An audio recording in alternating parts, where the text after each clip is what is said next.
Greetings, what's happening? Let us fire off some Stream Raiders. Kill ranged units. Okay. What unit kills ranged units the best?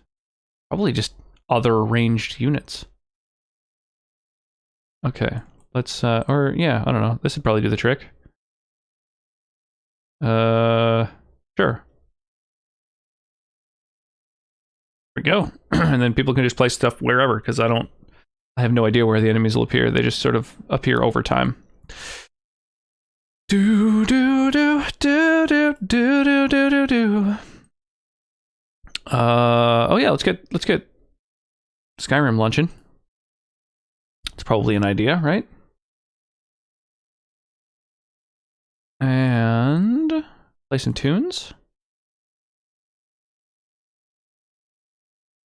There we go.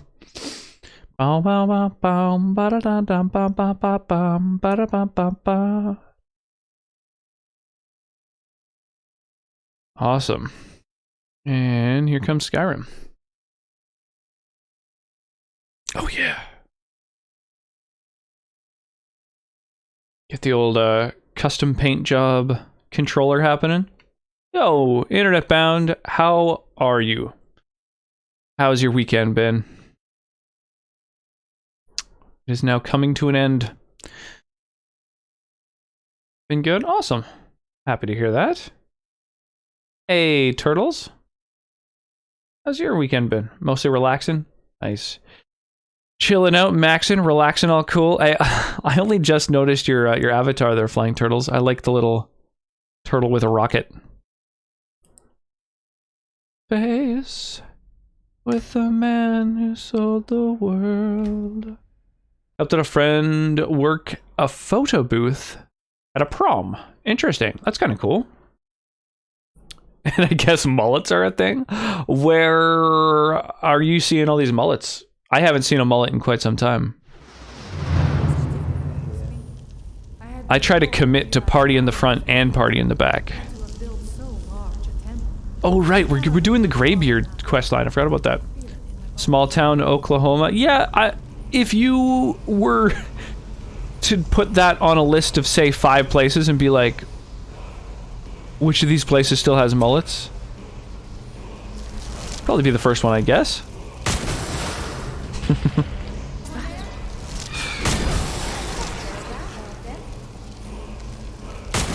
No one in there?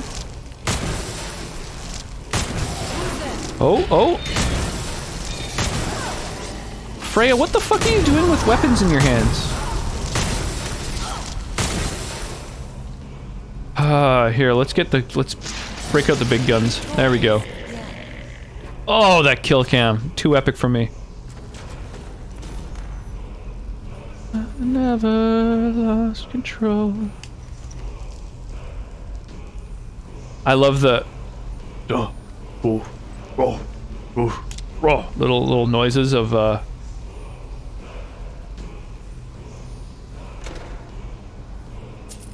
like the Dovahkiin in the background here.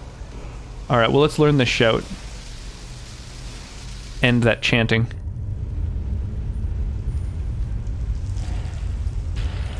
Whoa! What's going on?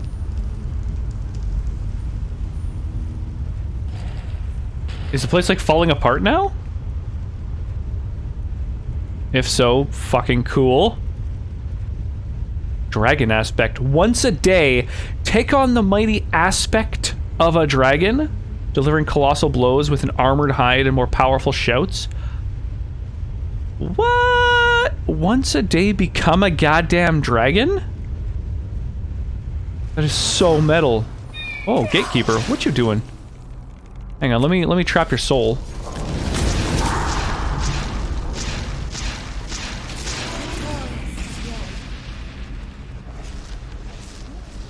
What's your whole thing? Oh, you got a key. And an ancient Nord hound sword. Big old S word.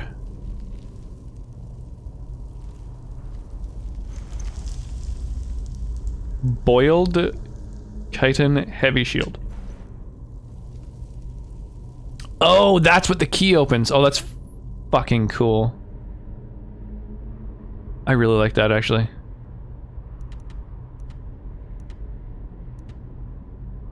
Find the source of Marak's power. Hopefully we can do that through here. Oh, cool.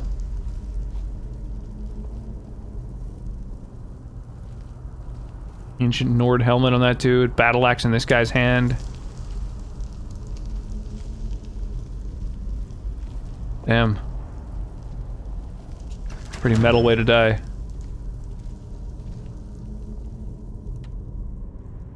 Have I been here yet? I mean, my map doesn't have this area mapped out, so... But it seems familiar? I'm sure I've been here. I remember there being a door somewhere that I couldn't open. Oh, maybe that was... I don't know. Everything looks a little samey, I guess.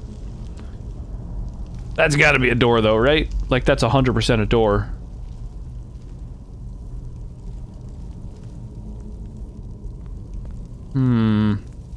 Where's the mechanism?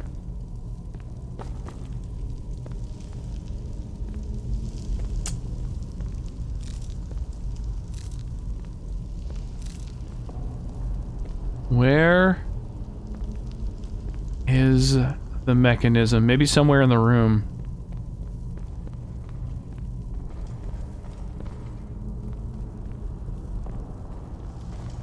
Some little knob or lever somewhere.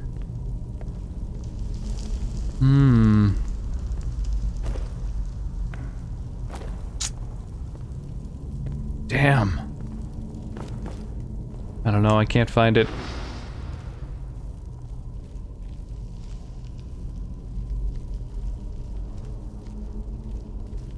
Dead end? Impossible.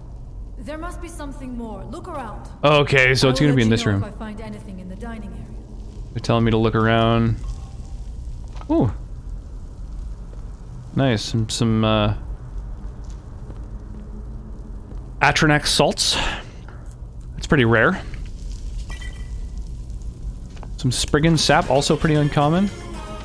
Never gonna let you down. Never gonna run around and desert you. What's shaking? Cleaning up after a furniture shuffle. Ah. So you just, like a deck of cards, just shuffled that shit up? That sounds like a serious challenge.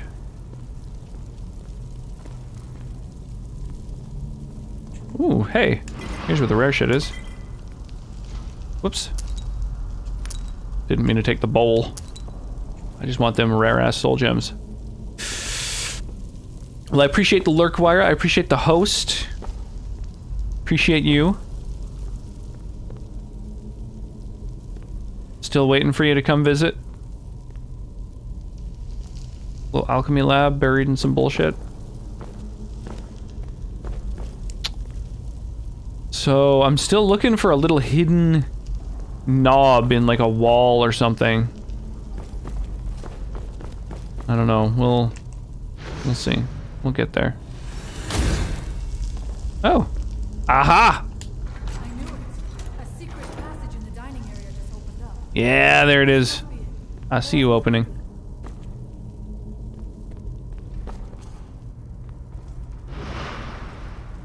Oh, and there's someone in there. 'Cause I love you. Oh. I thought I saw someone. Oh, it's like my followers. Jesus, you alright, Lydia?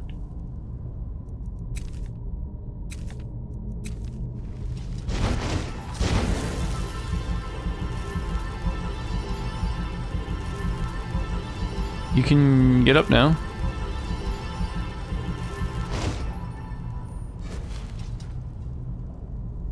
You okay? Damn, looks like she's seen better days. 'Cause I love you.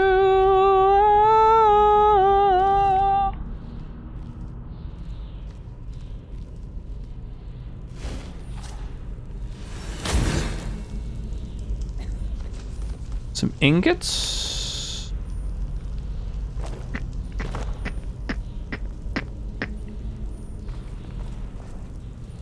A ruined book. Something here that tells the story of Mira. Another ruined book. Whoa, some powerful restore magicka potions. Nothing but ruined books. It's true, there is nothing but ruined books here. I wonder what ruined them. I do not recognize these statues. We passed by a few of them earlier. They are becoming more real as we get further in. I do not like this place. It almost looks as if these statues will come to life at any moment. It looks like there is only one way to proceed. I leave the honor of Looks like the statues could come to life, she says. put my hand anywhere near the mouth of that statue. This is all so sketchy. Okay, alright. Oh, that's right, we're in the fucking DLC area. That's why this is all new to me.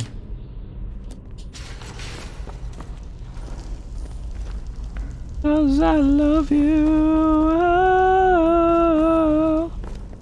I don't know why Lydia is like permanently wounded. Maybe it has something to do with the fact that I like saved when she was crawling around and limping and injured, and now she's like stuck that way? Yo, Keegan, what's shaking? Damn, that is really loud, isn't it?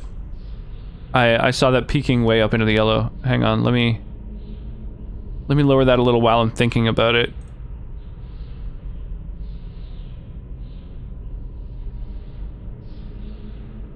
How about that? Dude, that's still loud as hell, isn't it? How about this? That's a little more tolerable, right? Boom. Too quiet now? I don't know. I think that's pretty good. Like, that's where the, it's like pushing into the yellow. It's like above the green in the audio. That's loud. That'll do. You can definitely hear that. I need to mess with all of them. I want them, each sound to just peak from the green into the yellow, on the audio mixer. It's supposed to be tickling red on your meters. Yeah, I have my voice, like, just touching the red, and then I want everything else to be below that, because I don't want my voice to be competing with everything else. So yeah, I have my voice just touching the red, and then I want everything else to be just touching the yellow, and I figure that's gonna be a pretty good balance. Yo, Arclight with a raid! With a raid! I meant to remind you that you should be raiding each time you finish a stream. I forgot to mention that before. Is that your first raid? Red is 0 to -10, yellow is -10 to -20. Yes. Yeah, so my voice audio is at about a -9, and then all my other audio is at about a -17. Not my first? Oh, I see how it is. I'm being so sincere right now. A very fitting track to be on. How's the Portal 2 mod? Oh yeah, let me, the only mod who's around right now is Lurkin. I'm gonna give you a good old-fashioned manual shout-out. Oh, you've even got some clips on your channel.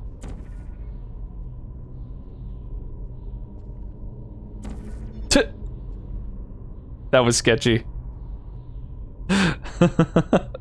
I like how you're not even talking, just focused. He's gonna recommend -15 for everything else. Yeah, if I aim to have it at about 17, then, you know, it peaks a little higher sometimes, 15 to 20. I want this so bad. Clip replay, one shout out. Twitch.guru is where I went for that. Twitch.guru. I stole it from Nugrun, who, you know, stole it from someone else. I mean, that's how it goes, you know, it's all always borrowing from other people. It's quite a sight.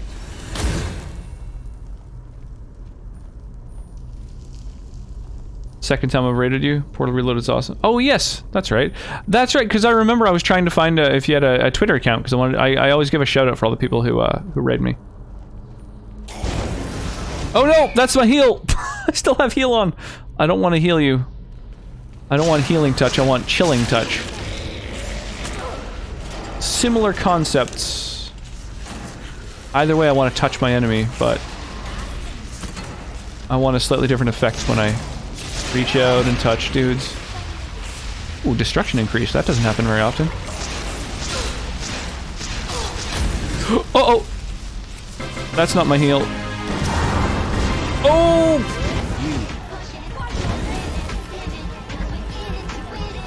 Goddamn. Oh, Jesus, what a clusterfuck. How's it going? Dude, ADHD with the 15-month sub. Thank you so much, dude. I really appreciate that. How you doing? How's your night treating you, man? Sky, is this where the cool people hang? This is where all the coolest people hang. That and the channel point redeem on screen are all I want for my streams. It's so weird. Why have the channel point redemption on screen when it shows up in chat? How's it going? Doing good? Busy as always? Oh. Yeah, what's shaking? What's new with you, man? I feel like it's, I haven't been catching as many of your streams as I would like to, so I don't even know what's going on with, you know, life. It doesn't show up in VODs?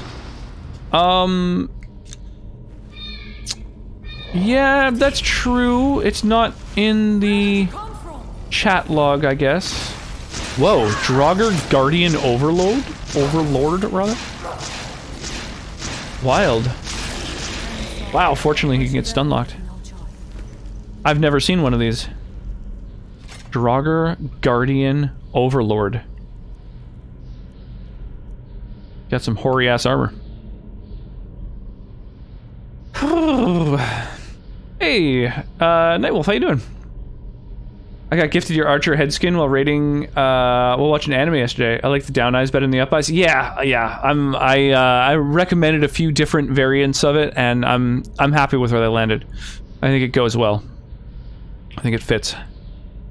I tried messing with it and doing other things, like having the eyes more centered, and it doesn't look like, I don't know, there's no way to really make it look good without the eyes kind of looking like, you know, it's still a little much.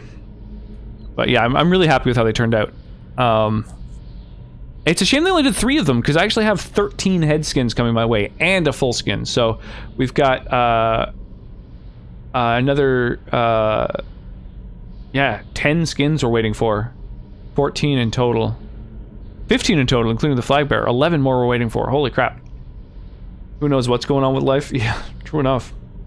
I forgot that you had Last of Us 2. I remember it was like, I think you had it when I last came over to your place, Sky, like, last year. And I remember, that you were streaming it at one point, because I remember being like, that's, like, damn, he's... I think I even stopped by at 1 or 2 streams, and I just, like, scrolled the screen down to where I could just see you. So it was just the, you know, like the Sky podcast. When you were playing Last of Us 2, but yeah, I forgot that you had it. I'll totally borrow the crap out of that, man. Ooh, knapsack. Whoa, that's expensive. What a whore. Yeah, indeed. Indeed. Been a while. I've been not watching streams much recently, focusing on like resting, trying to go on walks with people. May also been playing a bit too much Overwatch. No worries, I totally understand that. I just want everything that happens with stream to be in stream. Yeah, it would be nice if it was included in the chat box Like if the chat box widget showed redemptions, that would be the perfect solution in my opinion. I wonder if that's doable. The problem is that redemptions use a different type of API. Because I remember that Mark was trying to do things that involved redemptions with like a bot, and he was like, he found it really challenging to parse. But like Last of Us Poo, I'm stoked about it. Had it for a little bit now. Yeah. Yeah, what's up with me? I'm great. I mean, I've been, you know, I'm doing the full-time dad thing, so just hanging out with Callista all the time. I'm trying to tweet now and then and just sort of I don't know, posting little clips of her. At first I was like, you know, they say like, oh, you shouldn't post your kid's face online, like it's sort of sketchy. I don't know. I'm not super worried about it. I don't think I have enough of a following that I gotta worry about child abductions. But yeah, we've been working on the fence lately, so that's been a lot of fun. We're building a like a big ass fence. Originally it was gonna be like 20 panels, but then we had to move it because apparently we were too close to the road, and so it's become smaller. So yeah, now we've got like a bunch of extra lumber might use for a shed or something like that. Full-time dad. Yeah, I know. I was streaming 5 days a week for like 6 hours each time, trying to be like, you know, a full-time streamer, and then it was just too hard to balance that and having Callista for like 42 or so hours of the week, like when the waifu's at work. So yeah, I'm still trying to do 5 streams a week, but with it's just like, here's my schedule, and then this is like the optimal schedule, expect cancels. So that's been how that's been working. Hollow, how you doing today? What's shaking? Yeah, what else is new? We're building a fence. That's really been exciting. And also been really rocking the Stream Raiders thing pretty hard. Speaking of, if anybody wants to join the battle, please do. We've got hey, 10 people in, not bad. And so we just got some of our skins. So we've got a flag bearer, an archer, a rogue, and a warrior skin. So I've been pretty happy with that. And then yeah, 11 more skins on the way, and we have 61 skin points. So that's since the last skin we unlocked, which required 30. So basically we sold, or you know, people bought or gifted or whatever 30 skins to unlock a full skin, and then the next one costs 100, and we're 61 skins of the way there. So that's like 91 of my rock skins that are out there that people have, which is kind of exciting. It's really exciting. I think that's fucking awesome. I love that we've got, you know, cute little rock skins in the game. So that's been kind of a fun thing. Hey, take the fort. How you doing? Oh my god, so many greetings. I'm supposed to be packing to go back to school. Not excited. Oh, that's unfortunate. What incarnation of school? Is it like you studying something specific, or? I just knew that when I found that shovel in the ruins of Bethalft last year, that it would change my fortunes for the better. I'm frankly shocked some adventurer hadn't come upon it before now, but what luck. It didn't take much time and effort to repair the valve on the heat and cooling canisters on the arm of the shovel, which fuel the steam gout at the end. Whoa, sick. So it's like a dwarven automated shovel? Like a drill, I guess? Apparently the Dwemer utilized digging tools like this with a steam generator built right in, which could hyperheat large rocks and a coolant component, which would simultaneously supercool them to crack large boulders and ease in the clearing of tunnels. Holy crap. Thanks, Wyra. Prison school. Oh, it's one of the worst ones. College student studying Native American studies and graphic design. Oh, nice. That's very cool. Do you plan, presumably,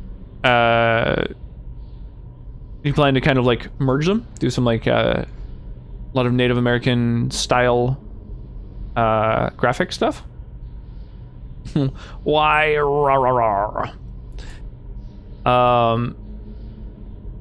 Yeah, I like I dig that combo. I think that's really cool. Hey, Hecate. How you doing tonight? How ingenious. It also seems as if this shovel were touched by the hand of fate in some way, and everywhere I dig, I managed to find something useful or valuable. Sure, I managed to stumble upon a few undead here and there, but thanks to the steam gout, I made short work of them. Thinking on the nature of fate and good fortune, no sooner had the thought of Hermias Mora's Black Library and the wonders it must hold crossed my mind when I came upon another cache of relics, exhumed with the shovel, which held some ancient scrolls concerning portal magic and breaching the walls of oblivion. Almost as if the shovel were guiding me to exactly what I was thinking about. I quickly began to research and study the scrolls and found a way to open a rift between Nirn and Apocrypha. The portal would be fleeting and would have to be near a nexus of Mora's influence, and I soon found one on Solstheim at the site of a large and ancient dragon priest temple, which had apparently been taken over by cultists of Hermias Mora at some point. Quickly gathered my gear and raised the funds needed to explore this theory in more depth. Interesting. Solstheim. They're nowhere near there. Finally upgraded internet. Ooh, fiber or just like good ass internet? I belong to a tribe in Alaska and plan on using graphic design and indigenous art to spearhead our language revitalization efforts. That's awesome. Yeah, we've got like in BC, there's a lot of kind of awareness of indigenous peoples, and we have, I think on the island alone, there's 2 different languages that are only spoken just on Vancouver Island, like that are kept alive by groups of people who, you know, have been just seeking to keep those things alive. Yeah, residential schools really did a fucking number on the culture. Sucks. You don't message me anymore? Aww. Still looking, but slowly wanted to have the meme change. Sounds good. From 150 down 10 up to 950 down 30 up. That's about what I've got. Yeah. Nice. Also, hopefully going to grad school in Victoria. Oh, that's awesome. Well, if you come to Victoria, absolutely let me know. Yeah, I can kind of show you the cool spots around for whatever, for all kinds of stuff. The nice beaches, the you know, nice places to get a bite.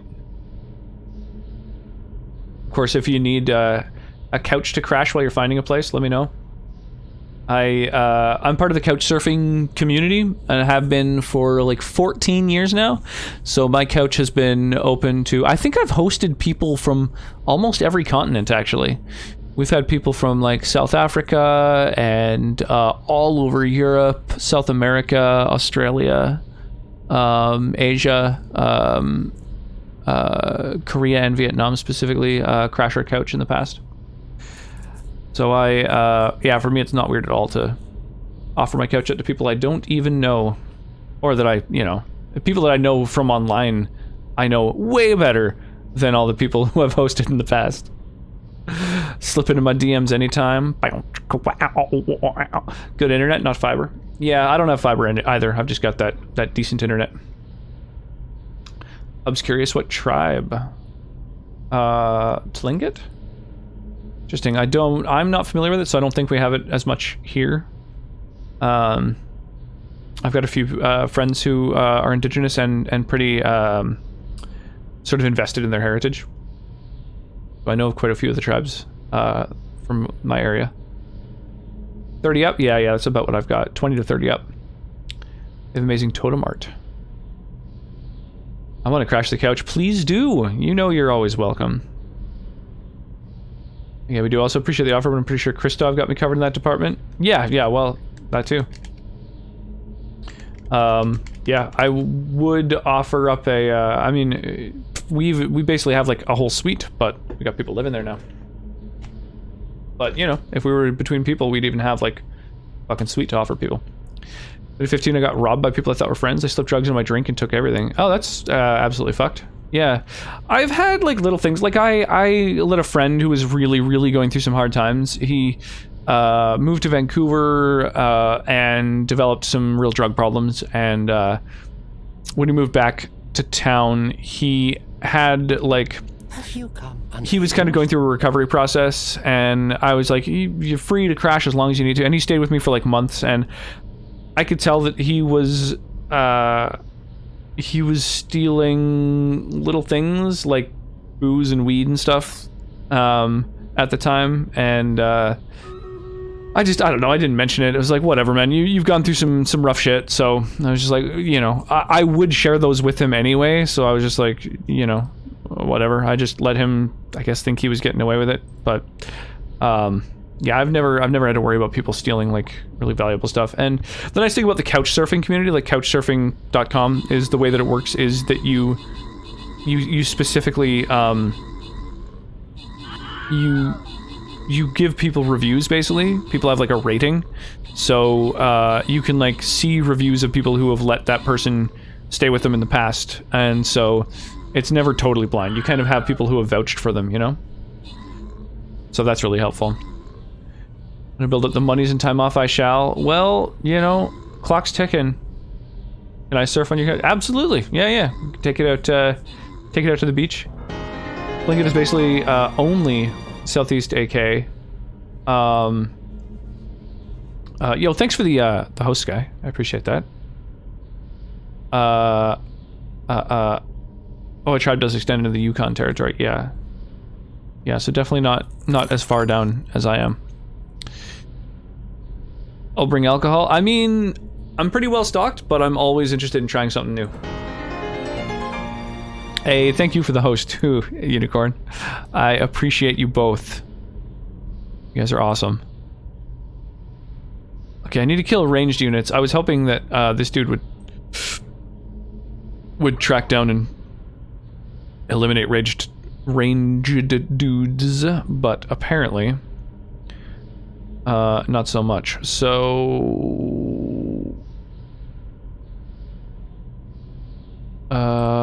let's do a bomber. He'll lob some bombs at them and hopefully that'll do the trick.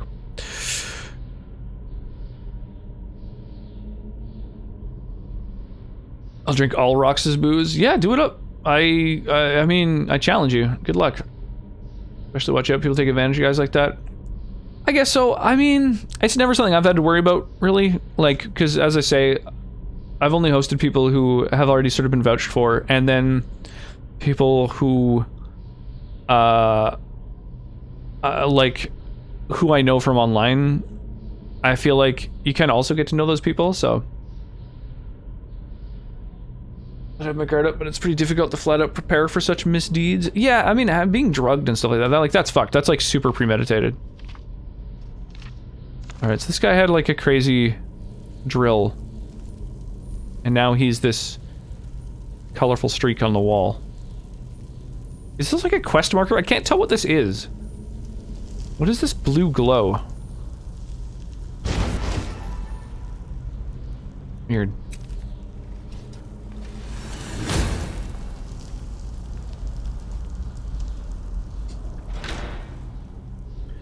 I don't really need bows. Circlet of Victory. Take less damage from enemy attacks the further their health falls below 50%. Ooh. So if you're beating somebody, that you take less damage from them. That's kind of cool. Glass. Glass bow is good. And these... Oh. And now I'm burdened. Who wants to carry my burden? I'm right there. Oh, no, Zora, you are... I'm still here. Janessa, the one who's got a bunch of my stuff already? Yeah, perfect. So why don't you pile some more shit onto the stack.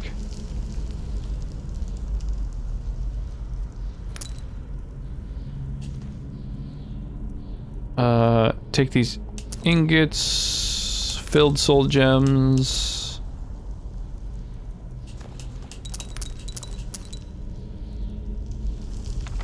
Books.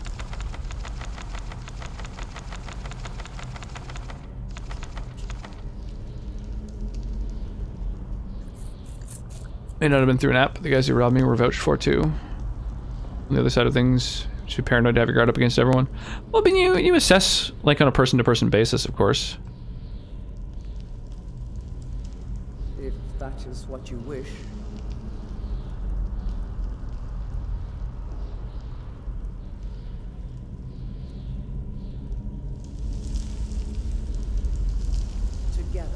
vanquish any foe. Her textures are broken. Weird. Has modding Fallout affected...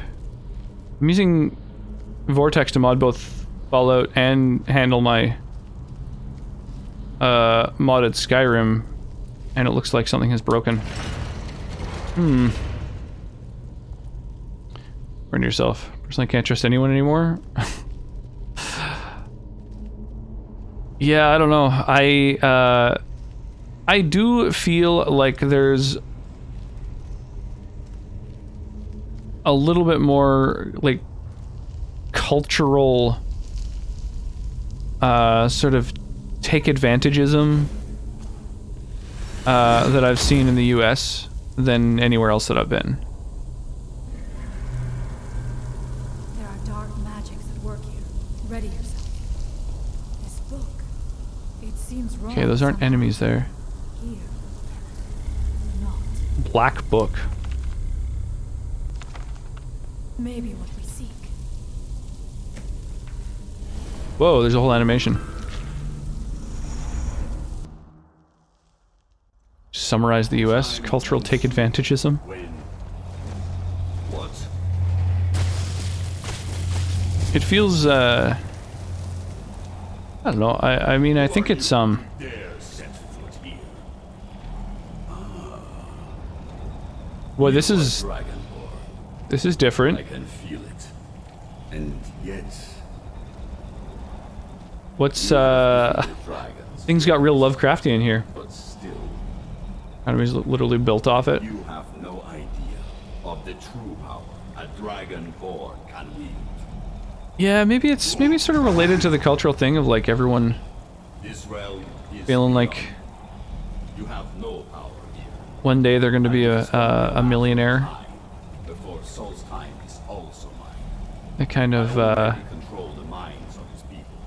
boy, I'm really Soon they will finish building my temple. I don't know what to think about what the fuck's going on here. Home. I guess this is like a Daedric quest. Send her back where she came. Or like Cthulhu. She can await my arrival with the rest of the family. I like Cthulhu. Holy shit, you guys, chill. What are you doing?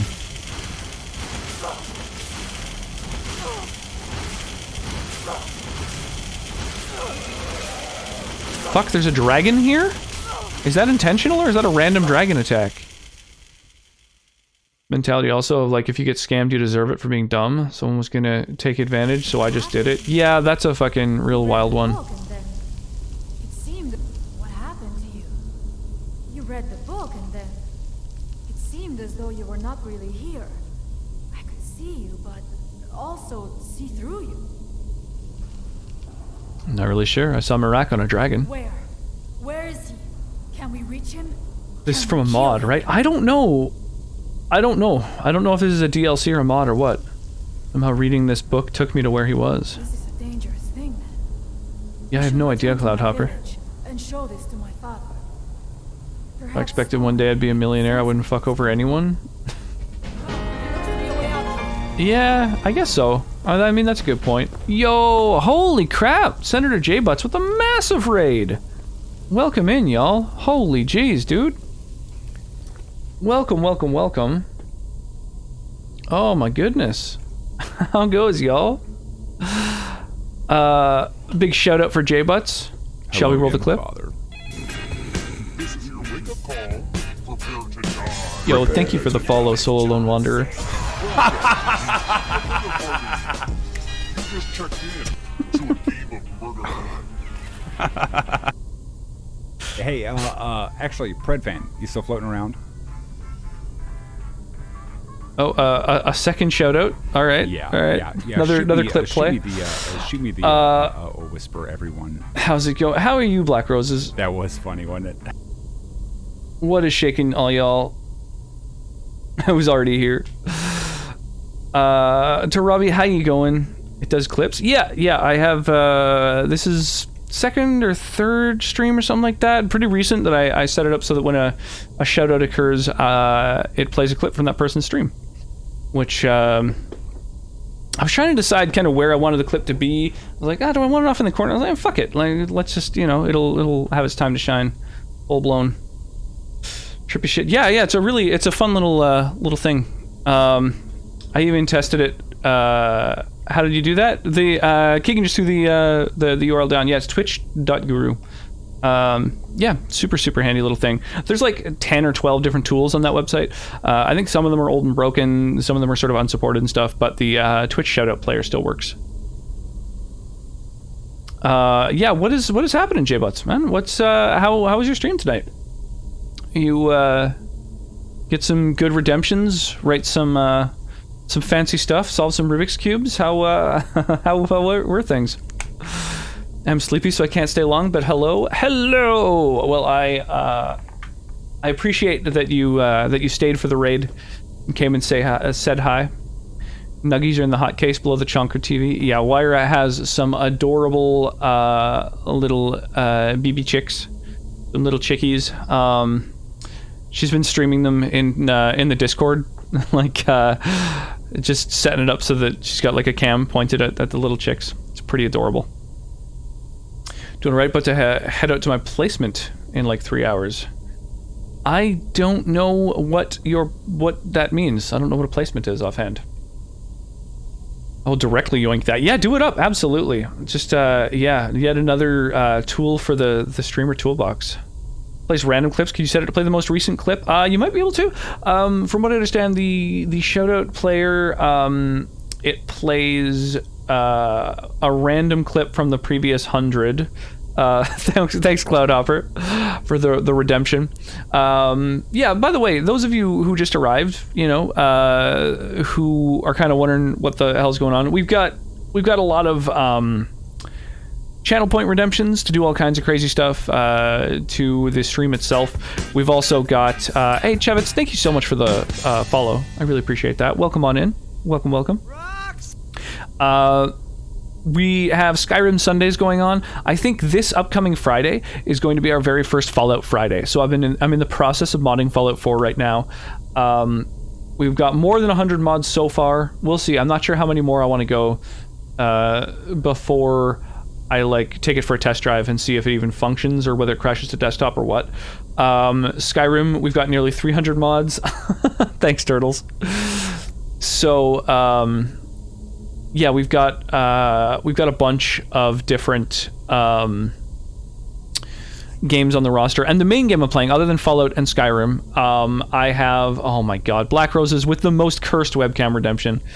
I keep threatening to remove it, and everybody wants it to stay. It's so terrible. The main game that we're playing, though, is Dragon Age. We've been playing through Dragon Age. We finished Dragon Age Origins. We've imported our progress into Dragon Age 2. And as soon as we finish that, we'll be porting our progress to Dragon Age Inquisition. So we're playing them back to back to back.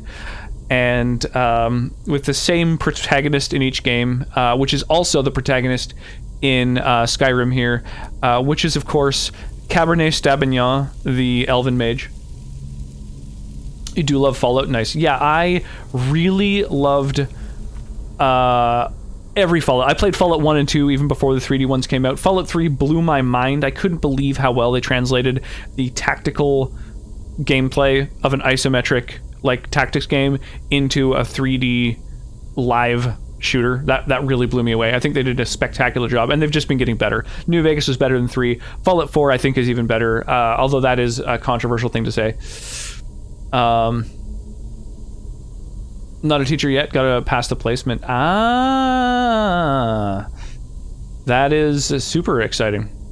Played a lot of piano and Jackbox. I did a bit of long calligraphy accompanied by your fellow Canadian Leonard Cohen. Nice. Yeah, I feel like Rush, Leonard Cohen, Celine Dion. There's like a handful of artists that really made it. But as far as comedians go, man, Canada has so many comedic exports. It's insane. Always I love supporting people. Well, I really do appreciate that. Sorry, I'm scrolling back, so I'm catching up on chat. We're getting through. Going into school to teach for 8 weeks. That's super duper exciting. That's awesome. Trying to set it to play the most recent clip. I have no idea. Yeah, it chooses from the last 100 clips in a channel. So if a channel has like 1,000 clips, it'll only do the most recent 100. But yeah, I don't know if it can just do the most recent. Your mom crashed the desktop. Yeah, that's a thing. Soul Lone Wanderer, how you doing tonight? Look, with you referring to it as the most cursed filter, I can't not redeem it. Yeah, okay, alright, you got a point. Love Dragon Age also. Yeah, Dragon Age, Skyrim, Fallout. I love all these games. I haven't ever played Dragon Age 2 or Inquisition before. I had played Origins, but now we're fully into totally blind gameplay that I'm really enjoying. It's like when you move your eyes a slider all the way down in Character Creator. Yeah, pretty much. It looks like a cursed me. Gotta lurk, gotta get some sleep, get these kids to school in the morning. Yeah, no worries, J-Butts. I have the same for me, actually. I've got to go to bed earlier than usual tonight. The waifu is working at 10 tomorrow, so I've got to be up by like 9. And for me, that's really early, because I usually stream until, 2, 3 in the morning. Controversial indeed. No, don't unfollow. I have other hot takes that I'm sure you'll agree with. Have a great stream. Thank you, J-Buds, and thank you so much for dropping your community off over here and trusting me with your amazing community. I really do appreciate it. Lurking again. Well, thank you as well, Wyra. I won't disagree with you. Nick Valentine alone makes Fallout 4 worth the price of admission. There's so much. There's just so much. There's so much in every Fallout game, but it's just they keep getting more and more beautiful as well. The settings get more interesting. Like Fallout 3 was a little bit sparse. New Vegas was pretty sparse too, but it had like the major sort of pockets were more densely populated. It had a little bit more going on where it did have things going on.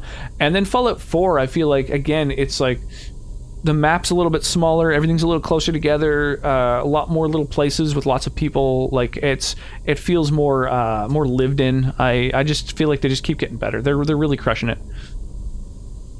Kids in the Hall, yeah, absolutely. SCTV, the whole first couple years of Saturday Night Live were almost exclusively comedians, improv folks from like Hamilton, Ontario, who poached a bunch of talent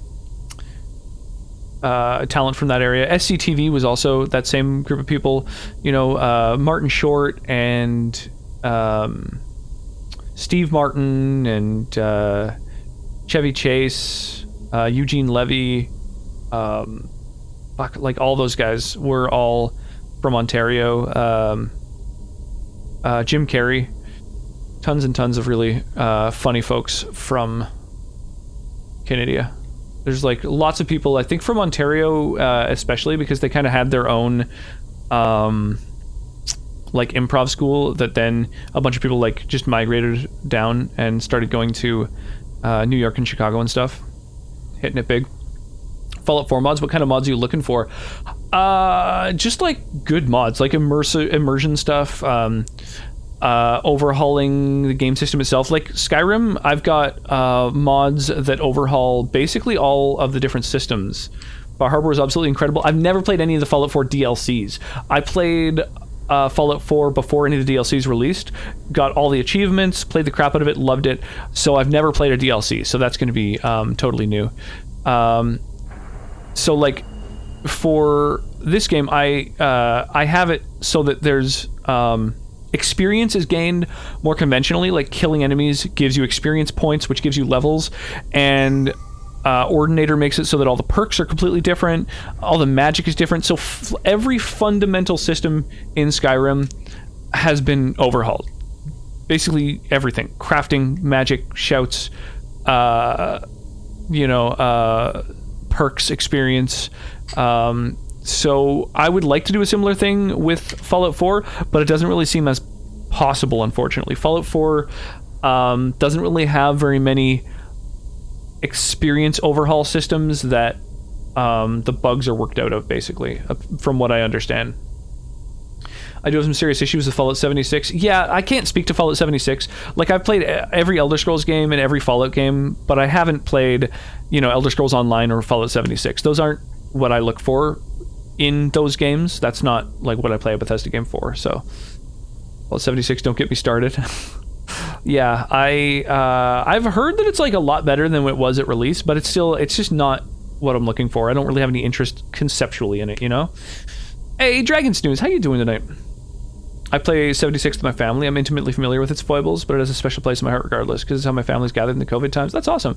Yeah, like, I don't, you know, I don't have any issue with what other people are playing. Like, I don't yuck anyone's yum. I think that I know quite a few people who play Fallout 76, but I just don't want a multiplayer game in the Fallout universe. That's not my, that it's like wasn't marketed to me. So I'm just waiting for the next like main single player title for Fallout to release. I get so excited when I hear a new Bethesda game is coming out. Like Skyrim, I was waiting for like from the time that it was announced, watching little gameplay bits and pieces here and there whenever I could see them. I was so excited for it. Stayed up to go to the midnight release and pick it up like on release night. Played it until like 6 in the morning. Yeah, I love Elder Scrolls and Fallout, and so I love the lore in both of them. I love the gameplay. So for me, a game like Elder Scrolls Online and Fallout 76 just isn't really a blip on my radar.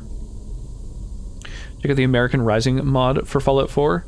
I'm probably not going to remember that, but I have a channel in my Discord that is just for Fallout. So any mod recommendations, I would love if anyone has any recommendations of mods for Fallout 4, drop them into the Fallout channel in my Discord. That's where when I probably tomorrow or the day after, when I get the opportunity to fuck with Fallout a little bit more and mess with mods and stuff, I'll go there to look for more mods to add, and yeah, it's just where I go for input and stuff like that too.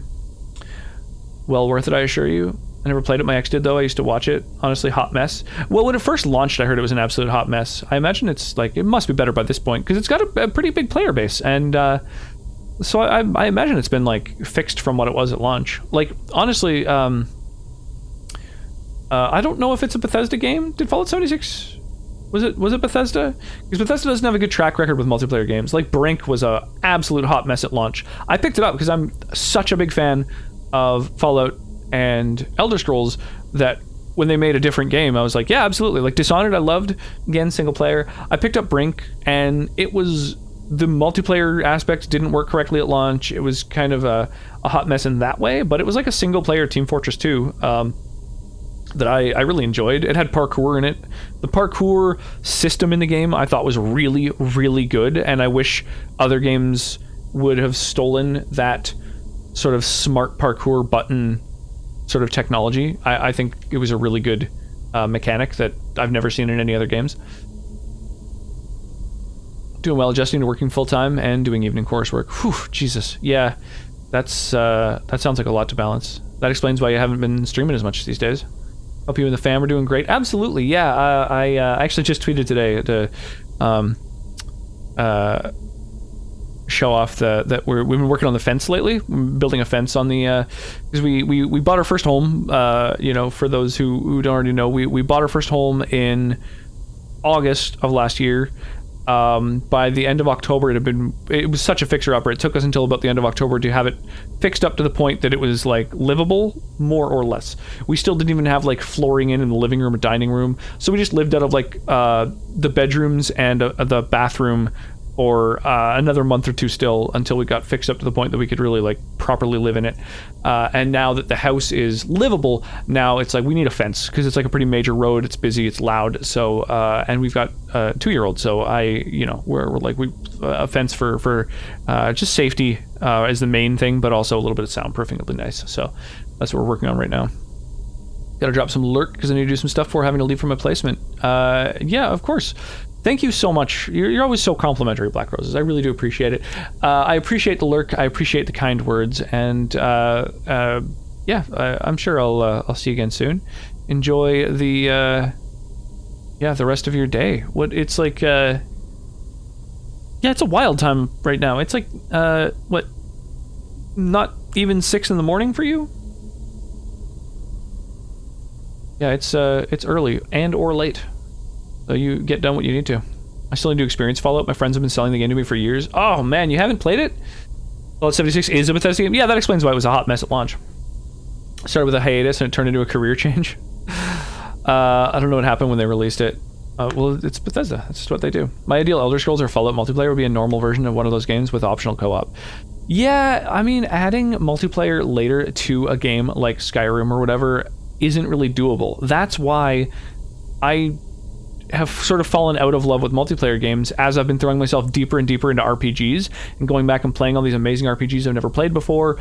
I've just found like you can't really have the same depth of RPG and have it be multiplayer. It's just not possible. You have to sacrifice something for a game to function as a multiplayer game.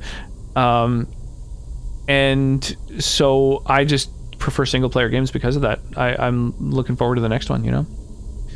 5 a.m. here, gotta leave at 7:30. Haven't slept, so I'm gonna find a way to keep myself up. Oh my god, brutal.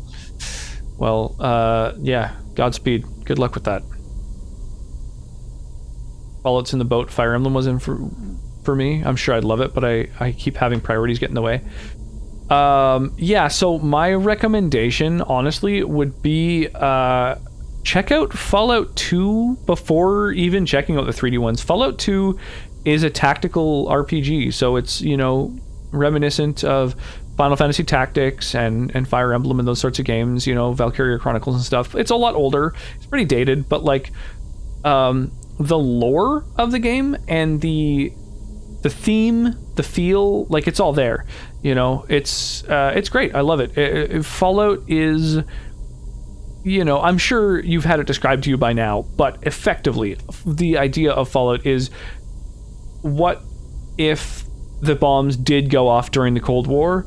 So people are just getting out of the bunkers later. So it's set in a future version of the 50s. So it's like, yeah, all the vehicles and houses and everything looks 50s. The music is all from that era. It's all, you know, or Cold War, so even before the 50s in some cases. You know, it's like nuclear family, you know, I Love Lucy reference kind of the stuff. It's very tongue-in-cheek. It's a little bit silly. But at the same time, they were like, wouldn't it also be cool to have like power armor and shit? So it's sort of like a steampunk version of that. So it's sort of, they had to justify like, oh, like you know, nuclear vacuums and nuclear powered cars and stuff existed before the bombs went off and everything. Thank you, Angel, for again the only cursed webcam redemption.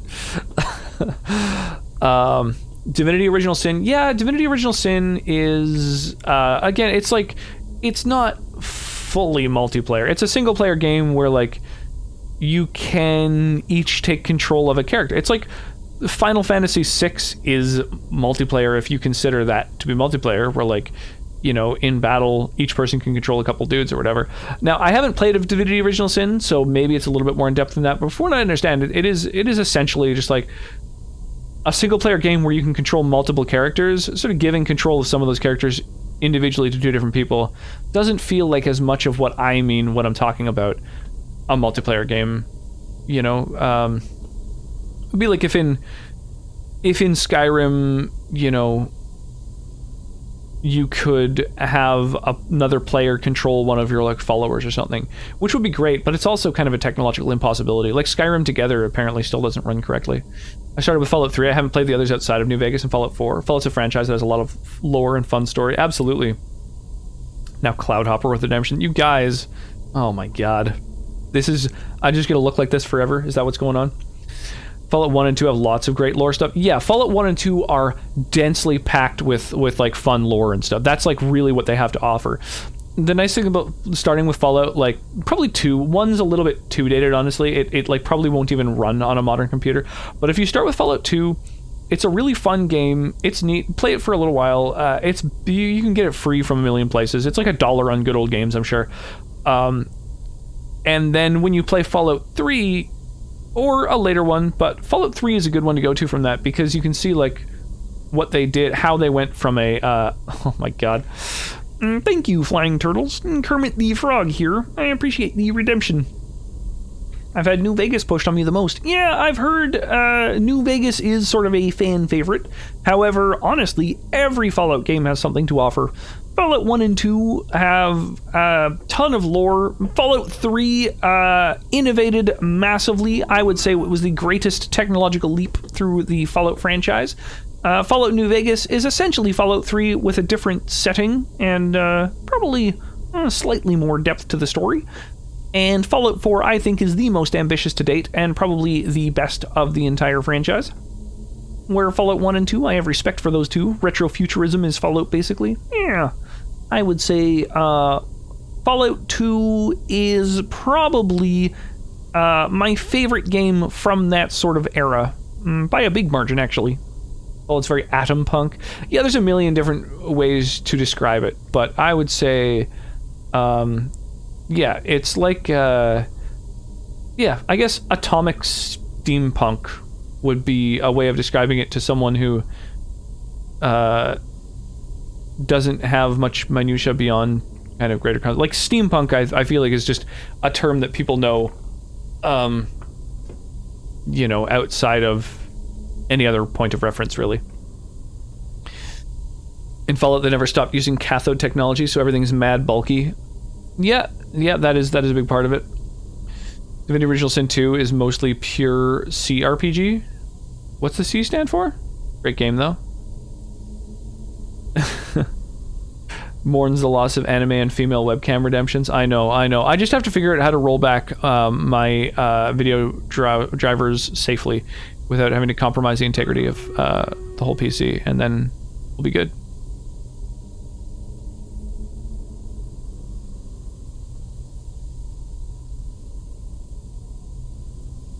There's more dudes up there, right? Yeah, okay. All right, so this is Stream Raiders, by the way, for those of you who have not seen it.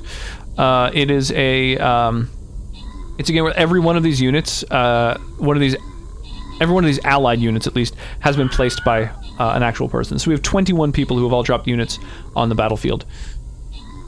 And, yeah, we just absolutely destroyed that because we had so many people. And we're just about to do a boss battle. So let's there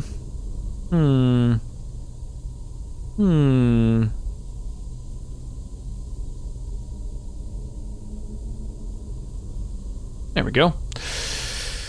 Oh my god, I didn't kill any ranged units. I gotta kill 3 of them and I haven't managed to kill any yet. Oh well. Yeah, so to get in on this game, just click on that streamraiders.com URL and you just join it in your browser. It's great. Computer to differentiate from JRPG. Computer RPG. So just like an RPG that can only be played on the computer. I've never heard that term. What? Is Dragon Age a CRPG then? It's on consoles, but like it's that same type of thing where you have like multiple dudes that you can control at once and stuff. I would say it's functionally pretty similar to that type of RPG. I love how Canada gets annexed in Fallout. Yeah, all of their lore is pretty wild. Are you saying you need a new piece for a computer? No, I just have to... So, the drivers for my video card keep getting updated, you know, because they roll out drivers all the time. But some of those newer drivers made it so that some of the the webcam redemptions don't function correctly anymore, which is kind of annoying. And so, unless they fix them, I'll have to, like, go back to a previous version of the drivers, and I just... I don't know, drivers scare me because they're like sort of I don't know, they're like fucking it up. I just feel like I could maybe fuck something up like deeply. I don't know. As long as I need to like back up my hard drives. The thing is I picked up a hard drive to back up my solid states. and I need to just like plug it into the computer, and I haven't done that. So that's the first thing I want to do, and then start messing with drivers and stuff. In the vein of games like Baldur's Gate from the 90s. Yeah. So Dragon Age, I would say, is directly inspired by Baldur's Gate. It's essentially kind of created by some of the same people. Not the same company specifically, but kind of another incarnation of the company. And so it's like the same genre, but it's not played on a computer necessarily. It's like, I first played it on a console. Diesel punks like Wolfenstein are an underutilized theme. Diesel punk. Is it just called diesel punk because there's a chainsaw in it? What makes it a diesel punk? Think Ultima. So, but isn't Ultima like an MMO? I consider it a CRPG, but some purists would argue with me about Dragon Age. RPG subgenres blur lines all the time. Yeah, I think of them as just like Western RPG, right? There's JRPG, and then there's like Western RPGs, which are like high fantasy, right? In my mind, those are kind of the two. For those from JButt Stream, I've finished my assignment with 1 minute. Holy crap. What was the assignment, out of curiosity? Not gonna lose your shit? Yeah, I don't know. I worry. Very little difference in game design between the terms CRPG and Western RPG. Yeah, I don't know. The minutia within sort of fandoms and stuff, it gets real like, I don't know, just up its own ass. Back to Solstheim. Oh, Solstheim is the area in Morrowind. I thought Solstheim was in Skyrim for some reason. I thought that was one of the Skyrim cities. I'm thinking Solitude. What really defines a JRPG is that it's usually party-focused and features a GUI that requires confirm and cancel to path through. Confirm and cancel. Like when selecting abilities and stuff? That comes from the Windstone, where my people work against their will. They must be freed soon. I had to do a fact sheet and diagram. Funky. Well, cool. Grats. That's exciting. Wait, where are we going now? What do you... Accompany her to Skull Village.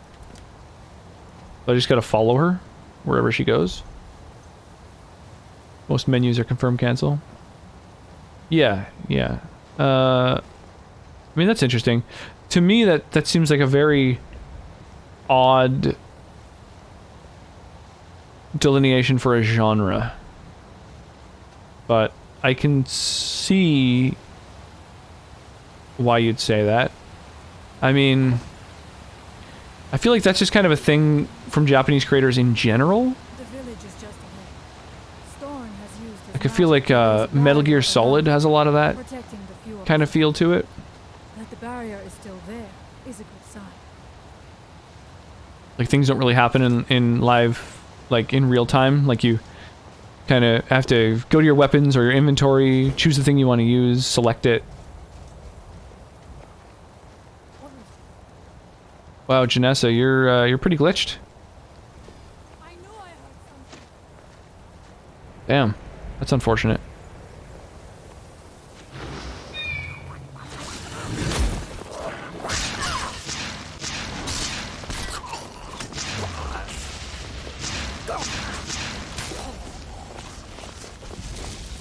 I like how this particular type of Reekling is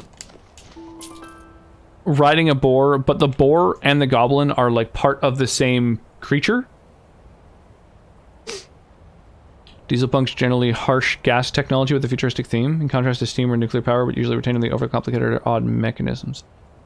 I don't think of Wolfenstein as I guess you're talking like the Wolfenstein kind of reboots or whatever. That makes sense.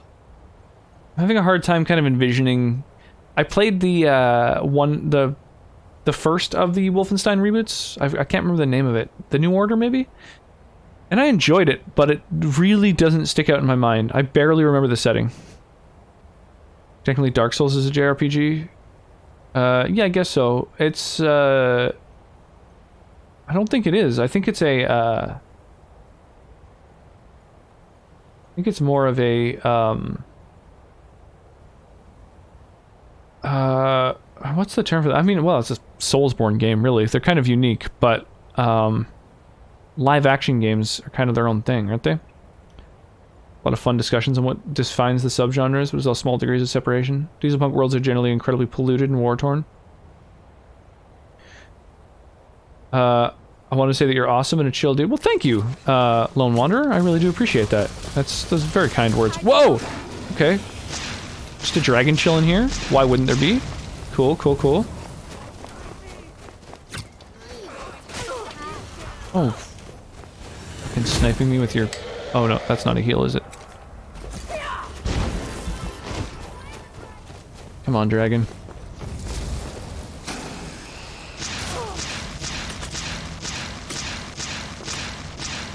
Ah, come on. Hopefully that was enough damage to force it to land. Oh shit. Yeah, it forced a landing. Dude, I love the fucking... the, like... swath of land they destroy when they crash land. That's so cool. What an awesome effect. What?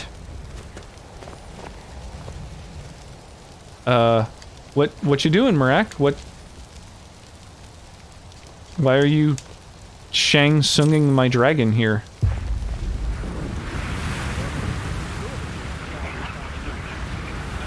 Yeah, I don't think a game being made by a Japanese company is what defines a JRPG. In fact, there's a lot of JRPGs that aren't made in Japan. It's a... yeah, I don't think that's how that, term is defined and that line is delineated. Aha! Ooh, Debella statue. Neat. I'll take your ears, your heart, boar tusks you got on you. World War II is a popular setting for the genre. Yeah, that makes sense. I mean, I kind of feel like what other game is in that genre aside from Wolfenstein then? Didn't mean to, but I ended up with free to cast destruction spells by stacking fortified destruction gear. Nice. I've got an amulet. I think an amulet? I've got an item that makes it so that casting low-level magic is always free. Which is kind of cool. Subgenre discussions are always fun. A lot of gamers also associate cute cartoony graphics with JRPGs, while CRPGs are more gritty. Yeah, JRPGs kind of, I would say generally do have kind of, yeah, like a weeby sort of setting. We must tell Storn what we have seen. For a shaman, you fight pretty well. Who trained you? It was Scarf the Giant, our former chieftain, who taught me the ways of battle. He was a great bear of a man, and a fearsome warrior. Yeah, weeby setting. I Absolutely. used to be terrified I'm slowly but surely becoming in-weebened. You know, since I've been streaming, I've watched my first anime movies. I played Nier Automata, Chrono Trigger, you know, playing all the weeb classics. Paralyzes easily, my favorite alteration spell, Broken AF. I didn't know that it was a standalone spell that you could cast on its own.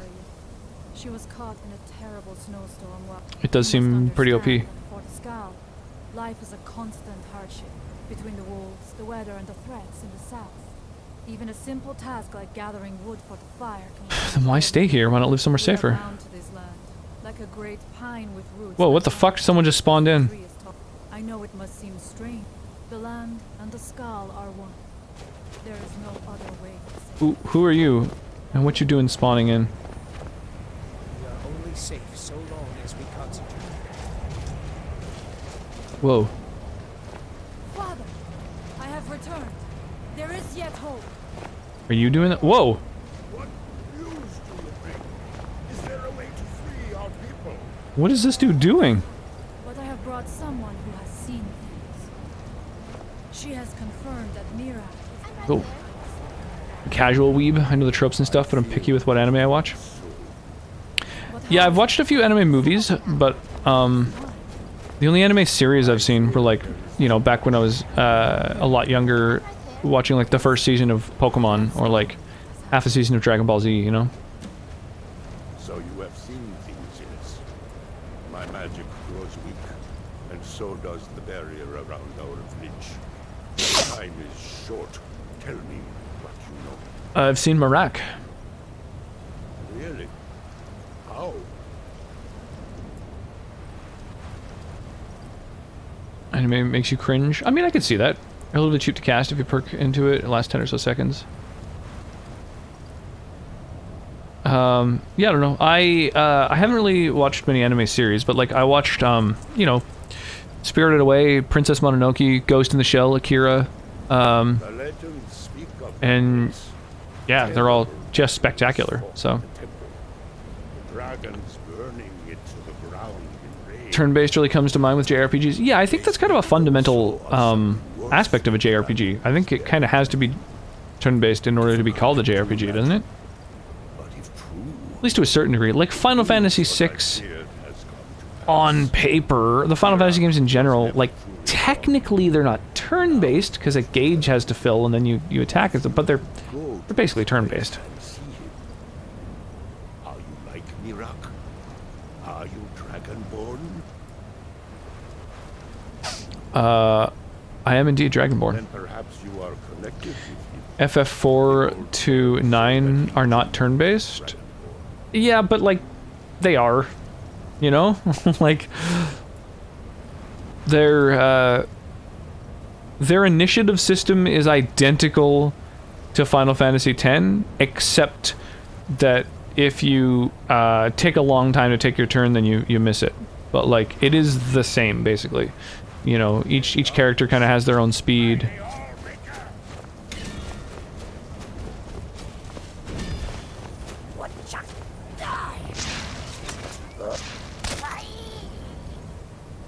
ATB is more similar to a cooldown system. Yeah, but if your like basic attack is on that system, then that's not a cooldown system. A cooldown system is where you have like certain abilities that are on cooldown.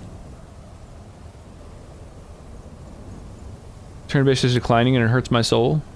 Yeah, I think innovations to a turn-based system are necessary. Otherwise, like just straight up turn-based is like, I think, declining for a reason. I think it was a technical limitation at the time that we've now far surpassed and overcome. So I understand having a game be sort of an homage to that. But if it's not going to improve upon it, then I can see why people don't want to play it. How do you know this?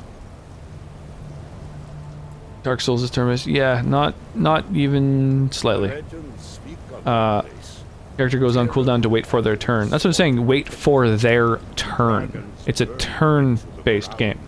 They have to wait for their turn in combat. Also of something worse than dragons bearing. Cheese in extra actions by abusing enemy animations. Kind of. I don't think it is cheesing in extra actions. Each character has their own speed and the enemy has their own speed, which means that like some characters can get 2 abilities in before the enemy can because they get 2 turns because their speed is higher. So I like Studio Ghibli stuff compared to other anime. It feels like actual thought was put into it. Yeah, I guess. I don't know. I mean, I don't shit talk anything that, you know, any anime that people like. I mean, I think there's a reason that like several anime shows are, you know, loved and watched by fucking millions of people. I just haven't gotten into them myself. All skills go on cooldown in those games for the player. On the FF4 manual for you, it's enjoyably enlightening. Okay. Yeah, just what I mean is like from Final Fantasy IV to Final Fantasy IX, every single ability that you use, whether it's a regular attack or a powerful spell, all have the exact same cooldown because it's just the character's speed. Like they just do an ability and then they have to wait for the next turn. Game that got me into turn-based games is Super Mario RPG. Yeah, Mario RPG is a fucking work of art. I think that game is spectacular and really, really stands above within its genre. Much of what was known has been lost to the ages. My quips you skipped over them. No, I saw them. I don't know.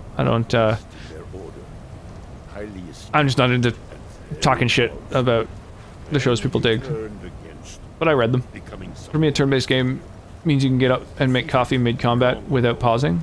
seems he was never strong. But I don't think that's necessarily a part of turn-based games. A turn-based game doesn't have to pause on your turn, necessarily. I think that's why the Final Fantasy 4 to 9 games are turn-based. That's their innovation on turn-based games, is that you still kind of have to make your decision on what you do, otherwise you like miss out on your turn. That's the like their take on it. That's their twist. With Mario RPG, it's that you can like time abilities to do extra things. With you know, Earthbound, it's that if you take like lethal damage, you can still kind of mash through, and there's a rolling health counter.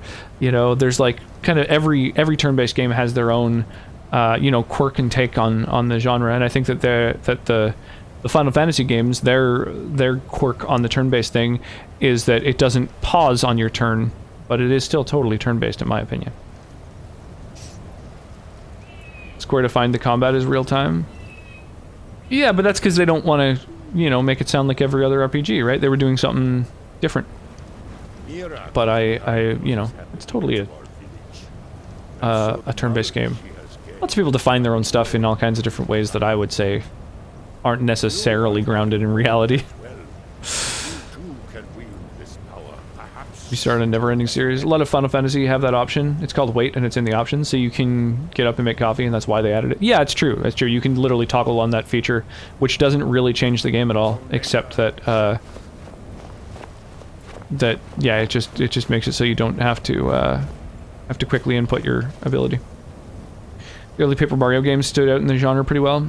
Yeah, they did a good job of doing what they were trying to do. The only thing I didn't really like about the Paper Mario games is I didn't really enjoy the aesthetic as much. There's something about the Paper Mario games that, yeah, I didn't dig as much. And I think it is really just because, my God, my nose is so itchy. Yeah, I think it's yeah, it's just kind of the look of the game.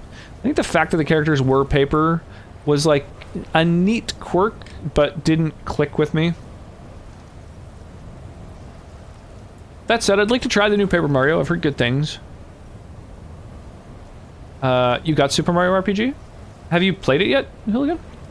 Early FF games totally paused on turn. They did if you had that ability toggled on, which I always did. I never played with it off. Paper Mario is a nice turn-based system, I think. Yeah, it's not bad. Totally. It is effectively Mario RPG's system. They just added a few more abilities, basically.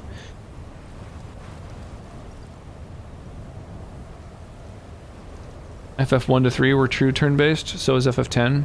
I'd say Wait is turn-based. Active ATB is quite different from turn-based.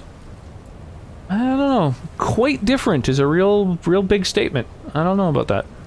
Mario can make a great RPG, but I didn't dig the Paper Mario look at all. Yeah, that's something about the aesthetic of those games that I wish they just like looked different somehow. I don't know. I don't know what it is about those games. The backgrounds and areas and stuff all kind of seemed a little bit bland to me. Like, kind of just like, you know, there'd be areas where it's like a long corridor with like enemies here and there, and you can kind of dodge them. It's like almost like a, what are those games? 2.5D games, I guess, where you can kind of move up and down and left to right, like Turtles in Time, that kind of thing. But the background would just be kind of like repeating little trees and stuff. Like, I just feel like they didn't really put much work into the aesthetic of the game itself. That was the thing about it that bugged me. Whereas Mario RPG, I felt like really worked to make each area very different and very unique, and like the camera was a lot more zoomed out, so you could sort of see the whole area. But yeah, I don't know, the music really set it apart too. The art style catered to the younger audience more. The gameplay was solid though. Yeah, I guess, but you can still, I don't know, you can have something cater to kids while still being, like, kind of stand out and feel unique. but it all really felt samey to me. I think that's the issue I had with it. It was just kind of samey. Part of the Paper Mario series, I found Super Paper Mario one of the most interesting. I have only seen a little bit of that played. I didn't even know it existed. When I first saw Super Paper Mario, I was like, there was a Paper Mario game on Super Nintendo, and then I learned, oh, it wasn't. They just put Super at the start of the name. I guess because it's Super Mario Bros, but it makes it sound like it's a Super Nintendo game. What people enjoy those enemies. Activate to be, you can abuse it to beat Midgar Zolom with one character at level 11 in FF7. Yeah, I don't know. Having their gimmick be abusable doesn't sound like an asset. It's still effectively a turn-based game, but it's just, you know, it's they did a new thing where it's like you could toggle on, you know, that active part, but that doesn't sound like a very good thing to be able to abuse the crap out of it. I guess it's kind of necessary for like speedruns and stuff like that, but I don't know. I think that those games, I've only ever played with them on like wait, so I've never played any Final Fantasy game where it wasn't set to wait. I always try and crank up the battle speed and then just have it so that as soon as it's my turn, like stop, nothing happens, you know. But because I think that's sort of what the game is fundamentally. So I've never played around with how the ATB thing could be kind of exploited and abused and stuff like that, but it's just kind of a quirk. It's like a take on a turn-based game, but I you know,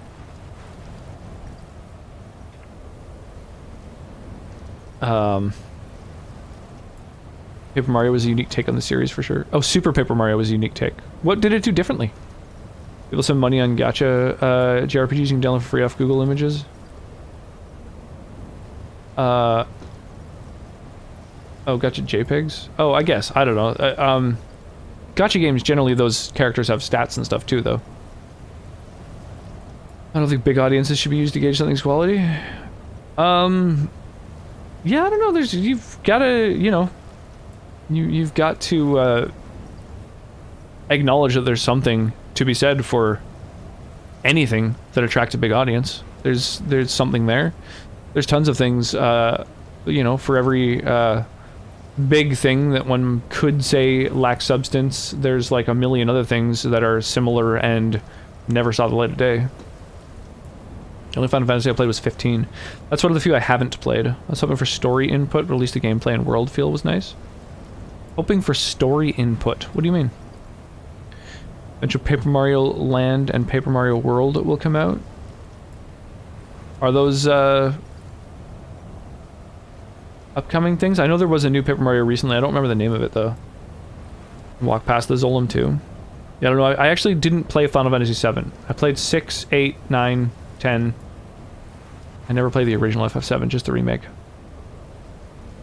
But yeah, I don't know. I think that I really think that the Final Fantasy games are turn-based games. That's like that's something that I think it would be hard to convince me otherwise, because I've only ever played them as turn-based games. That's like, I think what their gameplay is kind of built for. And they've just got like a fun little gimmick as well. Kind of like Earthbound, right? It's a turn-based game, but does it no longer become a turn-based game if you take lethal damage and then kill your opponent and the battle ends and you survive? Like, that makes it so that it kind of isn't a turn-based game if you can change the way that turns work. But it's totally a turn-based game, you know? Like, I don't think that it breaks out of its genre by having like a cool little gimmick.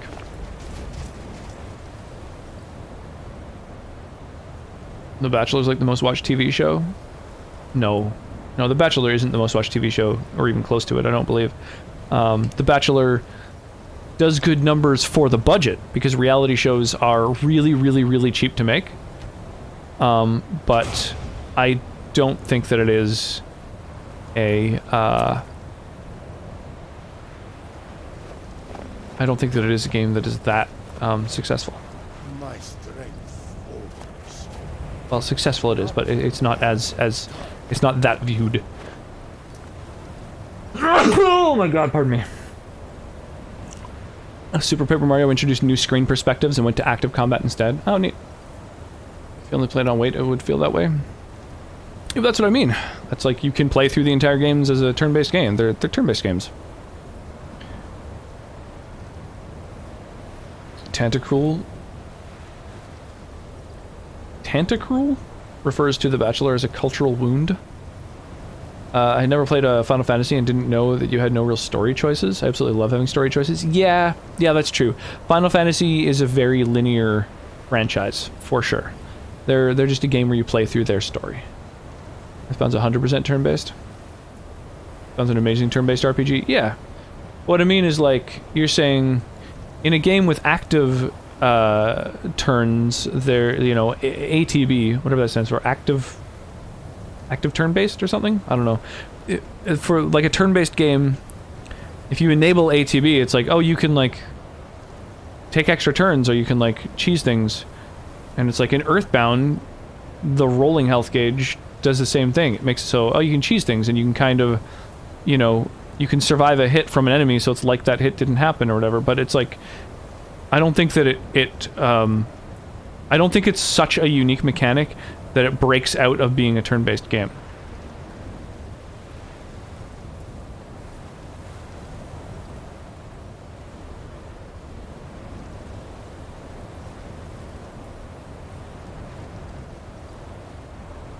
Super Paper Mario, the story is just good and enjoyable. Yeah, a lot of older RPGs, JRPGs in particular, I would say generally don't have that many options. JRPGs, pretty much every JRPG that I've played is generally, you just like play through the storyline.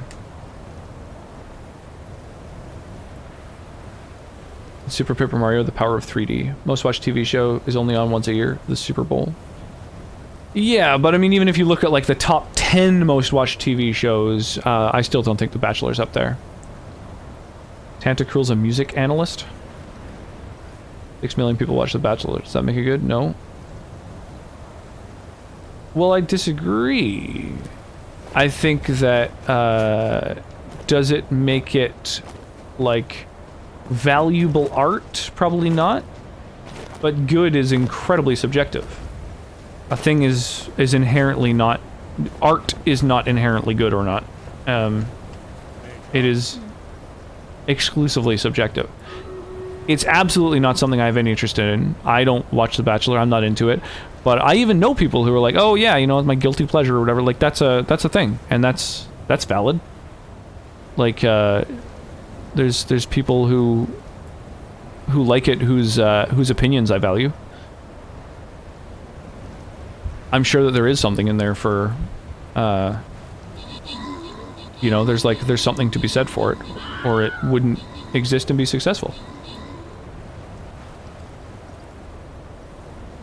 Wait on ATB, pauses for animations to finish. On active, you can abuse an enemy's animations. Yeah, I understand what you're saying, Dragon Snooze. I get what you're saying. I'm just saying that it is still a turn-based game, but there's like an extra sort of gimmick mechanic. There's like one extra kind of small mechanic in the initiative system that can be abused, but that doesn't, I think, break it out of being a turn-based game. It's a...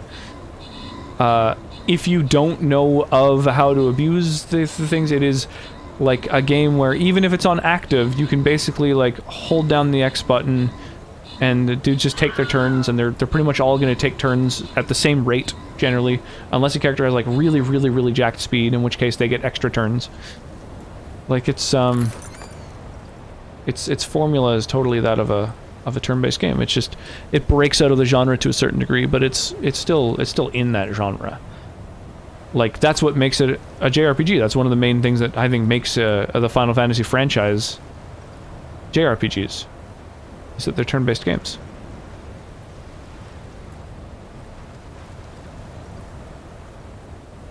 We'll take this path because it looks like there's better rewards at the end. Boop. We can probably fire these battles off a lot sooner, actually.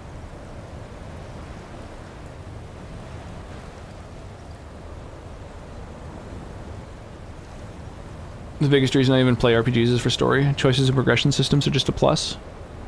Yeah, I could see being, like, someone who is in it for choices. I could understand that for sure. Playing games like Dragon Age and Fallout, like, they offer you some really major choices that really influence things, and those are, I think, the best RPGs. So I can understand someone who just seeks those RPGs out and isn't really interested in the others. Having guilty pleasure doesn't mean the thing's good. No, I'm saying that people who I think say that it's a guilty pleasure are trying to justify to others the fact that they like a thing that is, you know, something that a lot of people say is bad. Like, it's just a defense mechanism, but it's just a person who likes a thing that I'm sure probably is good. Like, I don't know. If I watched a bunch of The Bachelor, I'm sure that I would see the reason that people watch it. I just choose not to. I'm just saying there's no such thing as like an objectively good or bad piece of art. That doesn't exist.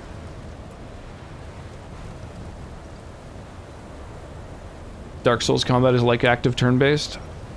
Yeah, I guess. I mean, I don't know. If you really, really, really break it down, eventually you get to a point where it's like, no matter what kind of combat something has, it takes a certain amount of time for an attack to conclude, at which point you're able to make another attack, and therefore it's all turns. But, you know, I don't know. You can't just keep zooming out until eventually you're looking at binary. Otherwise, nothing means anything anymore. Watching makes me part of their audience. Yeah, I mean, if it's a thing you're watching, then that's why it's on TV, right? Like, that's why it exists. Because there's a bunch of people who are watching it. That's like, that's what... The show has merit if you're spending your time invested in it. The developer clearly states it's not turn-based. We'll end the conversation here. I just disagree, that's all. I totally disagree. The developers, I can think of a few games where the developers define their game, I think, differently from, like, within the bounds of reality. Like Cyberpunk, you know. The developer clearly stated that the game was finished. They were wrong. Dark Souls combat, that game gives me Stockholm Syndrome. That's funny, Keegan. Yeah, we went to the same example. I mean, if FF4 active turn-based is turn-based, then so is WoW. Yeah. I would say WoW is totally a turn-based game. Although I don't know if your basic attacks are on a turn-based thing. Isn't it a thing where you're kind of always just shooting regular attacks and then everything else is on a cooldown? If Final Fantasy IV worked like that, where you were kind of always doing damage, but then all of your other abilities were on cooldowns, and each of them had different cooldowns, then that wouldn't be a turn-based game. Dark Souls, the way I describe it is get ready for pain if you've never played it. I guess the way I describe Dark Souls is that it's a Nintendo hard. It's just as hard as, like, original Mega Man. No more.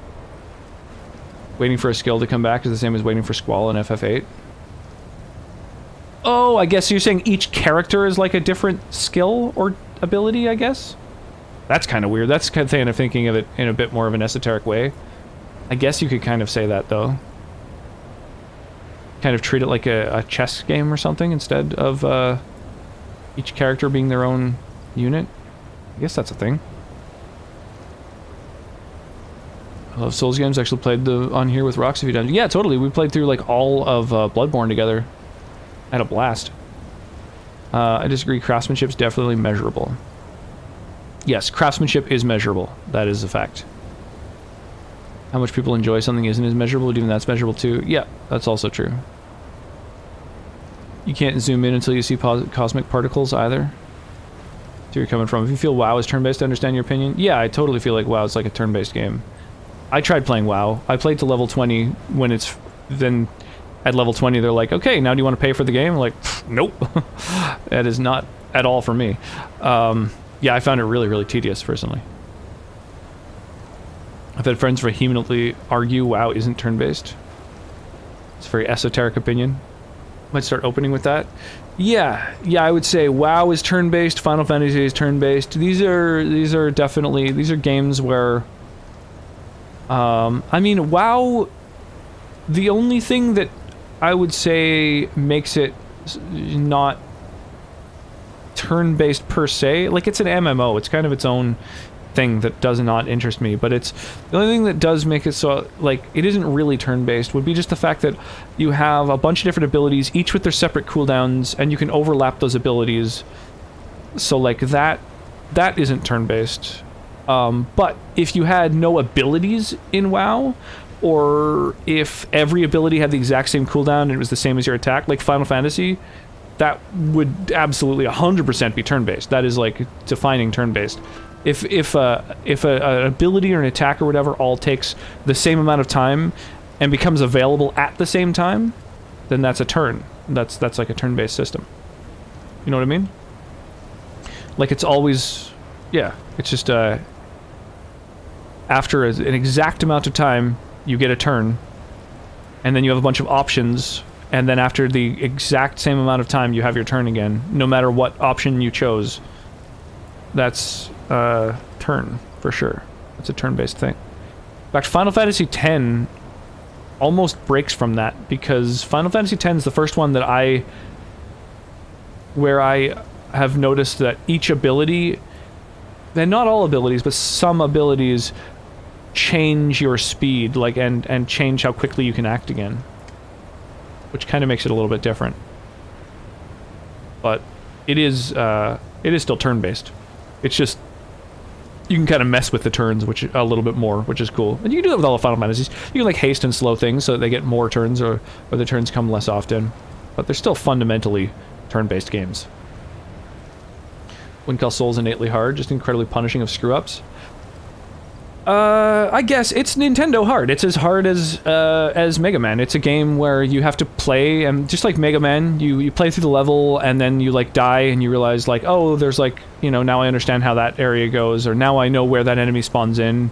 And then you get to the boss, and you usually die a couple times against the boss because you learn their patterns. Like, oh, they leap across the screen, then they shoot, like, a couple of things, or sometimes they use this other ability. So you just have to, like, learn how the enemy's attacks go and adjust to them. And so I think Dark Souls is like a 3D Mega Man game, just like Mega Man 1 and 2 and stuff like that. More than most other RPGs, you know, that don't really require timing and stuff. Like kind of arcade style RPGs, like button mashy kind of God of War things. I would say Dark Souls is closer to Mega Man 2 than to God of War. PS2 unfortunately was not here yet for Bloodborne. Oh, was it Dark Souls 2 that we were playing together? Right. Bloodborne, I was playing with... Oh, who was I playing? Oh, I'm blanking on his name now. Fuck. I feel bad about that. You guys consider RuneScape turn-based? I don't know RuneScape. I found RuneScape very, very tedious to play. Super slow moving. I had friends who were hooked on it in high school. I need to play RuneScape to have an opinion on it. For me, it depends on how we define games like WoW. I actively seek turn-based. I seek old-school turn-based with hard pauses. ATB is very similar to WoW combat. Yeah, Slushy Jarl. Slushy Jarl was who I was playing Bloodborne with. Yeah, the only thing I think that separates ATB and WoW's combat is that WoW has several different abilities with different cooldowns. And you can use them sort of whenever you want. Whereas Final Fantasy, regardless of what ability you use, it doesn't affect your turn order. Like, and you can't do anything until your turn is up again. Like, you can't do any kind of attacks or any abilities in between. So that's what I think of as turn-based. At an FF5, you can use the ability whenever you want. I don't know FF5. That was one that was, like, only released in Japan originally, so I haven't really had the opportunity to play it. But I played 4, 6, 7 Remake, 8, 9, 10. It's actually making me want to play Earthbound. Dude, Earthbound's spectacular. Really, really good. FF6 as well.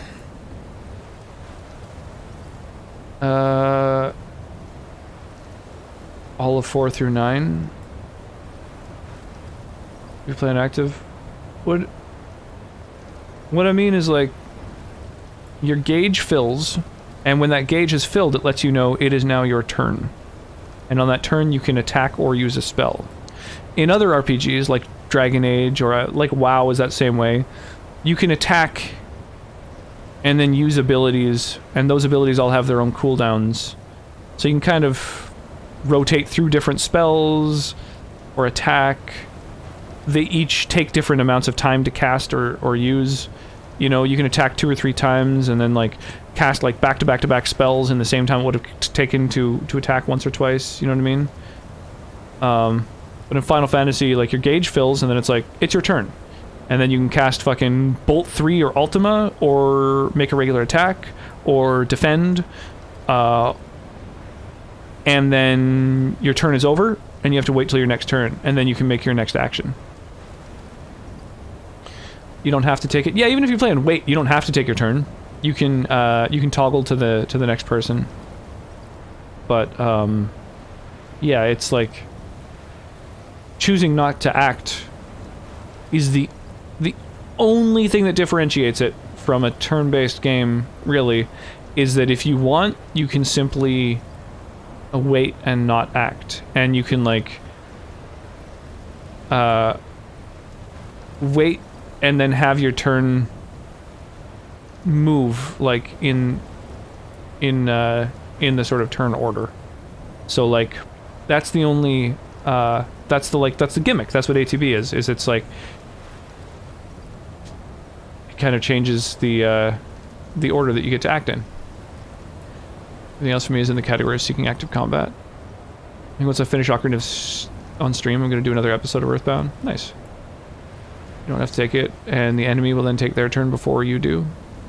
There's no order. There is an order. Not acting changes the order, but they're like, as soon as you take your ability, you have to wait until your turn is again. So if an enemy attacks, and then one of your characters attacks, and then you wait with your other character until the enemy attacks you again, then you've moved your turn order from before that enemy to after that enemy. You know what I mean? Yeah, you wait for your turn, you use whatever you want, then you wait again. That's a turn. That's like, it's a turn-based game.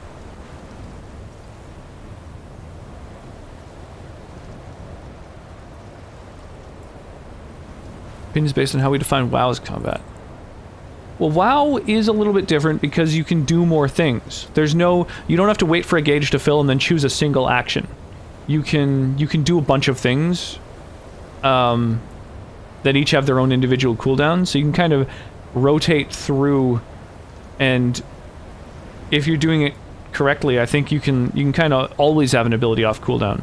Like, I don't know, I've seen people's fucking taskbars on WoW, and it's like dense with abilities that all have their own unique cooldowns. So like, am I really only 20% finished with Earthbound? Not even 25%? Somewhere in that vicinity, I think. It's a pretty long game. It's like having more characters. It's like increasing the party size in FF6. I guess, but in WoW you do have a big party, but it's just other people controlling those other characters. So like, I think WoW has raids that have like, whatever, I don't know what the limit is, 30 people, 80, I don't know, 200, I have no idea what the limit is. But usually in a Final Fantasy game you're limited to like 4 people in your group, I think. I can't think of a Final Fantasy game where you get more than 4. You only get 3 in FF10. I would say WoW is way more not turn-based than turn-based. Yeah, exactly. Where I would say Final Fantasy 4 to 9 are much more turn-based than not. Whereas WoW is more not than it is. Though they're both kind of straddling that line. Hey, you're finally awake. Trying to cross the Imperial border. Right, so we just saved, I think, right? No, we didn't. Okay, let me save and then try and use this new shout I got. I'm intrigued.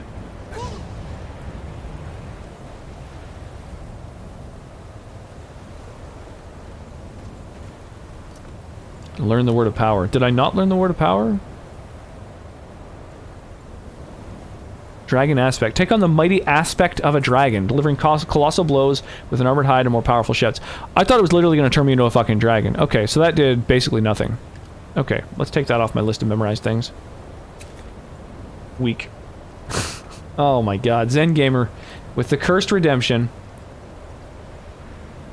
Straddle stuff, daddy. ATB is so wowish, though. I guess in a way. But, like...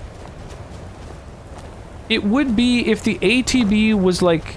There was a separate ATB for every single ability for every one of the characters. And then in between using those abilities, also you were able to attack. I'm not really sure where I have to go. Oh. Well, that makes that a little easier then.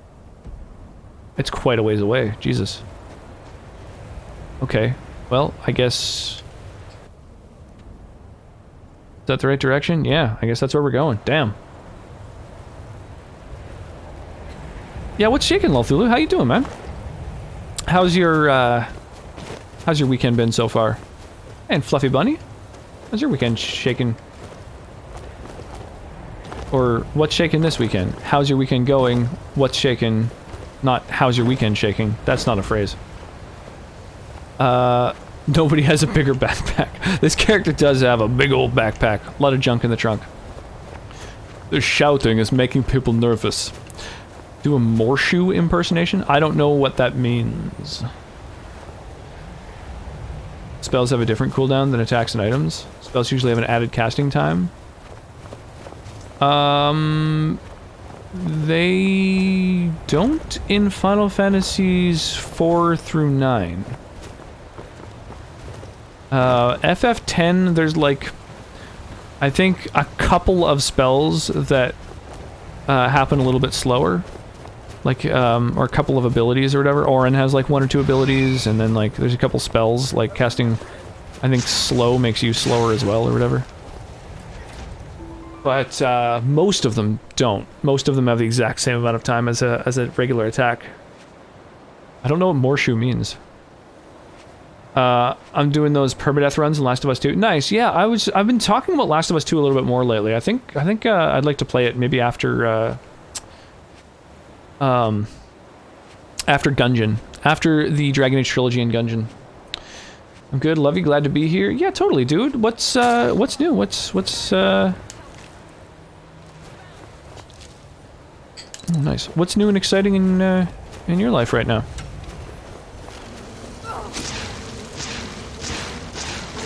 I've been lurking a bunch of your D&D streams, but I haven't really had the opportunity to hang out for any length of time, so I'm always ready to engage, because then, you know, I'll end up having to, like, jump up and leave halfway through a conversation, which I find kind of rude, you know? Lamp oil, rope, bombs. You want it, it's yours, my friend. FF4 definitely has a spell casting time. And 5. Well, so FF4 I haven't played since I was a kid, when it was like FF2 on a Super Nintendo. And FF5 I haven't played because that wasn't released here. But FF6 I played a lot of. FF9 I played almost all of. FF8 I played a bit of. Again, I found, I don't know, 8 was a bit of a struggle. I didn't find it to be a very compelling game, unfortunately.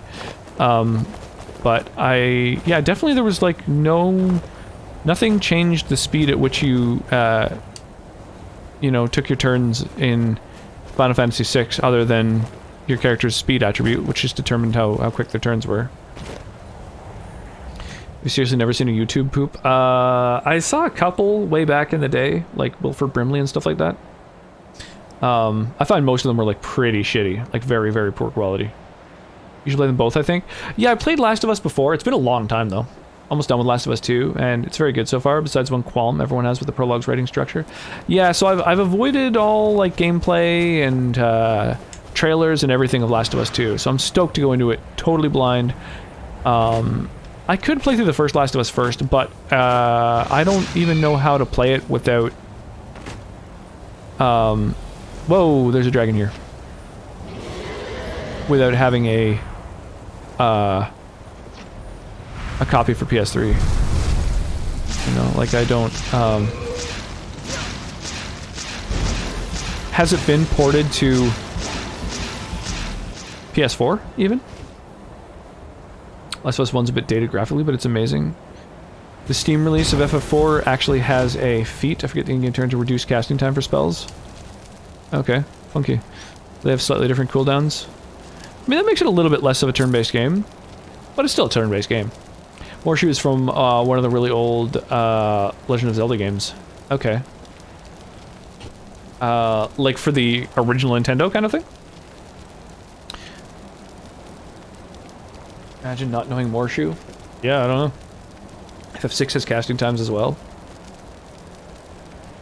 I don't think it does. I don't know if that's a thing. Are you certain?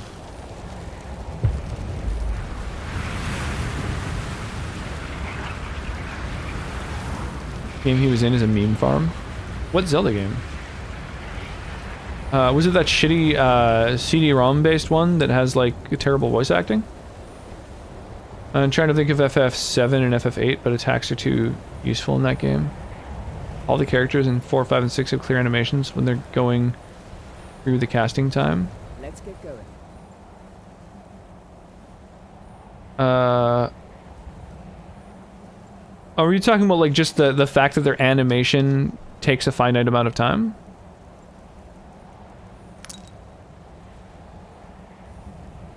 How many channel points do I have to spend for you to play a video on stream?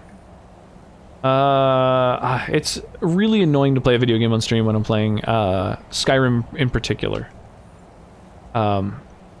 Because it's one that like tabbing in and out of it's kind of annoying. If you skip Last of Us 1, I recommend watching spoilers for the start and end of the game, as those are both very important for understanding too. So I played Last of Us 1. It's Last of Us 2 that I'm totally blind to. I played Last of Us 1 way back on PS3, and fucking loved it. I certainly at the time considered it one of the best games of all time. I think I still would. I think that its narrative is fucking spectacular.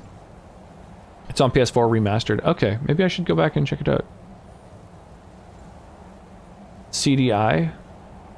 Like I said earlier, anyone who would consider WoW turn-based would consider ATB turn-based. Yeah, WoW is like close to being turn-based for sure. The old one with the jank-ass cutscenes everywhere. Yeah, so that was a CD-based game, right? Link in the Faces of Evil. It's just pray animation, or like saying a chant at a time, and attacks don't have that penalty. Yeah, I guess so. It takes a tiny bit of extra time, but I mean like it doesn't change how your ATB functions. Like there's just that's like part of using an ability.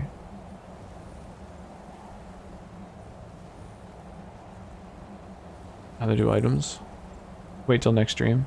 Throw it in the Discord. I'll check it out between streams. Your girl picks up Last of Us 2 here and there. I still haven't played through the first one yet. Really? Oh man, it blew me away. Honestly, I'm afraid that the first one might make me cry. Now that I have a daughter. The Philips CDI. Gotcha. Laughs in Link on Philips CDI. Yeah, that one, that's like the, that's the one that's the excuse me princess, right? We have to wait for the spell to be cast, so it's a longer cooldown. I guess so, but that's like every single spell just like has an animation where they cast a spell, so that's kind of a different thing.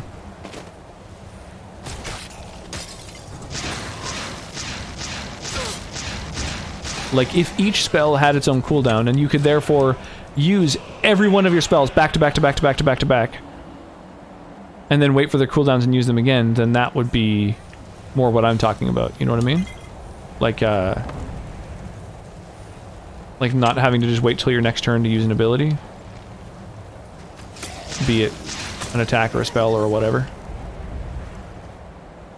That's Legend of Zelda animated series. Oh, okay, okay. Right, they both looked pretty lo-fi. Hey, cool. Little chest back here. Don't mind if I do. Cast time's usually just a balancing agent more than anything else. Yeah, they just like tack on a little bit of extra time, but like a low-powered spell and a high-powered spell all, I think, have the exact same wait time, right? That's just like a, I don't know, just another minor game mechanic that makes the turn-based nature of the game feel a little bit better to play.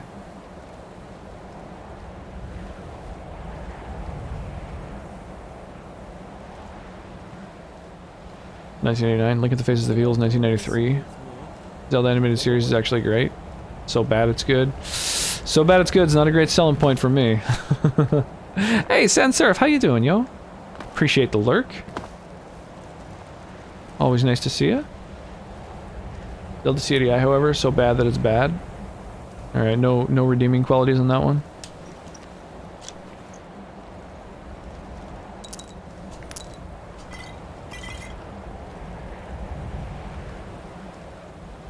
Can I help you?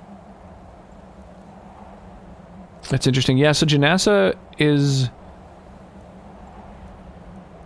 kind of broken right now in that her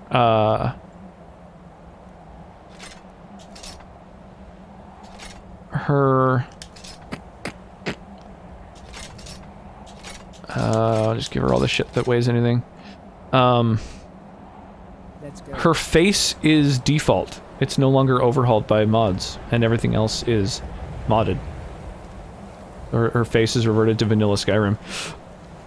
Looks way worse.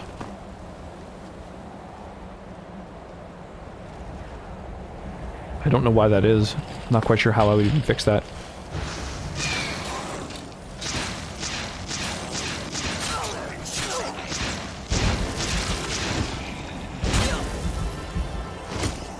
Oof.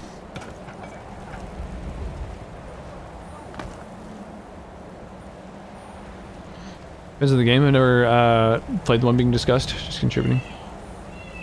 Yeah, I have no idea. Maybe it's true turn-based, like Dragon Quest and Persona, feels better to play. Yeah, Persona's combat started to feel a little tedious near the end, I found. Persona 5, I really did enjoy the game, but like, yeah, it was... Whoa, unique dagger. It wasn't quite as, you know, interesting to watch for stream, and also kind of not super interesting to control at a certain point when you kind of have like a rhythm down.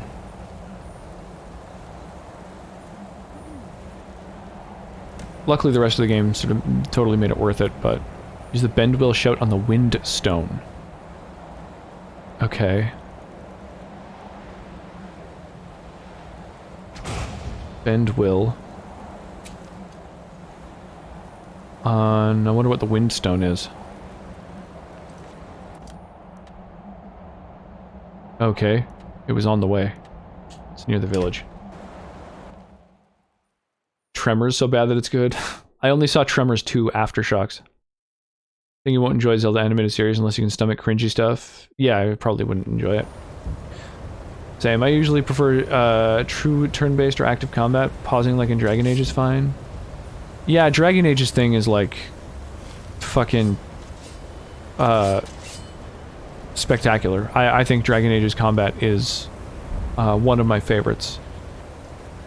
Yeah, being able to toggle pause so that you can like think, and having all kinds of like, I don't know, just cool combos. Like at Dragon Age 1, being able to like shatter dudes, freeze them solid and shatter them and stuff like that. I love all of that. I think it's oh, the two epics are just too far away for me to haste both of them. That's annoying. Oh, wow, this is really annoying. I can't see the outline after... Weird. That's a weird little bug. Endgame is mostly about closing out the narrative in P5. The final boss is more thematic than challenging. Yeah, it's true. I found the first couple bosses in the game were the hardest. Play the Morsha vid while on Stream Raiders. Nah, I don't. Knowing that it's YouTube poop, I'm not feeling it. I think the quality of a lot of that stuff did not age well. Those combos made mages feel incredibly rewarding. Yeah, like the freeze and shatter, and like just AoE stunning and stuff like that. They were pretty OP, but it felt amazing. And it's like, I don't know, something being OP in the late game in a single player RPG, I think is totally fine. Well said, Wyra.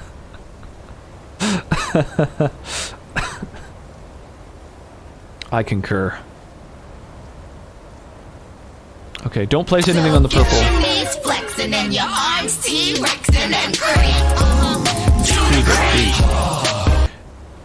Fuck, there's like no enemies on this. We should definitely start this battle early. Remind me. Remind me to start it early. It isn't YouTube poop? Ah. What, I don't know. Is the troll underneath Thanks, Wyra. That bridges us all together. You got so many shoutouts. Pardon me. I don't know, sounds potentially sus. I just can't even keep track.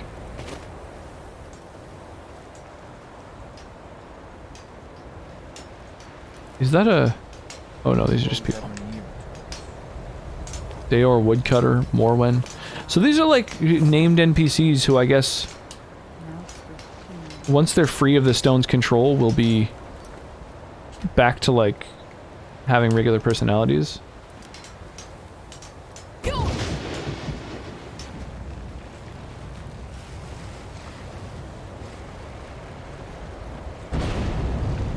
Oh. Whoa!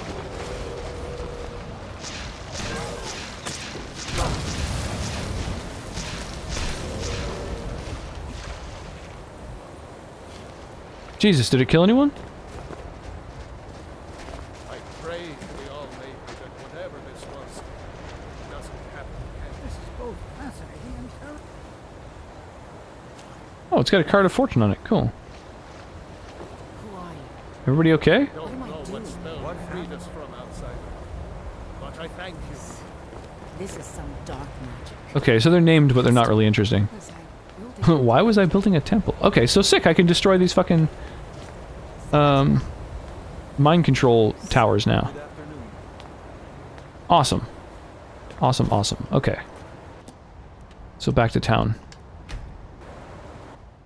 You're in Solstheim. Dragonborn DLC. Yeah, I've never played the Dragonborn DLC, so I guess we're going to be playing Skyrim for a while still, because there's a bunch of stuff I haven't played yet. Yeah, it's so weird. Janasa's face and head is default Skyrim textures. Ready to move? Yes, my thing. But everyone else works correctly, so something happened. I'll have to see if there's maybe a mod that needs updating or something like that. Yeah, a little glitchy. A little glitchy. That's a new one. Janasa's been kind of glitchy since the start. I think it's because there's like 3 different mods that change her. Okay, I'm going to take this because it's a valuable book I don't own yet. I'm going to take these because I like crafting. And that because I like enchanting. And also these. And also I've never read this, so I'm taking that. And, okay, I think I'm done. And this is mine, and that's mine. Yes, my lady? You have Bet a relaunch would fix. I don't know, it happened from the start of this stream.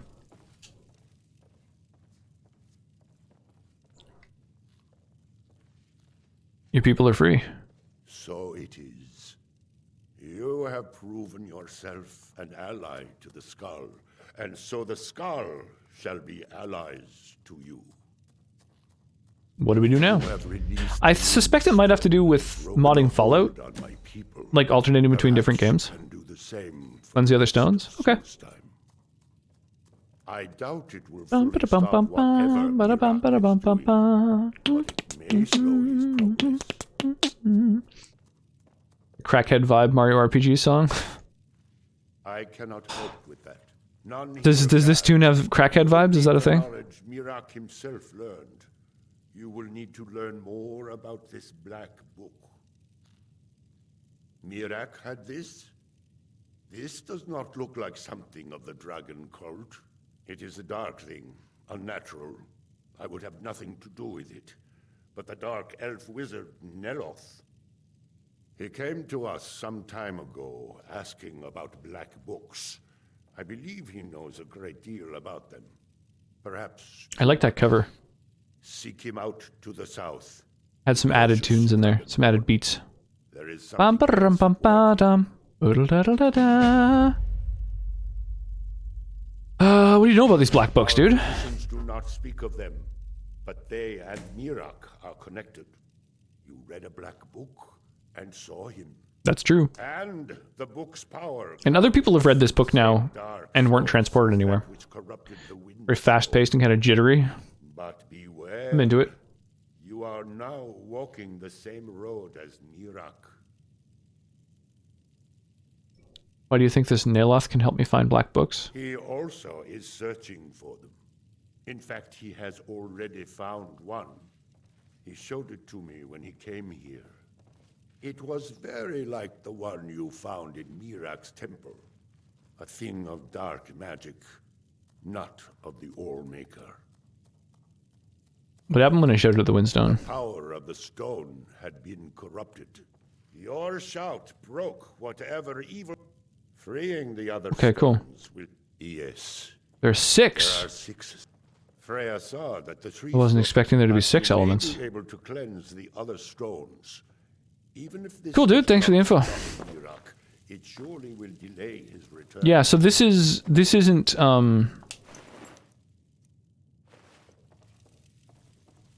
this is not mod stuff then. This is actual like released Bethesda content. For many years now, I have attended to Storm. It's good that our people are now free.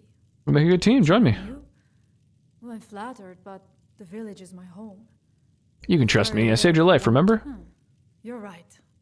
Very well. If you need my help, seek me. I will follow you, Skull friend. But I must return to the village afterward. Awesome. New follower.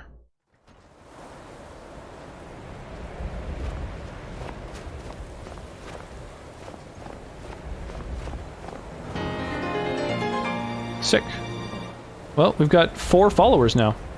Yo, Drunken Druid with a big old raid. Holy crap. Welcome on in. Oh my goodness. Welcome, welcome, welcome, one and all. The Drunken Druid Tavern has arrived. Wolf Tracks, welcome on in. I had to paste my raid message. That's all good. How are you? I'm doing great. I'm doing really well. Yeah, thank you so much for the raid. Here, let's give you a shout out and let's see a clip. Decent enough place to live, I guess, except for the lower level. That's I where love the KOTOR. swoop gangs hang out. Just stay in Upper City and you'll be fine. You also might want to check out the cantina. I used to go there when I was younger. Good place. I used to go there when I was younger. I'm doing great. Welcome on in, everybody. Ashwinder, welcome in. Boyce Games, Pewter Parker, Greeny Trini. Oh my goodness, Shadow of Intent. Welcome one and all. I really, really appreciate the huge raid. Yeah, Knights of the Old Republic, those games are spectacular. I really, really enjoy them. Are you playing them for the first time? Wolftrax, thank you for the follow. I really appreciate that. Those of you who are just arriving, Greeny Trini, thank you for the follow. I appreciate it. Did you have that clip ready ahead of time? No, not at all. So I have a bot so that whenever I do a shout out, it plays a random clip from that person's channel. yeah, those of you who are just arriving, we've got song requests going on, so feel free to use !SR in order to add a song to the queue if you like. You know, treat my stream as your jukebox. Ashwinder, thank you as well. Oh my goodness. Really appreciate Pewter Parker as well. Jeez, the follow train. Holy crap. Thank you one and all. Just met Rox earlier this week and he's totally awesome. Y'all will love seeing his DA2 playthrough too. Yeah, so we're playing Dragon Age 2 as our main game right now. Shadow of Intent with the follow. Holy jeez. Welcome one and all. Love the Spanish guitar. It's very Ace Combat Zero. It's the Gerudo theme from Ocarina of Time, but like covered. Gerudo Valley like remix.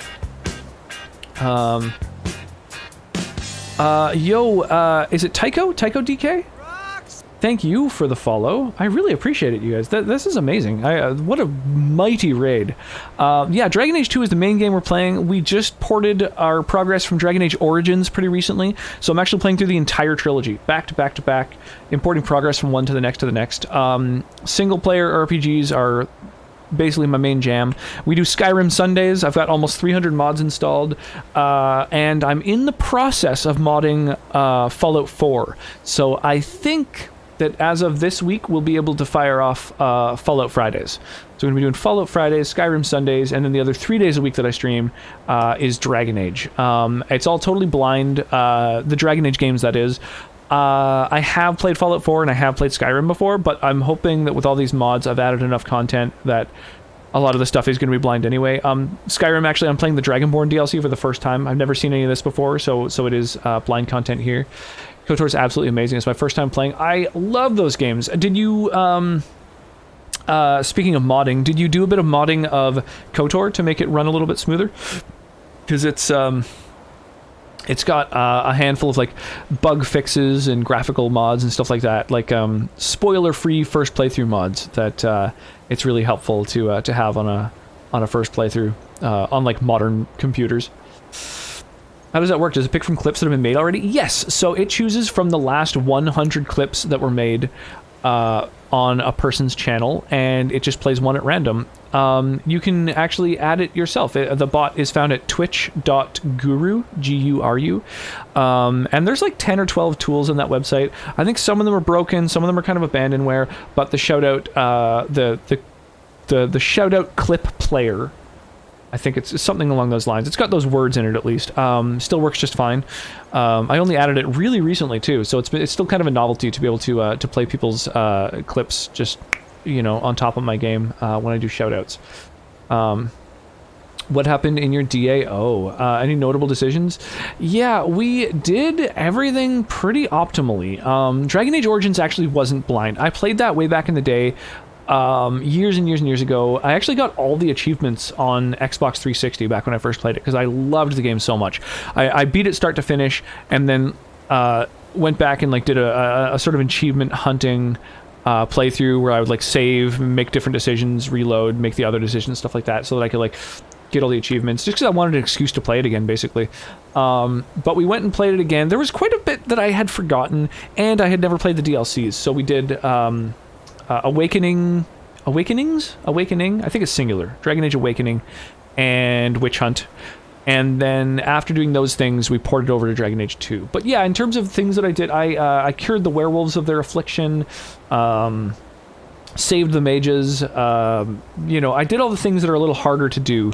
You know, I freed the boy from the clutches of the demon through negotiation, and didn't use blood magic for it. So, you know, I kind of tried to do like a good guy kind of playthrough.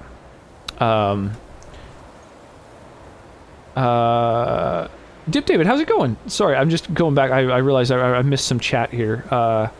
We just have the widescreen mod installed, so it's totally vanilla except for that. It's been running nice and smooth, though. I've heard I'll need some patches for KOTOR 2, though. Nice. I'm really glad to hear it. I have a friend who was streaming it, and he was having quite a few little issues, so he ended up having to go back, uninstall it, and then reinstall it with all the mods to make it run a little bit smoother.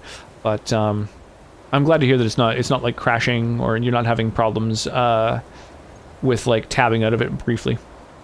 How far into Dragon Age 2? We have basically just gotten to the first main city, done tons of quests throughout the city, gotten some people in the party. We got the edgelord elf, we got the sexy pirate, we got the dwarf and his named crossbow. So we got a few members of the party. And then I explored some of the areas outside of town just to do side quests, like the Boneyard and a few other little places. And then we're about to go to the mountain? Sundermount, maybe? Something like that. Where there's like a bunch of main quests. And so we're still pretty early into the game. Thank you for the lurk. Yeah, totally. Get ready for bed. I really, really appreciate the big old the raid and just for you entrusting your community over my stream here. That's amazing. I really, really appreciate it. Connor, you can save him without blood magic? Yeah, so if you save the guy, the blood mage in the dungeons, and I was playing through as a mage, so I actually had a previous history with him. We actually played through Dragon Age with the same protagonist that we're using for this game, the red-headed female elf, Cabernet Sauvignon. We went through and because we were playing a mage, we had a history with him. We let him live. Then he shows up in the palace and he's like, "Hey, I can just like kill a motherfucker and get you over to where you can talk to that demon." And because I had saved the mages already, the mage circle, I'd done the mage circle quest, I had the option to say, actually, we're going to bring him over to the mage circle and have that ritual done without blood magic. And then the circle's able to do the same thing, and you don't have to sacrifice anybody. I'm good. How are you? How's Skyrim Sunday going? Great. I love Skyrim. We're playing through the Dragonborn DLC, which I've never experienced before, so that's a lot of fun. Yeah, I'm digging the crap out of it for sure. I like it here. I'll be back in a few. Sounds good. Well, I appreciate that. Fenris, yes, that's the one. Rox, how are you today? I'm doing really well. Yeah. Today I spent all day with the little one. I woke up and gave the waifu a lift to work, and I've got an amazing little 2-year-old daughter who I spent pretty much the entire day hanging out with. I actually we're in the process of building a fence, and so I actually I posted on my Twitter today. I tweeted a little video of her helping out while we're building the fence. She's so adorable. So yeah, I got to spend the whole day just hanging out with her. It was a rainy, crappy day, so we didn't actually work on the fence today. But yeah, I went and after the waifu was off work, picked her up, and then we got some sushi. So it's been an awesome day. Yeah, I've had sushi. I got to spend all day with my 2-year-old. Yeah, it's great. I'm basically doing the full-time dad thing, and then I'm also streaming almost every night after I hang out with the little one all day. So it's I'm doing great. Yeah, living the dream. You can also do the Red Cliff stuff, then go on to the Mage's Tower to get their support for Connor. Oh, okay. That makes sense. Yeah, I did the Mage's Tower right away because I wanted a dedicated healer. Wynn is, I think, the best character in that game. Just the fact that she's got the spirit healer specialization, so that she's able to, because you can like plot the tactics of your NPCs. She's just a heal spamming, like, yeah, she's just the heal bot. And then as soon as I have my main character freeze an enemy, she also tries to shatter them. So she like finishes off enemies and heals everybody to full, and that's Wynn's job. That's all she does. So I like to go to the Mage's Tower first so that I can get her on the team. Wynn OP, I know, I love her.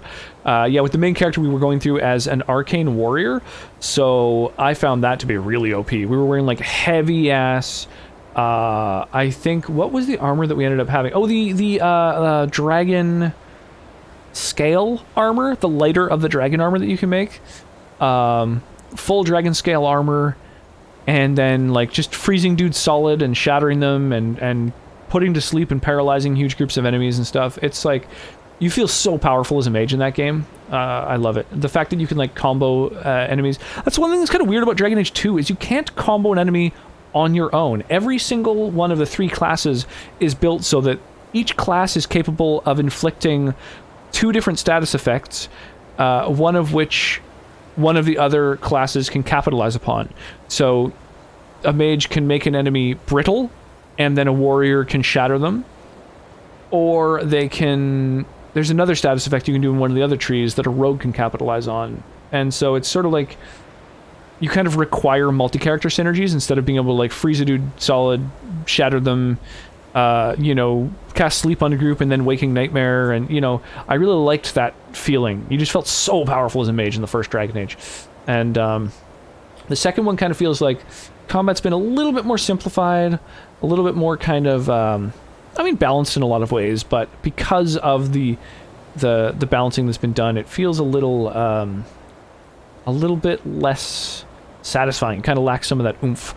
But that said, I'm hoping... I've heard mixed things about Dragon Age 2, so I am expecting to enjoy it overall, because I just love a good RPG. But I'm really looking forward to Inquisition, because that one I've heard lots of really good things about, and I've never seen gameplay, I haven't even watched a trailer, so I'm going to be going into Inquisition totally blind, so I'm really, really looking forward to that. Wynn's great for healing? Absolutely, yeah, she's, yeah, having a good healer, like, is so important in Dragon Age Origins especially. You can... If you've got, like, a really good tank who can draw aggro and a really good healer to just keep everyone alive, then you can survive things that you wouldn't otherwise be able to. If you leave during the Protect Redcliffe quest, you can come back to a dead town full of undead. Well, that's brutal. Arcane Warrior strong. Yeah, so I went Arcane Warrior and Blood Mage. And then there's, like, an area where you can choose to... I think it's a DLC area, maybe. You can choose to, like, drink some concoction, and that gives you a couple of blood magic type abilities that are kind of blood magic, but not quite. And those are also quite powerful. Yeah, I really, really enjoyed that character. And I also played with about 50 mods. More than 50. Close to 60, now that I think about it, with Dragon Age Origins, because I'd played it before. So I had mods so that you move faster outside of combat, and just little quality of life things like that, so that was kind of nice, as well as, like, improved party member aesthetic, like, so they sort of changed how all the allies look, which was kind of cool. Shale was, like, bigger and had, like, cooler kind of runes and stuff like that in her, and yeah, just all the NPCs just looked a little bit cooler. It was nice. I like the animation of the rogue skills in Dragon Age 2.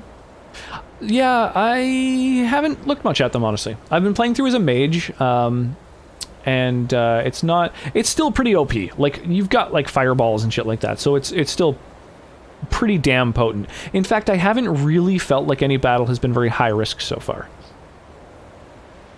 It's so extra. Blood Mage is strong, but I avoid it for RP reasons. Yeah, I got blood magic through negotiation with the demon, and nobody had to, like, suffer anything, so I was able to... My persuasion was jacked, so I was able to persuade the demon to give me blood magic and leave Connor's body alone, and go fuck off. So that was, like, a win-win-win.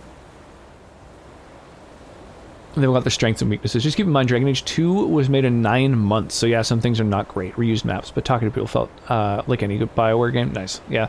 Yeah, so far the party members that you get with you don't feel quite as memorable. However, I'm hoping that they kind of blossom during the course of the game. I've only been a Blood Mage in 2 because I love Meryl. When's Meryl? I might not have Meryl. I don't know. To Oblivion and back, as they say. Indeed.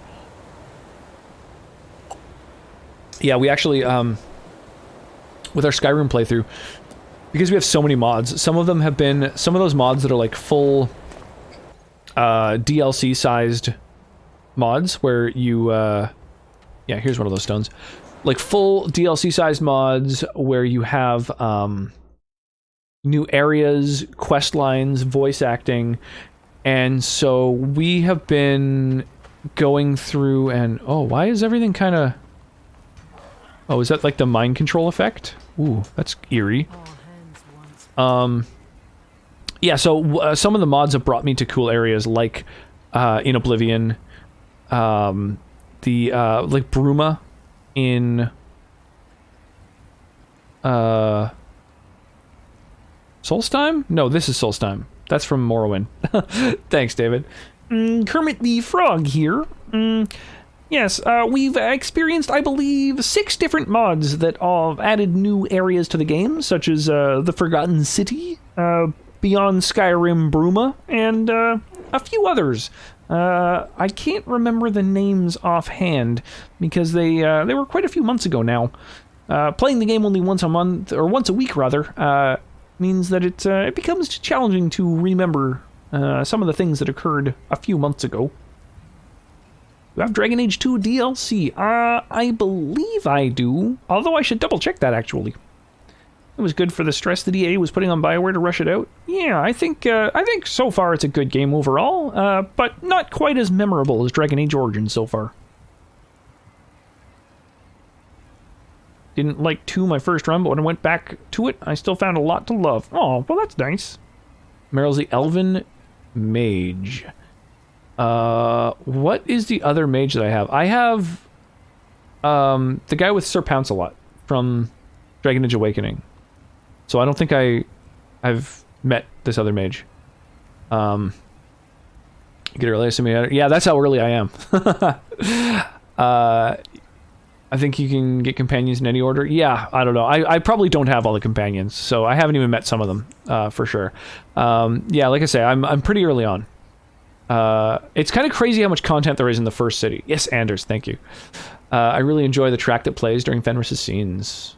Oh, I haven't really noticed. I also have the music turned down in all the games I'm playing, because I've got song requests going on.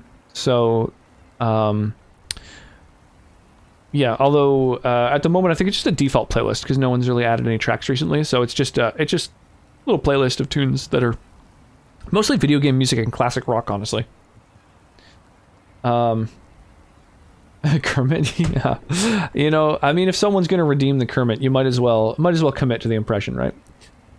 If you have Dragon Age 2 DLC, the loot makes you OP and the game catches up to you over time. Yes, I do have the DLC. That's right. Yeah, I went into the house and I was like, holy sweet Jesus, there's so much fucking loot in here. Yeah, so that's the thing. I forgot about that. Yeah, so that's probably part of the reason that I feel a little bit overpowered. Get them all in the first act, I'm fairly certain. Nice. Yeah, so I got tons and tons of loot early on, so I got to just kind of like equip all the people I've got. One impression. Thanks, guys. I appreciate it.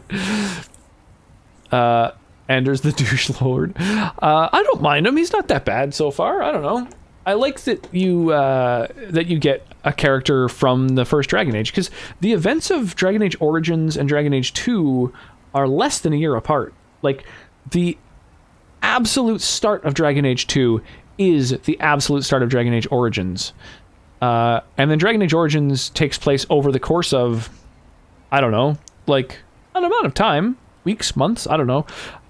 And then Dragon Age 2 takes place a year after the very first part. So, I don't know, maybe the events are only 6 months apart. Like, they're kind of vague on how the timeline works out.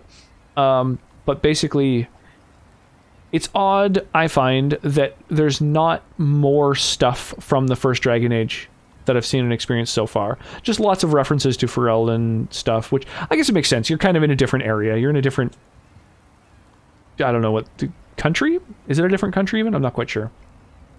But you're certainly in a different region. A lot of the DLC stuff's powerful, and when you get to it in the beginning, it kind of breaks the difficulty curve of the game. Yeah, so the beginning was certainly made easier, but already I've gotten gear that's like on par. Less passives. So that's the thing. Oh yeah, right. This thing's gonna bust out and try and fuck me up. Let's soul trap it. Alright, where you at, motherfucker?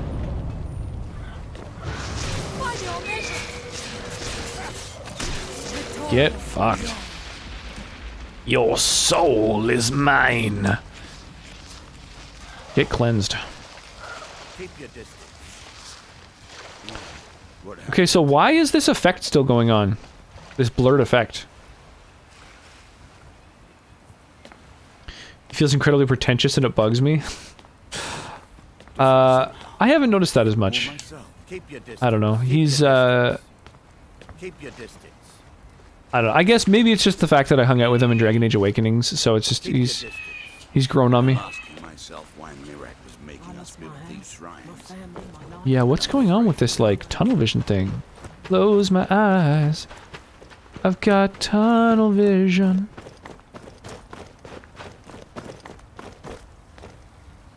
Does it still go on if I go into a place? Take a good look around. I'm sure you'll find what you're looking for. If not, let me know. I might have it stored away. Oh, it faded. Ooh, you've got some books I haven't read.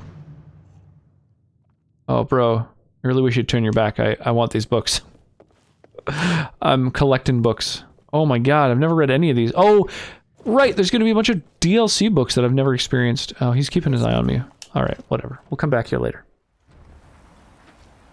Dragon Age 2 is rather underwhelming compared to Dragon Age Origins. However, Dragon Age Inquisition is really, really good. Okay. What is this tunnel vision effect? Oh my god. I have so many different effects on me. I don't even know. Maybe it'll be a red effect? Oof. I don't know. It could be anything. Maybe it's not even listed in this. Maybe it's just from being so near these stones, perhaps? I don't know. Well, let's go cleanse some more stones. Okay. There's one here. There's one here. That's actually really close to a place I've already explored, so let me fast travel here. Oh yeah, we also have Stream Raiders, the little mini game here going on. So if you would like to take part in Stream Raiders battles,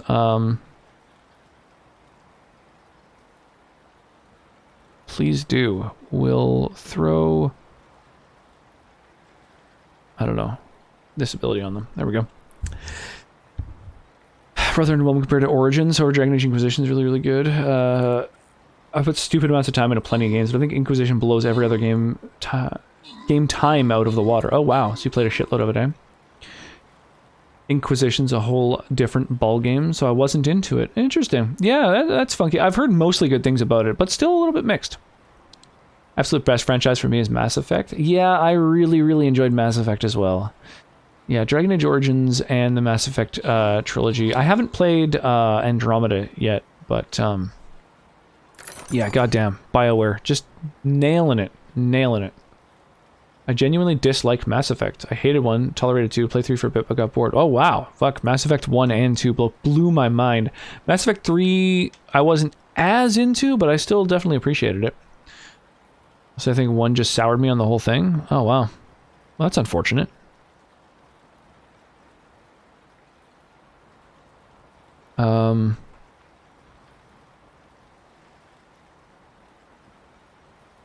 These are melee. Armored. Where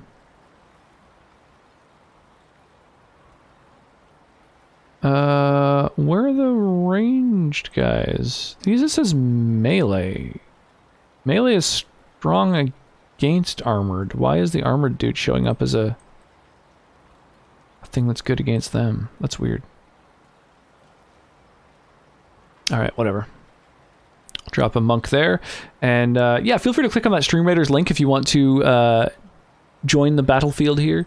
I actually became an affiliate in this game, so we've got some skins in Stream Raiders now, which is really exciting. I'm super happy about that. I've actually got, you know, the skins down at the bottom of the screen to show them off. I was really really proud of how they turned out. Super happy with it. Maybe an ENB bug, maybe. And things to enjoy Dragon Age 2 and formulate your own thoughts on it. Yeah, absolutely, absolutely. And yeah, so far I'm definitely digging it. I'm not enjoying it as much as Dragon Age 1, but I'm still definitely enjoying it. Mass Effect 1 is hard to get into because of the outdated engine and mechanics, but the story was good. So I played it when it was like brand new, so yeah, it really blew me away. Played through each game 7 times. I spent hundreds of hours in the multiplayer. I didn't even know they had multiplayer. I don't really play the multiplayer games like that. Andromeda's Mass Effect in name only. The narrative quality and world building took a nosedive compared to the previous installments. I've heard really mixed things, Aces of Spades, about wait, are people building here too? I've heard really mixed things about Andromeda. I remember when it first launched, it got lots of hate.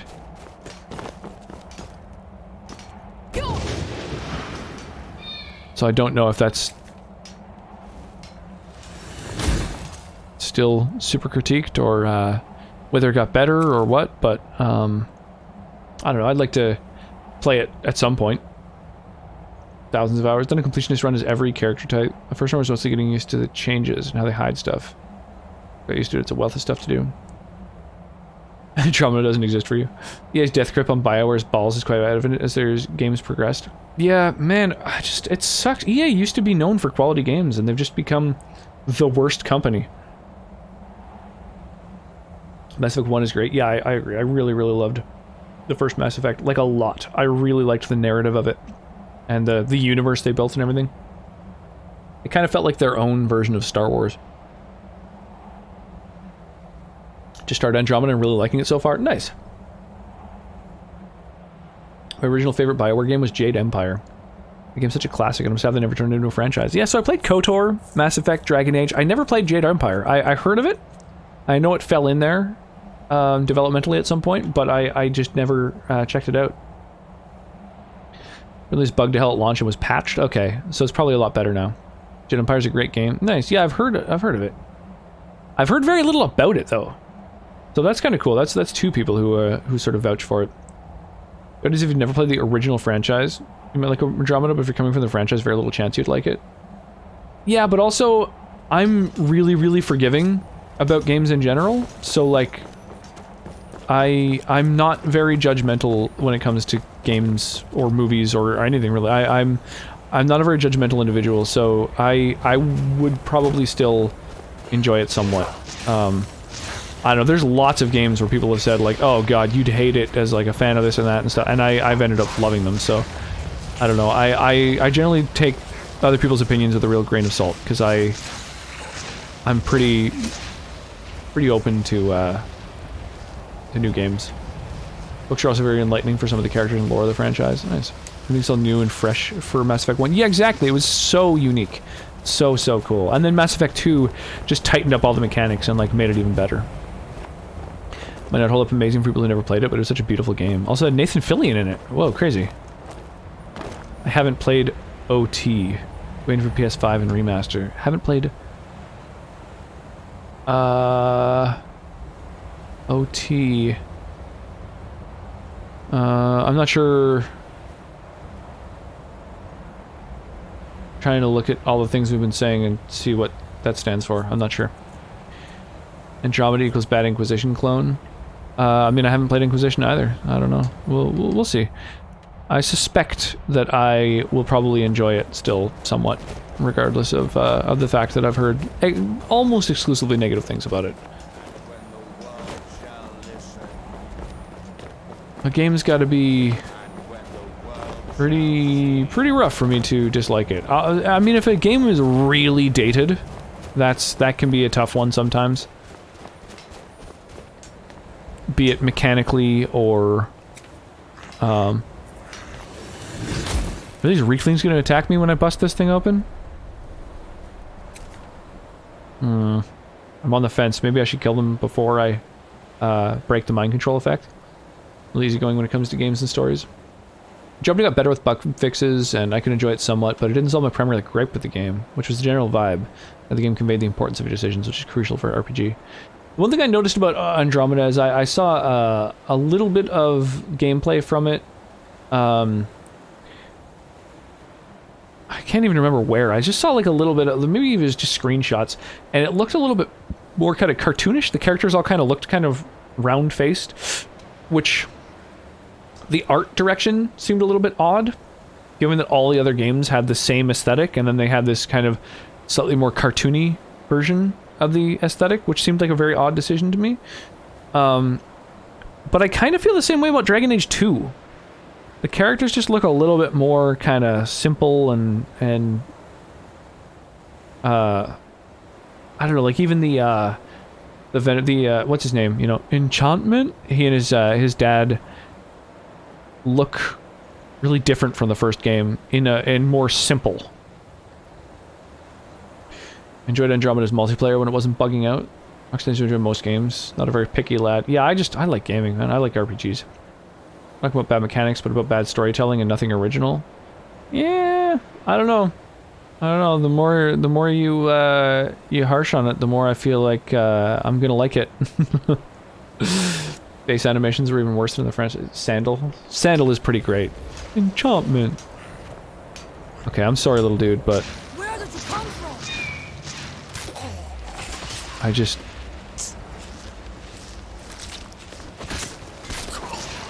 can't let you little guys attack me while I'm dealing with this,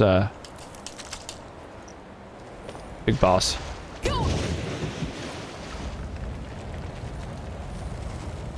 Well, not a boss per se. When the enemy spawns, it it does that little vomiting animation, which gives me a chance to blow it up. Yeah, Sandal's pretty amazing.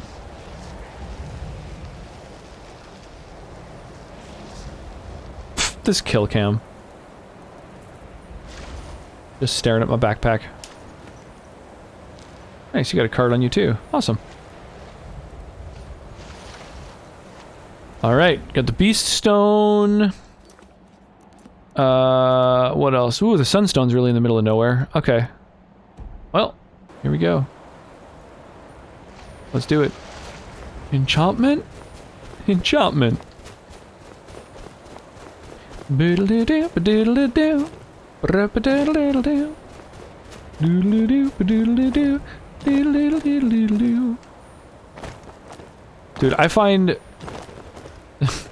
the Donkey Kong Country games, Earthbound, Mario RPG, Super Nintendo games in general, had such memorable music. Yo, thank you for the follow, Aces. Or not Aces, but Ace of Spades. Really appreciate that. Andromeda multiplayer had a better movement, but could never hold a candle to Mass Effect 3's multiplayer. Andromeda has the same bugs. Yeah, I don't plan to ever play either of their multiplayers, so that doesn't affect me. Yeah, the, anything hostile around here? Doesn't look like it. What's going on here?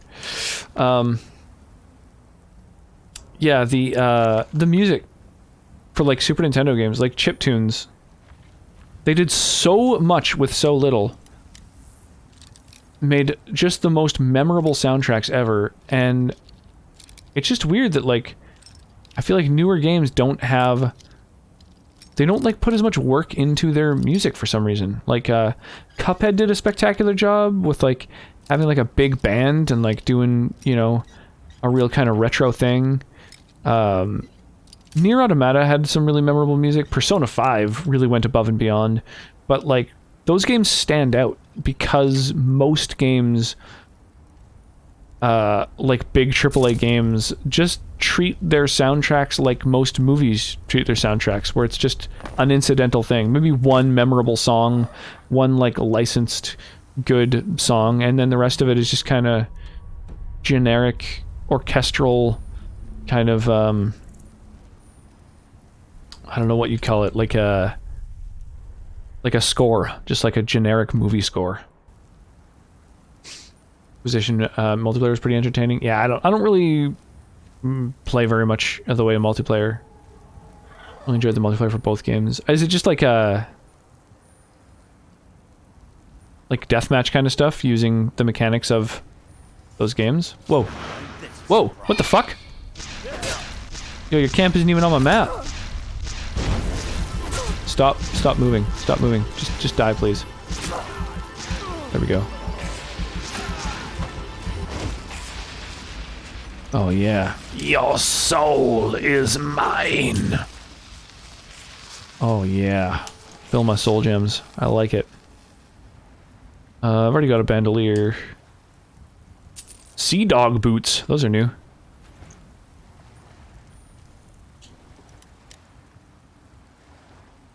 Horde survival mode. Oh, okay. So just waves and waves of enemies.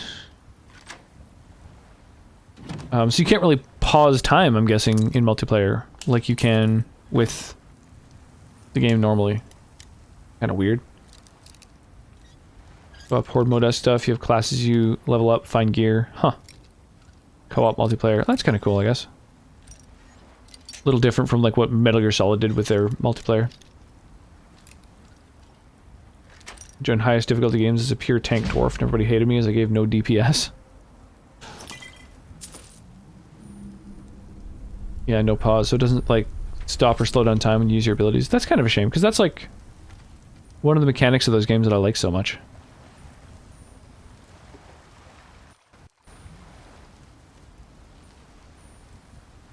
Okay, so there's the point we're going to. What is this flying thing? Will it attack me? Is it an enemy? No, it's just like a...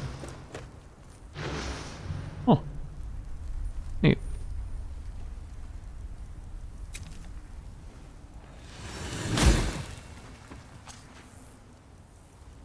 Sunstone discovered. I should level up, but I want to make sure that I can't pay for training before I level up. Oh, this place is being tended by reavers, so they're going to attack me the moment I bust this place up, right? Sorry. Banshees and Phantoms are great for instant kills on the players in the game. So I never really pause in game though much.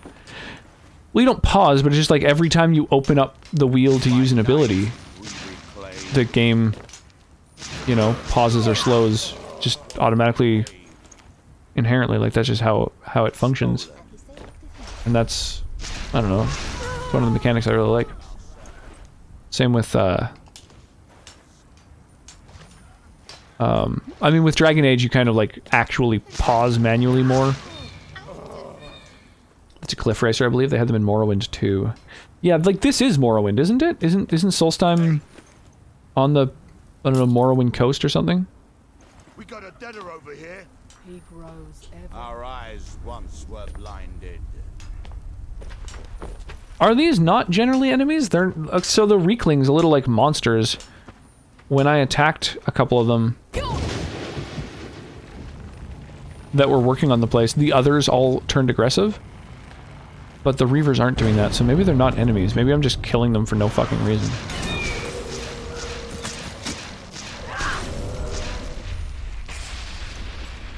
In which case I kind of feel bad. Nice, it's got a card too. Alright, mostly chilling now. We got so much done this weekend. Nice. I think we have only about 4 abilities out at a time. I feel different somehow. More myself. Oh, okay, so you guys aren't aggressive. Sorry. Whoever did this is dead. You hear me? Dead. Yeah. You go deal with whoever did that. I'm just gonna head elsewhere. I gotta kettle on, I think. I gotta deal with that. Where's this last stone? Waterstone, okay. The best path to there. Probably from here. West. Haven't been feeling up to just rearranging all the heavy furniture and mounting heavy shit till now. Nice. Yes, my thing. Oh, it feels so good to get that kind of shit out of the way when you finally are in the mood for it. Oh my god, the night sky looks so nice. Whoa, Jesus Christ. Hello. Yeah, night sky looks awesome in this game. I love it. Well, what the fuck are you? I see you. Why are you invisible, Frost Troll? So my tank was so annoying. I opted out of all damage abilities just to be borderline invincible. Having someone who never went down is still semi-useful though. Place is so much better. Nice, I'm happy to hear that. The sky is falling, I take it. Yeah, well, I don't know why the fucking troll was invisible. That was weird. That was very, very odd. Okay, how do we get out of this little area here? Okay, looks like we're kind of encroached upon by rocks. So, generally rocks I'm in favor of, but we're gonna go around these ones. It looks like if we... Oh, there, and now it's... No, it's still like... There's something going on with the textures. Something's not quite right. I think that is probably related to the fact that I've been modding Fallout 4, and Vortex has been like switching back and forth between things. I suspect. Maybe. Maybe not, though. Yeah, here we go. And then we take a right at the fork. Not much of a path here. Oh, here we go. Okay, there kind of is a path. Alright, awesome. And now... maybe I'll do this Bristleback Cave first. It's kind of more on the way.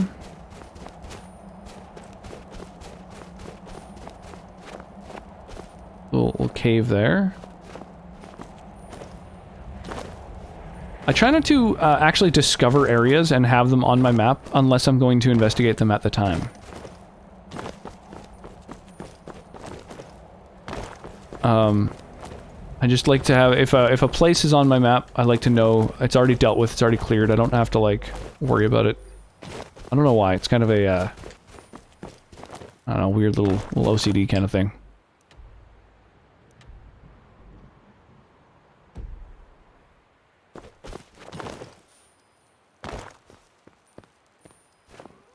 I've been behind on some laundry and such, got a lot of that done too. Nice. I've been putting off putting a new hard drive into my computer for a while.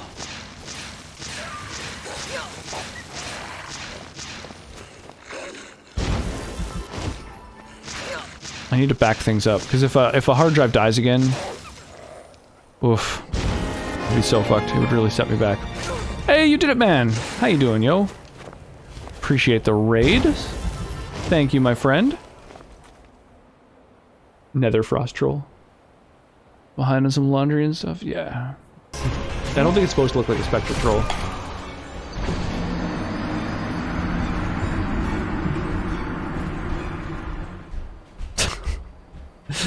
You just died so bad that you left? It's like, okay, fuck this shit, I'm out. Yo, thank you, thank you for the raid, dude. How's GTA 3? Are you doing like one of those like roleplay server kind of things? Are you playing through the story, or what are you up to? Yeah, welcome on in, yo. Not that boss fight. Yeah, O and S. Oh my gosh. Yeah, that's a rough one. So Ornstein and Smog, the last time I played Dark Souls, it was I hadn't played in years, and I got to Ornstein and Smog, and I beat them on the first try. I summoned the Sunbro, and we took him down first shot. I was pretty fucking stoked about that. And then when I did the randomizer for my birthday, the crowd control randomizer, going into Ornstein and Smog's chamber, it was Calamite the Dragon and the Guardian of the DLC. Two creatures with massive breath weapons.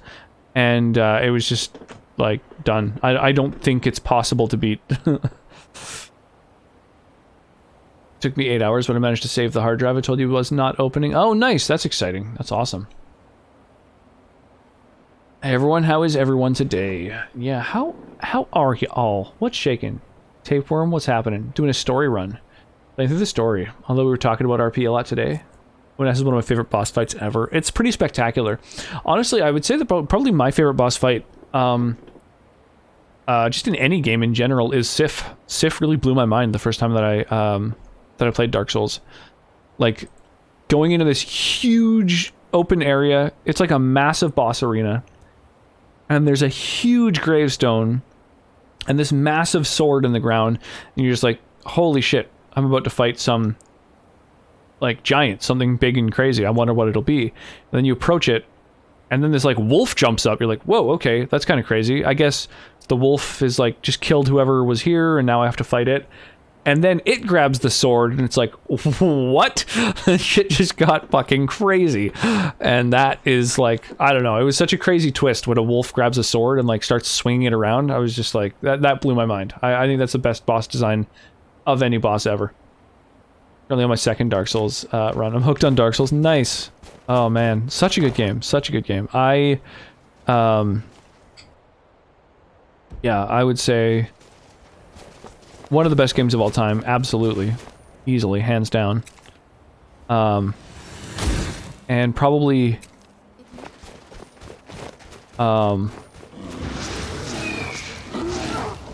probably one of the best crowd control games as well. I've done the crowd control Dark Souls thing 3 times now. 2 with Dark Souls 1 and twice with the first Dark Souls. And yeah, it's just so good. So much fun. Having people being able to inject craziness, affect your hit points and your stamina and just this and that. I love it. Alright. Nothing good to loot.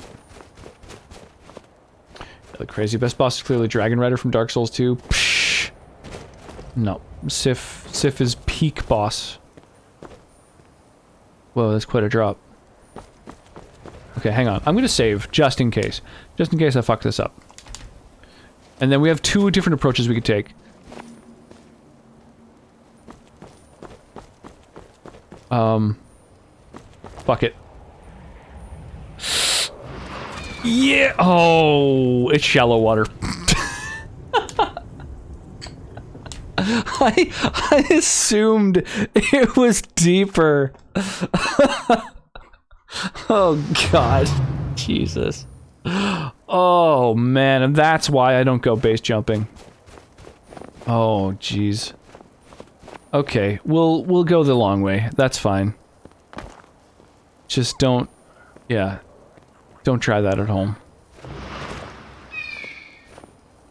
Whoa, what are all these?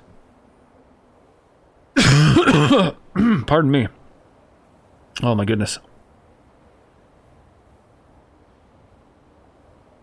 Running Bloodborne recently. I've been loving it so far, which I stuck with it when I started, but when Red Dead 2 was the new game at the time, I had to switch. I've never played either Red Dead. I've been wanting to, but I can't figure out a good way of playing the first Red Dead Redemption. It's not on PS4, so I'd have to hook up my PS3, get it running with a capture card. I'd have to get a copy of it. I don't know. It's pretty tedious. So I kind of like to play Red Dead 1 before I play 2, but maybe I'll just at some point play the second one and play it on its own. The arena has multiple forms depending on how many levers you pull. Mind-blowing. Oh, pff, I get what you're saying. Oh my god. Stuff spoiling Dark Souls. I haven't yet played it. I didn't like Bloodborne, but I might like Dark Souls for not to have spoilers about it prior. Oh, okay. Yeah, well, go play it. I mean, there's no real spoilers there. There's like a really well-known boss. I love its boss design. Yeah, I would strongly recommend playing Dark Souls.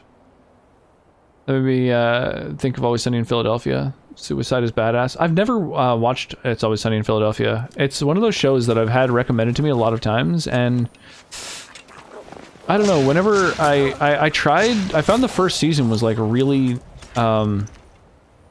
formulaic and kind of uninspired, and so I don't know, I'll have to go back and check it out at some point and give it another try. I love Danny DeVito, and I was hoping that once Danny DeVito joined that it would be a little bit more interesting, but it's just like, I don't know, it's so predictable, you know, like he's a sleazeball, you know, he shows up at the house and they just like let him stay there, and you're like, okay, so obviously when they come back he's gonna have like, you know, hookers and booze and drugs and stuff, and that's exactly what happened, and it was just like, wow, that's not, you know, nothing new. Like, I don't know, I was just hoping it was gonna be a little bit more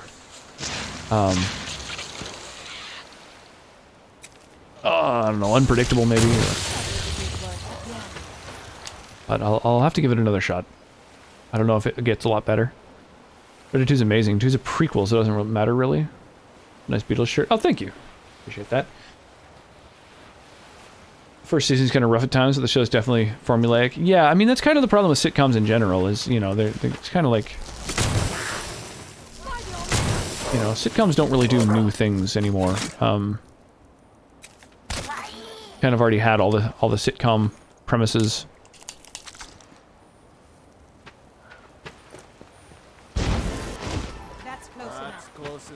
That's close enough. Well, but I want to talk. That's close enough. Take a look. You have things for sale, and yet you're saying that's close enough? All maker. That's close enough. Just chill, guys. Chill. Alright. My thoughts are All right. always with my people. Jesus. Make up your mind. Be hostile to other people or be a vendor. You can't just be both.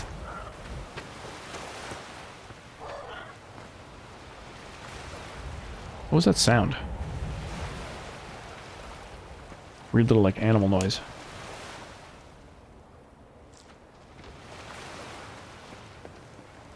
Yeah, I keep hearing really good things about It's Always Sunny in Philadelphia, but even, like, I don't know, I'll see clips from the show that people really love, and, like, I don't know, maybe you gotta, like, watch the show for them to be enjoyable, but I just remember feeling like, I don't know, it's not really anything that's super... What the fuck? Well, that was startling.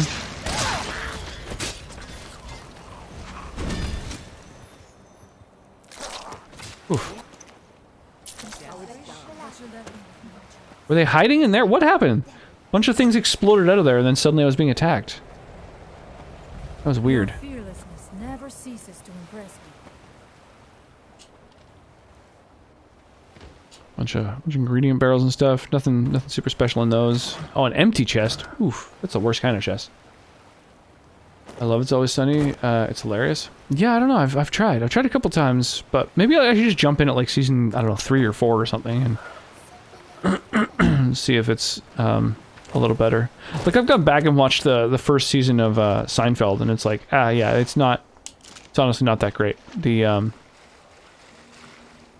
starfish. That's new. There's like a lot of really, really funny episodes of Seinfeld, and none of them are in the first season.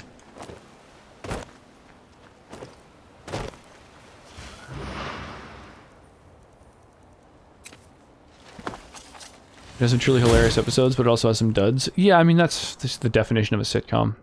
That's why sitcoms, I don't know. It's tough. It's tough to watch a sitcom nowadays.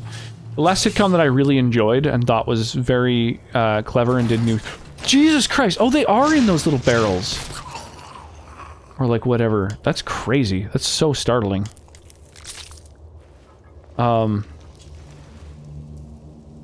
Christ. Yeah, the last one that I really enjoyed and thought was really well done was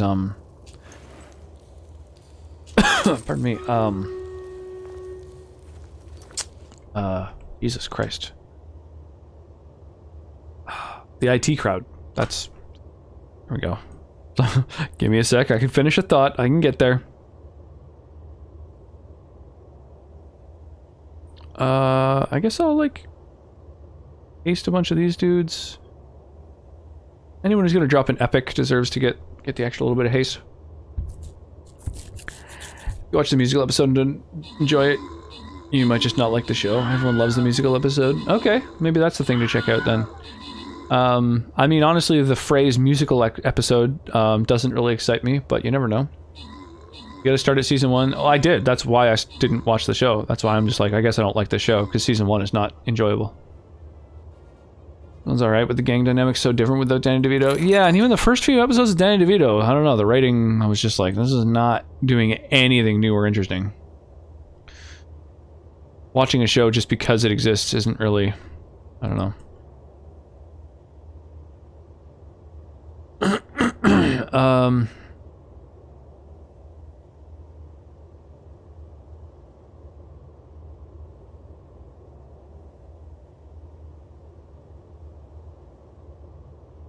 Be-do-do-do-do-do-do. Be-do-do-do-do-do-do. Be-do-do-do-do-do-do.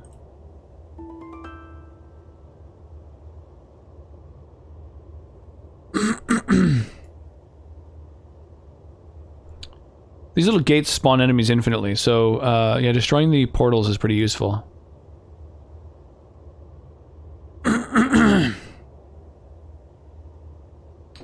You gonna do movie night tomorrow? Maybe. Yeah, I was trying to decide actually. Yeah, I'm thinking maybe I'll yeah, we'll do something. Maybe a I don't know, what did we watch last? We watched Reservoir Dogs and then Pulp Fiction. What's another great movie? I mean, we could do The Godfather because it is sort of such an iconic movie. I'm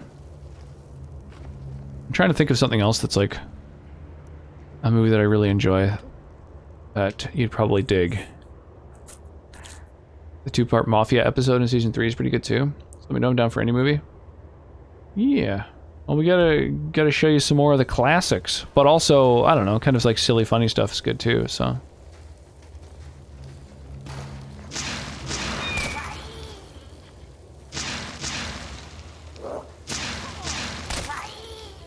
Get wrecked. Just harvesting the ears and hearts of all these fucking little goblin creatures feels bad, man.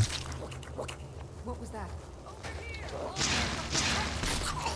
The fact that they like burst out of the ground, is that vanilla? That's just a thing that happens with these things? Because that is wild. Veggie Tales.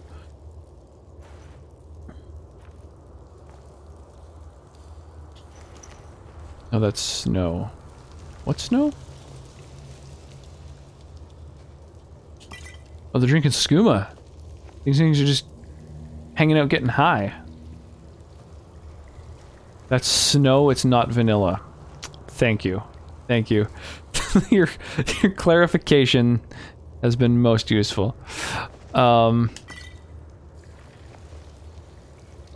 really does explain a lot about where I am, actually.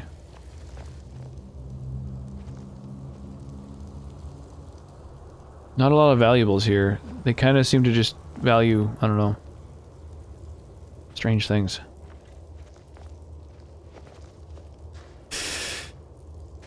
Spriggan wood burnt. Because I don't know if that's like an ingredient. Like a, an alchemy ingredient.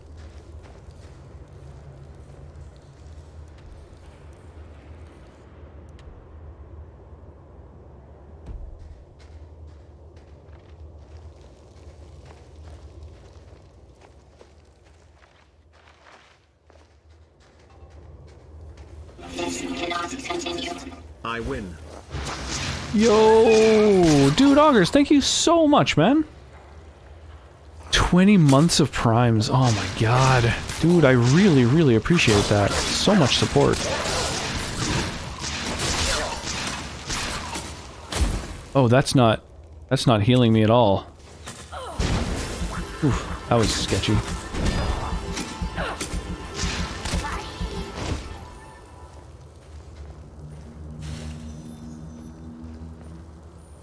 Where are the enemies?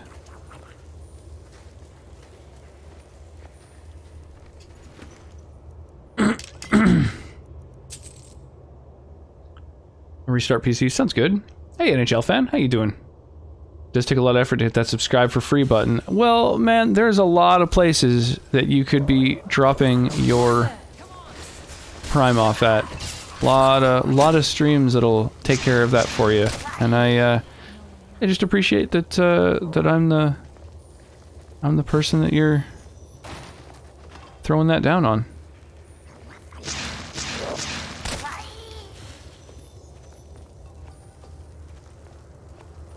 Where's the fucking enemy? There's something. Whoa. Oh, this hut's a container. Holy crap. That just blew my mind. A lot of bikini hot tub streams. Yeah, there's like 8 million people streaming, you know? You could be showering a bikini hot tub streamer with your Prime sub. I'm sure if you did that, they'd probably sleep with you. You know, that's the hope, right? I could be being ignored right now. It's becoming quite the trend. I mean, I'm all for it. Like, you know, whoever first thought to do that, that's amazing. What, like, it revolutionized the just chatting category, you know? That's, like, a legitimately good idea. I don't know, I think people are too harsh on titty streamers. That's like just like thought and all kinds of marketing and stuff that goes into it.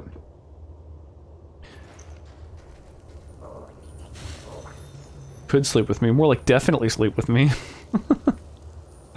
Oh yeah. No, I think Augers knows. He's got an open invitation to drop by anytime. I've been feeling fine, baby. Tried to hold back this feeling for so long. If you feel the way I feel, baby, let's get it on. Until hot tub time machines become a reality, that's going to be revolutionary. I says that because I'm halfway across the world. Oh, I'm gonna be over there as soon as this whole pandemic thing blows over. It's kind of a shame. We were hoping to be able to go to Europe, mostly to go see family on both sides of our family, with Cal before she turned 2, because you like infants can fly for free before 2 years old.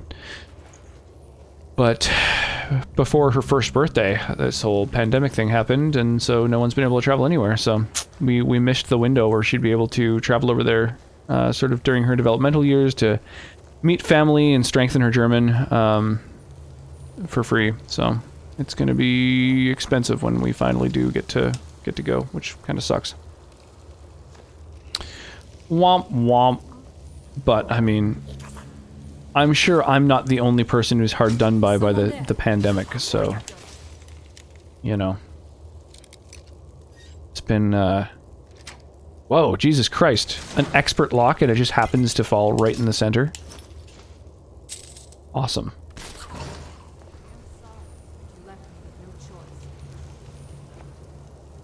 Little elk pelt.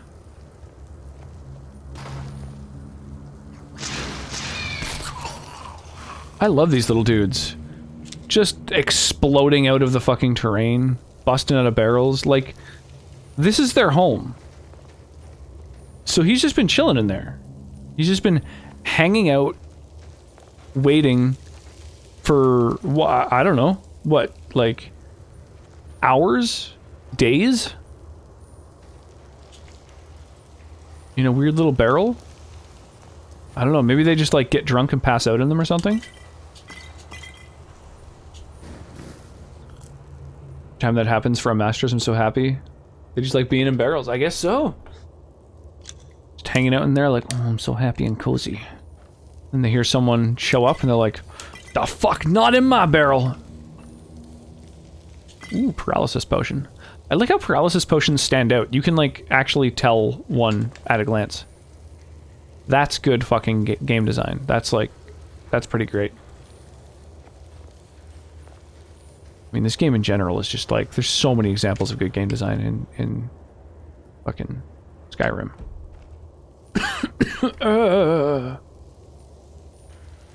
Do a barrel roll.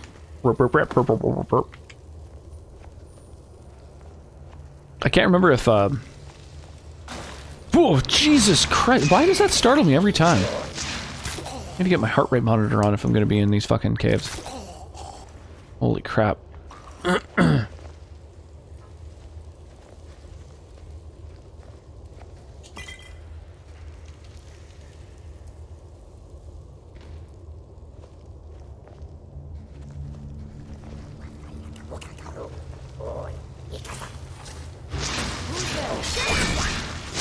These fucking, they're Jawas. That's what they remind me of. These little dudes are Jawas. Leading ambushes and chittering away in their funny little language. I love it. Or, no, Ewoks. Ewoks, that's what I'm thinking of. I mean, kind of similar, but... Much as I love Skyrim, too many caves. Yeah. But, you know, that's the format. I mean, I don't know. I don't think there's too many caves. I think there's a lot of caves. But never too many.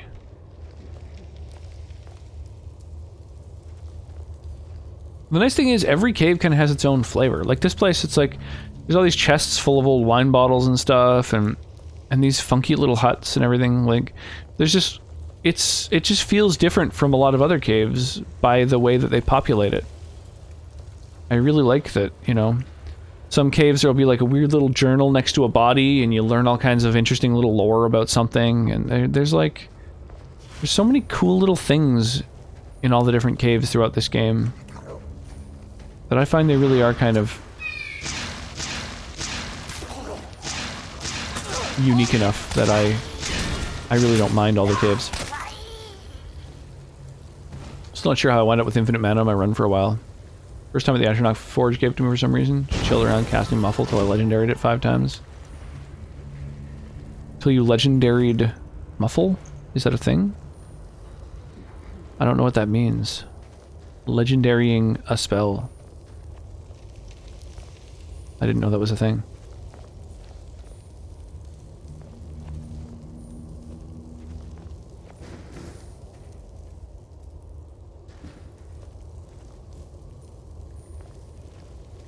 Ooh, a book I haven't read. And it starts a quest. That's crazy.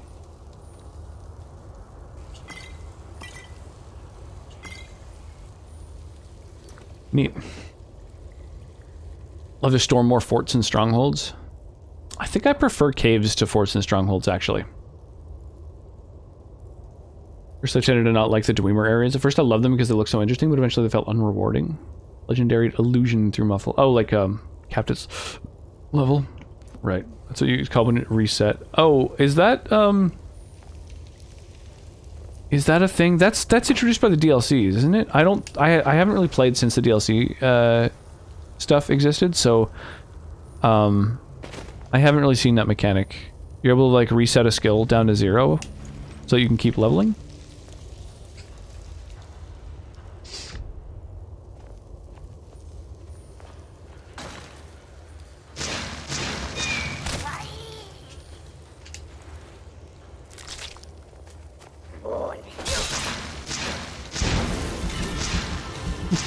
Silly little language. It goes to 15. Yeah, after you hit 100 it lets you... Funky. Yeah, no, I haven't done that.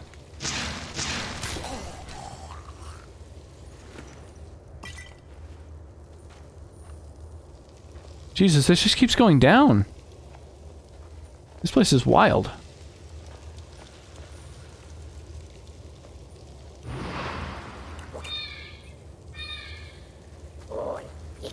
Soul gem fragments.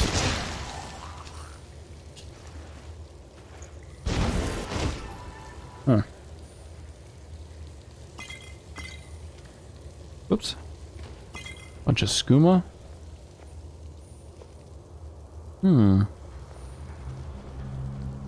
Most like the best hyper leveling spell. I usually cast in my left hand as I walk around. Yeah, there's a lot of spells you can do that with. So my because of all the mods I'm playing with, I'm gonna hit the hay, smell you later. Sounds good, Wyra. I'll sleep well. Thank you for the lurk. Congrats on crushing life. Getting all your furniture set up in your new home. Very exciting.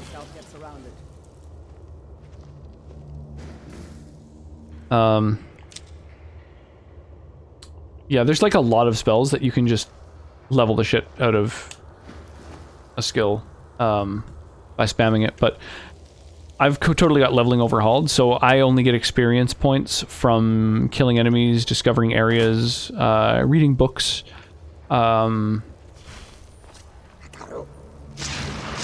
So I don't level from cranking up the individual skills.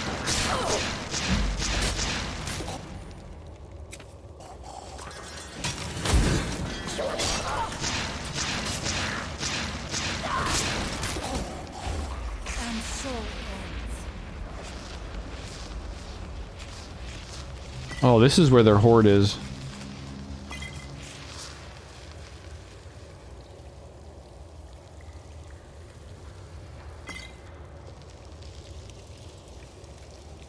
Holy crap, they got a lot of stuff down here. Just gotta look through for like the expensive and magic stuff, and then we're good. Oh yeah. Ooh,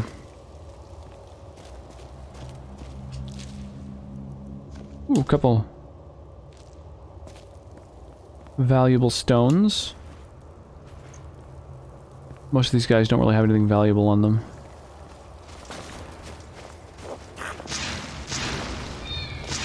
Oops. Sorry, Zora. You kinda got in my way there. Pardon me. Oh, what the fuck?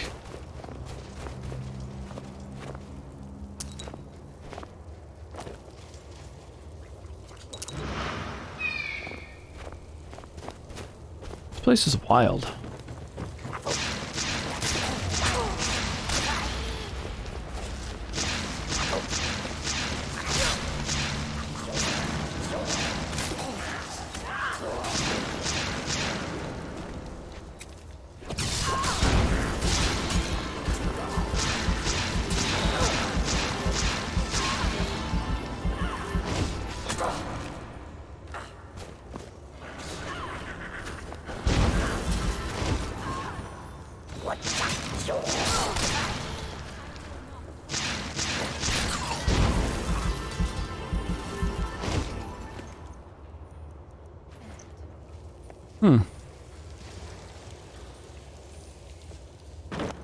Okay. I guess there's still no, like, valuables even this far down, really. Just like a little loot here and there. A little cash, I don't know. No, like, cool gear. Weird. Okay. I guess that's that. Dude, there's shit so far down there. It's crazy. Just keeps going down, down, down, down, down. That's nuts. Anything up here on this platform? No? Alright, well let's fucking continue through.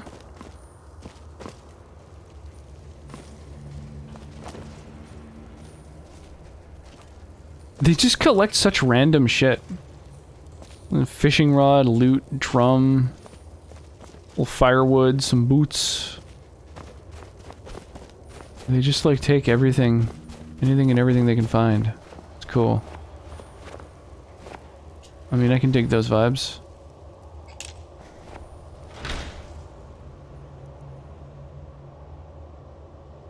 Some pretty good robes.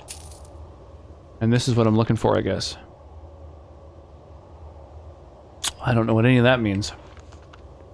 Comes a point in Skyrim where 95% of loot is not worth the time. It's true. I'm definitely there.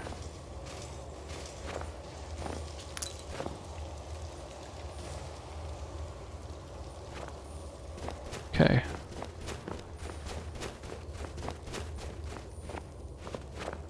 Your love for me has just got to be real.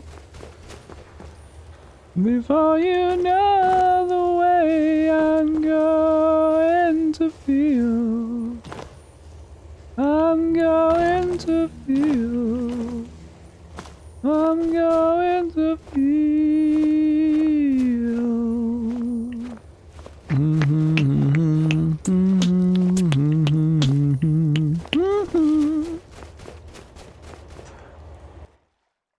Pack rats to the extreme. I am that way. Very much so. Very much so. I shouldn't be. There's no need to be, but I really, really am.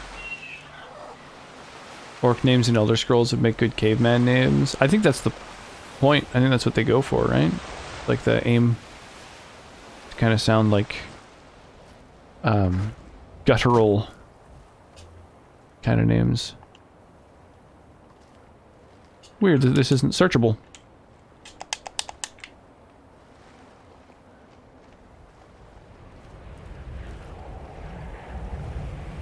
Aha, I get startled.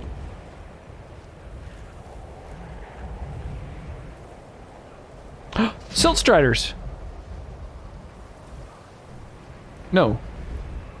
Those aren't Silt Striders, they're...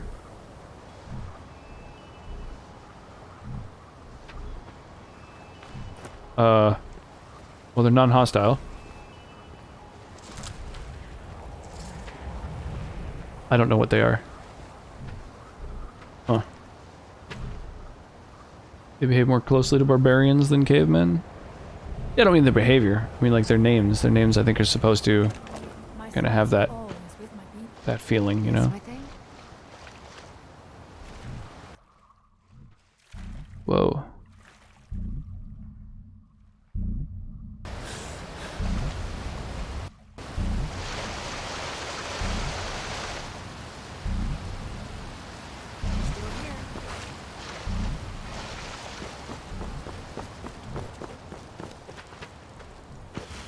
I am a little curious.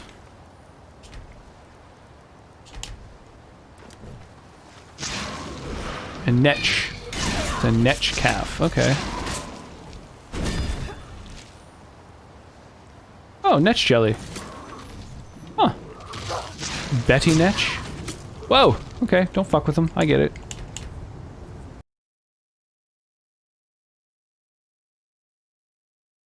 Jesus, knocked my ass right down. Laid me out.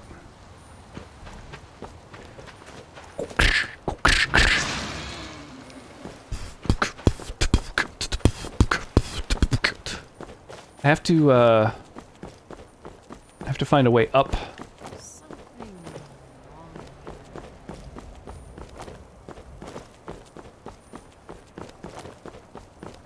I mean, could always try to pull a Skyrim, as they say. Skyrim my way up a wall.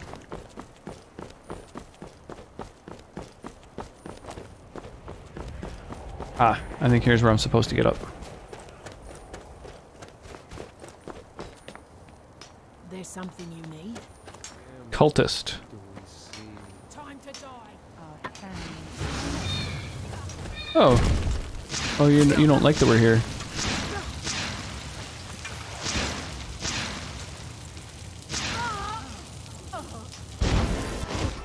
Nice.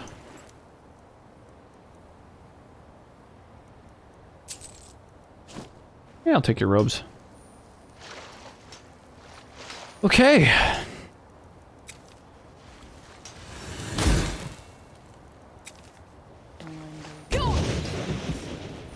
Let's fight whatever gets summoned.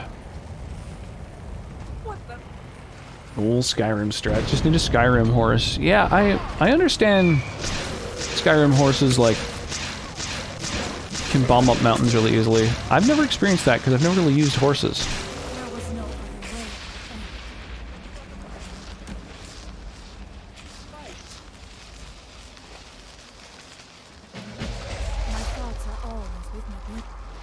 Whoa!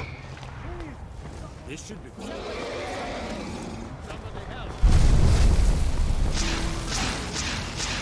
Level 10 dragon. Bro, get fucked. What are you even doing in my area? Horses may as well be a tracked vehicle with that climbing ability. Can they really climb that well? Where is he? But where did it come from?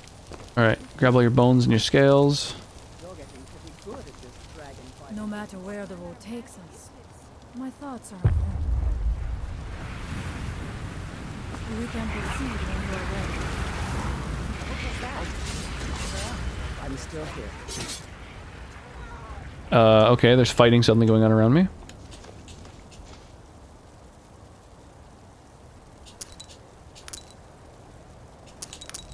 I like how when you have, a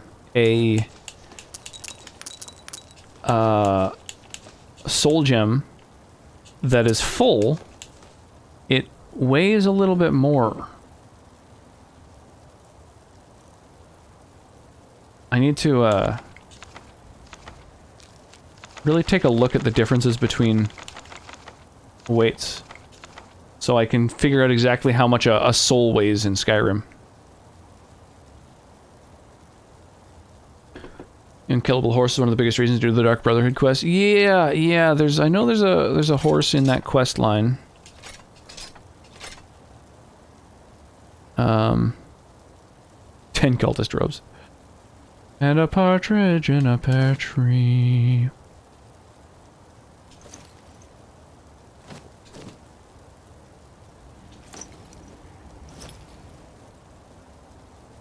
That's kind of a tempting thing to equip.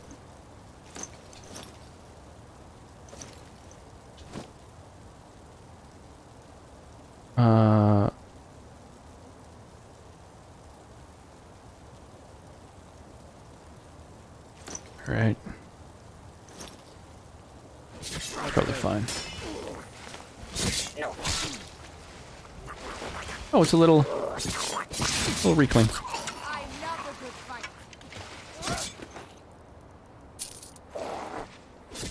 I wonder why they aren't aggressive to me.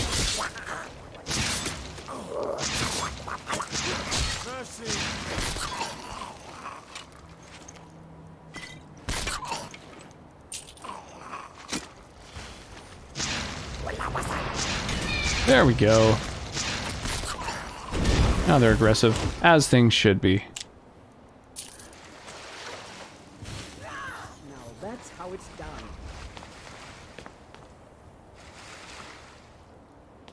Boy, everyone really got fucking beat up there. Yes, my lady?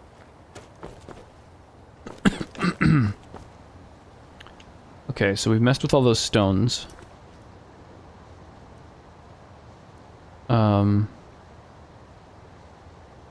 Then what? Find more black books. Everything else is in other lands. So this is my only other quest. Oh, okay. Don't underestimate the power of Jawas. Skyrim. Dovahkiin. Ba-da-bum, ba-da-bum, ba-da-bum, bum, bum, bum.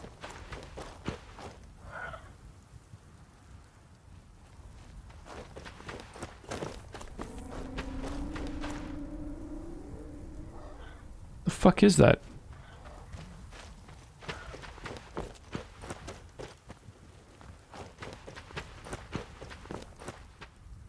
Whoa, that fucked with me. Thanks, Gaming Lord. It just blew my mind a little bit. Whoa, what's happening? Yes, I'm trying to summon The goblin slow cousin. Yeah, a little bit. A little bit. They're not, Why are you out here? Aren't you Oh, I thought he was about to attack me.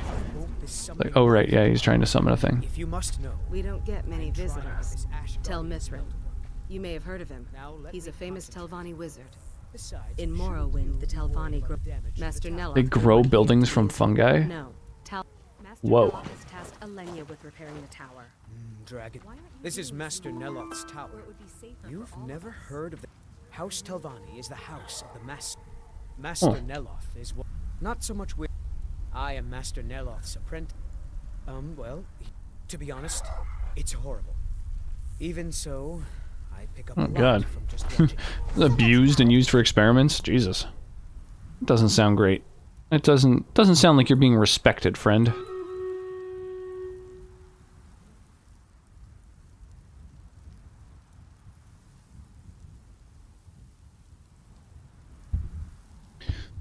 Oh. Ugh.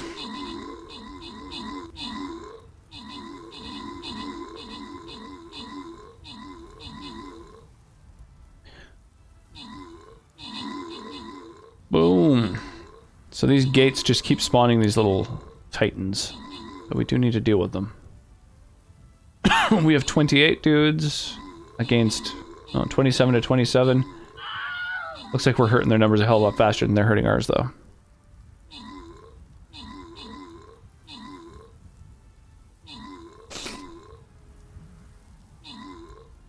Oh no, we don't have any tanks over here. We're gonna get wrecked. Uh-oh. Oh, there is a tank over here. No healer for him, so he'll eventually get chewed up.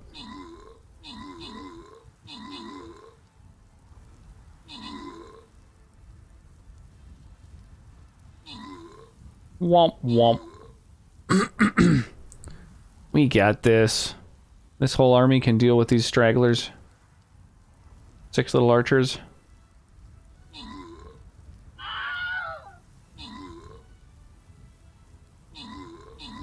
Tank it up. There we go.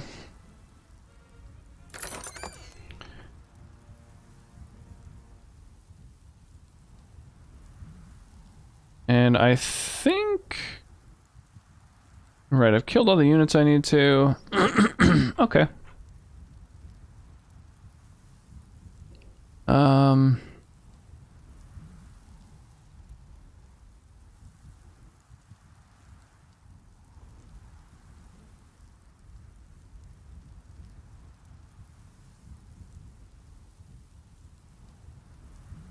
Let's get a couple tanks around. Healer. Flag bearers. All right. Do.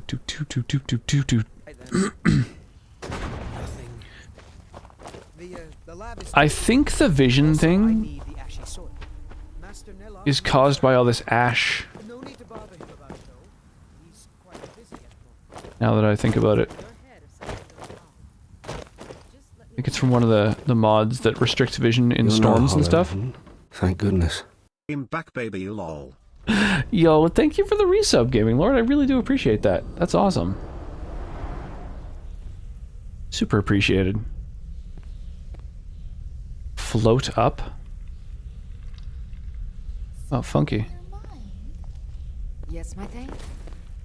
Wait, why are only 3 of my followers here? What's on your mind?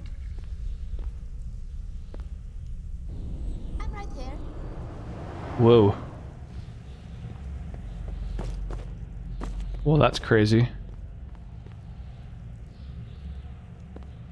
Oh my god, so many new things, so many new books, potions. Oh my god, so much to see, so much to steal.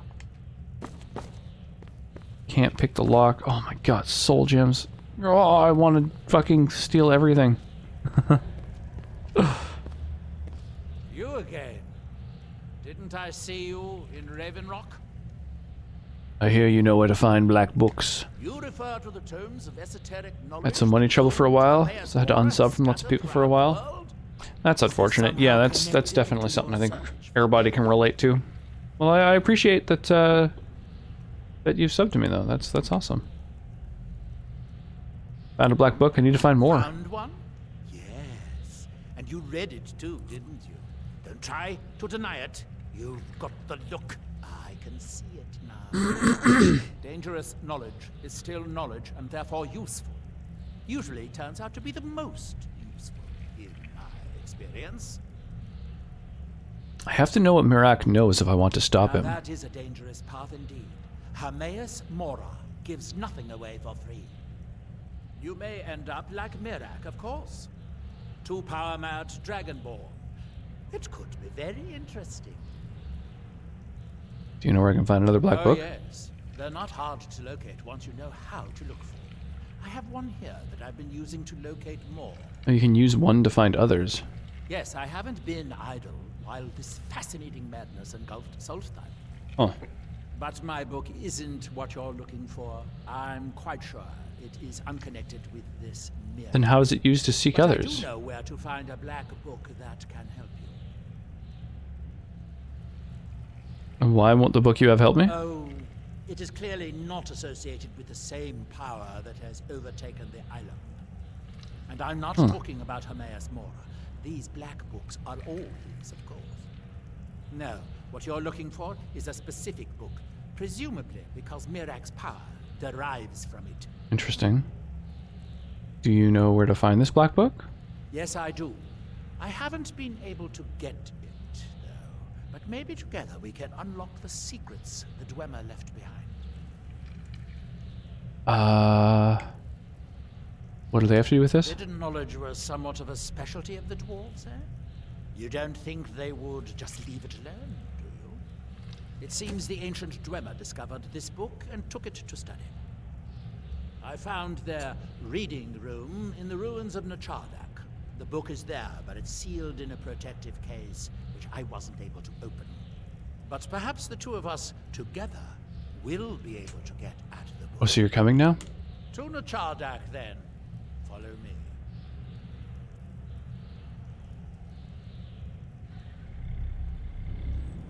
Alright, I guess we're gonna get to the bottom of this whole cultist thing. I hope this is important. What a bold move, saying follow me and then not moving. That's fucking Don't be ridiculous. The question wild. is, should I? I suppose if it's going to be done right, I'll have to do it.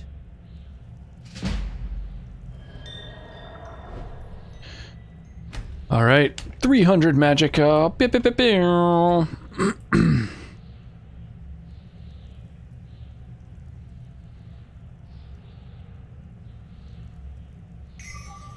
Okay, how much to my next perks?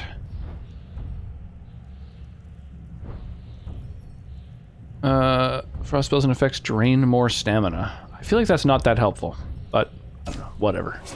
Let's buff my frost however I can. Oh my gosh, pardon me.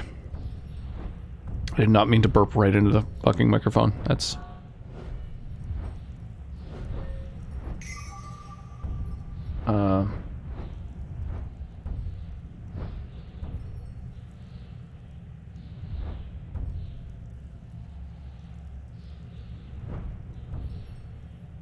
I can place 2 enchantments on 1 item now. Interesting.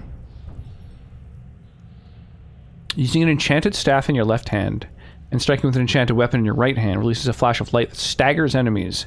It does damage equal to half your enchanting level. Well, you can use enchanting as a fucking offensive thing. That's crazy. Oh, smithing is something else I need to pump up, actually. Right, I forgot about that. More smithing. I'm pretty much good with enchanting. Oh yeah, I could bolster my light armor a little.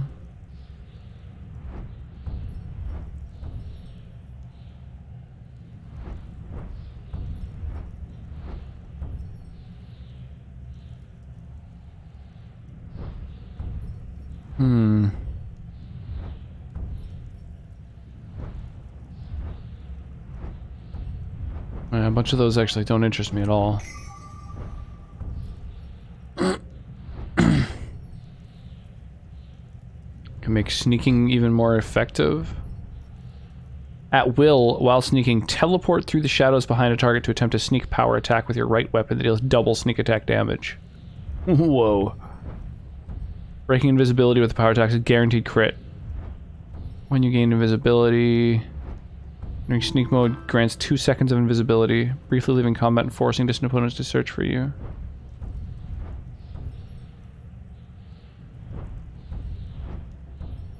Huh.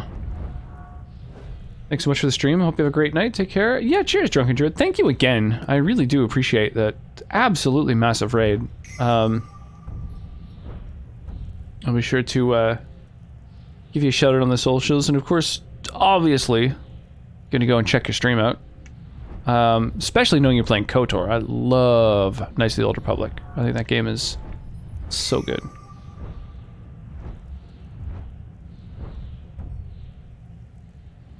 Oh, you can make loot better.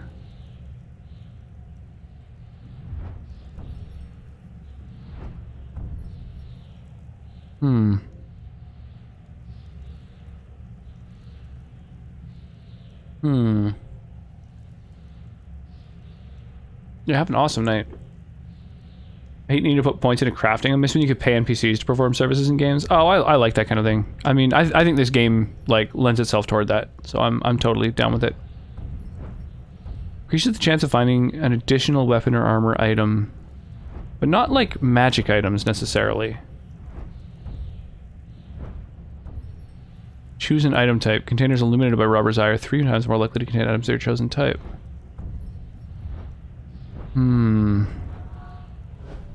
Boy, it really is kind of hard to decide what to buff. Special power that lets me shout again. Every merchant in the world gains a bunch of cash. That's kind of cool. I think putting everything into like destruction and restoration is probably my best bet, really. Cast targeted healing spells to inflict damage equal to the heal amount. That's kind of an interesting one.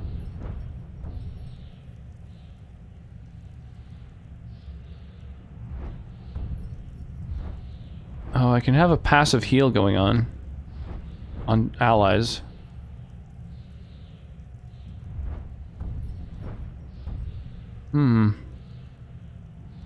That's the one I'm looking for. So I want my resistance to be 2 points higher for the passive that I would like.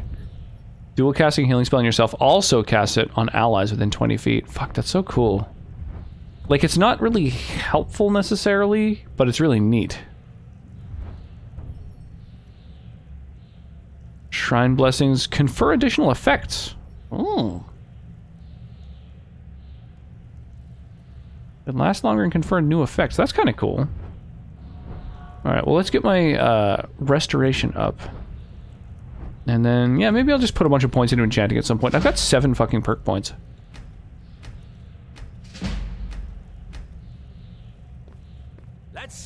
Boy, do I ever want to steal all the shit in your place, my friend. Maybe once I do some quests for them, often when NPCs like you more, they'll let you take some of their things. So maybe I'll be allowed to take a bunch of this stuff later.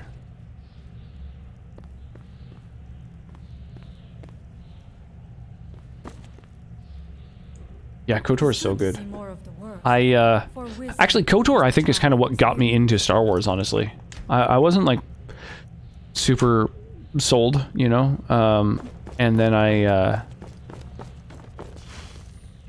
played KOTOR and I was just like, oh, this is fucking spectacular. Let's get going. Yeah, I need to fix Janassa's like skin. That's not great.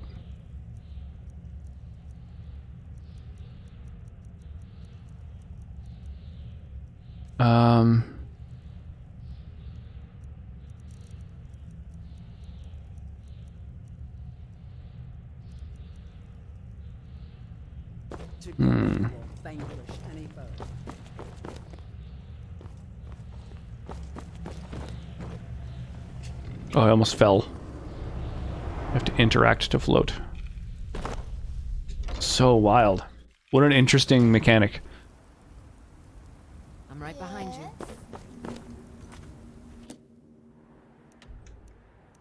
Travel to Nichardoc with Neloth. Nichardoc. Alright, that's my next place, eh? Man, this area is so fucking funky. These like I'll just ignore that part. mushroomoid homes and levitation magic to like get places. Let me know if you see anything you like.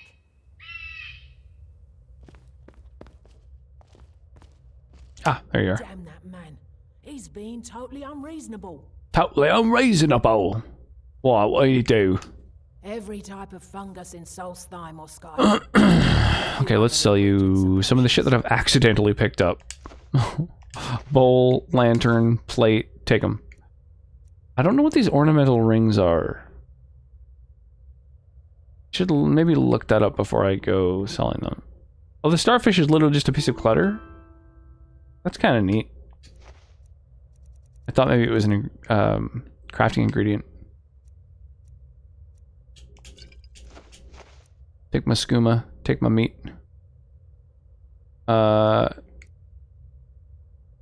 Invokes an unholy rage in a summoned or raised creature, gaining 200% attack and movement speed. And heals. Lasts 69 seconds. Wow. I never use scrolls. You might as well just take them.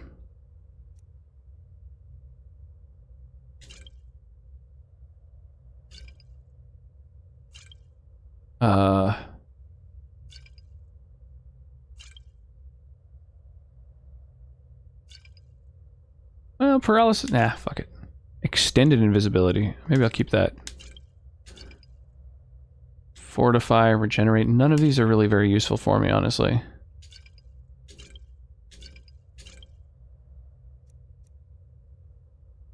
the pain of accidentally picking up random crap that you then need to find and drop. Yeah, it's locating the crap once you've picked it up. That's the part. When you're a real pack rat, you end up with having to really go through some stuff to find it. Azora, light your steps. Oh my god. Look at this. Like a kidney candy store. I want all this stuff. Another wanderer. I suppose you'll be Dude, wanting. glow dust looks really fucking cool. I don't know, all the items kind of look cool. Like all the textural mods and stuff. I can't get over. You'd think Neloth was still a clan leader. What is that moaning noise? He carries on. I can't get over the just how good the lighting looks in this compared to vanilla Skyrim. Vanilla Skyrim kind of has all this like fog everywhere, so you can't really see things very distant. I mean, that's kind of here like as well in the main world, but it's not as pronounced, I feel.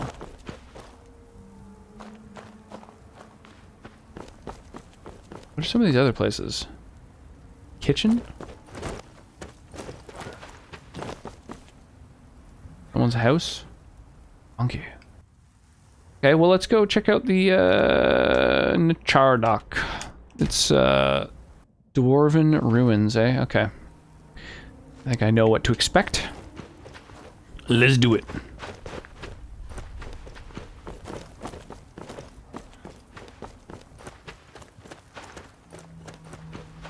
In the sky.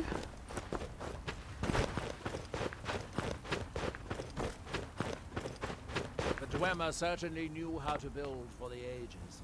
These towers have outlasted their creators by millennia. The book is housed inside that dome. I'll need to unlock the door for us. Let's get on with it. Here we are, Nachardak. The book we're after is right inside that dome. The book is housed in the main dome. I sealed the door the last time out. Hermaeus Mora has always tried to seduce. Yeah, what are they? Into his service. Ooh, forbidden knowledge. Forbidden knowledge. Where the black books actually came from, no one really knows. Some written in the past, others from the future? Time is more malleable if you're the Daedric Prince of Fate and Destiny. To ask that, you'd probably be like all Daedric princes. He's not to be trifled with, but Knowledge and fate. Man, the Daedric Princes are so interesting. Everything surrounding them is so much cooler than all the rest of the lore. It's so cool. Living often has a lot of fog too and can be maddening. Yeah, totally. We built great works there, like Vivek. I'm so looking forward to seeing Fallout with all these mods. I really hope it works. God, I hope it doesn't take a ton of troubleshooting. I've got so many mods. I might have to reduce them a little bit and find like patches to make them play well together and everything, but I'm pretty stoked. Oh. What are these? Oh, Reavers. Okay, well. Oh shit, sorry, you're on my team. That's why I stripped my followers down. Well, that and, you know. Because the hat. But it really does help to have followers be dressed in something that stands out. Well, that almost fucking killed me. Dude, mages are so deadly.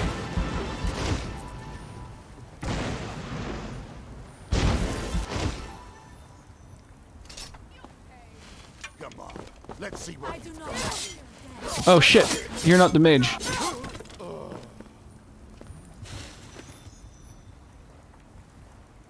Vial holder.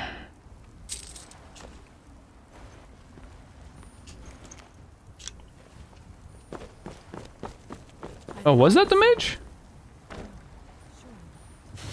No, they're way over there.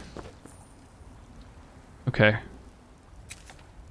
I love Hermaeus Mora's voice in this one. Oh, I haven't even heard it yet.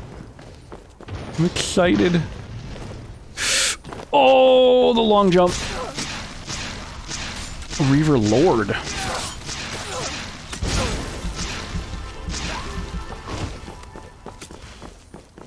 Where are you at? Oh, Jesus. Dual-wielding staves? A thug? A thug who just has staffs? Jesus Christ, get out of here. Stop it. Have you not been testing it while modding? Nope, just like Skyrim. Just want to get my whole mod list figured out, and if it doesn't work, then we'll sort that shit out. No! I want those staffs.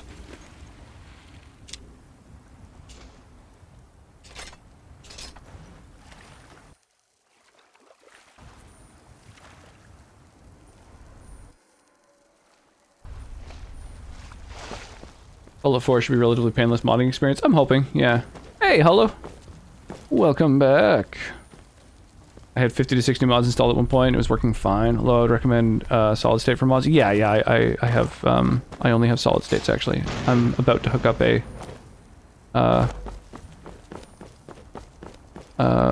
spinning disk hard drive to back stuff up on. Ooh, that's kind of cool looking.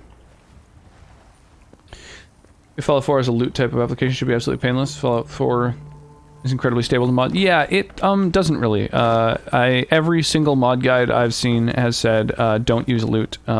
Loot does not work with Fallout 4 and will do more harm than good. But that said, Vortex kind of has loot built in, so like it's basically left all the mods I've installed in the order that I've installed them, except a few it has moved. So it's like it's done a little bit of work, but generally it's... Oh, there's levers here.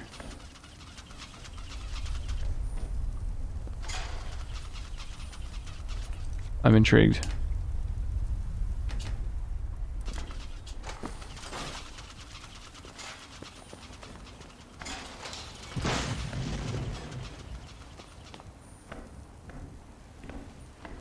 Okay.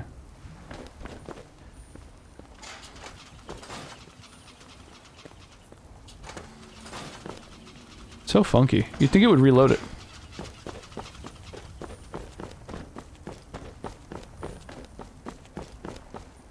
Yeah, I wasn't expecting so much opposition when I arrived here. You briefly heard him if you did the College of Winterhold. I did a little bit of the College of Winterhold, not much of it. I'll be trying Fallout 4 VR in a month or two. Ooh, that's exciting. Do you have VR? My solid state's too small for mods, sadly. Oh yeah, I've got two 500 gig solid states, and that's just all I've got. So now I've got a 1 terabyte old school hard drive to back stuff up on. Thinking of investing in a 1 terabyte solid state for games with particularly long loading times? Yeah, I mean, I am happy with solid states. The only downside is they don't last as long, but they're a lot faster. The drummer who built this place was sometimes called dwarves, but history records that they were no shorter than humans. I use loot to reduce file clutter in Skyrim primarily. It helps the stability on my trashy 32-bit version. Yeah, I use loot with Skyrim, absolutely. 100%.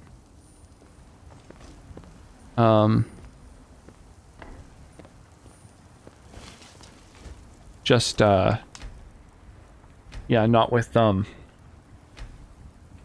4, unfortunately. Even now, the All-Maker watches over us. Very well.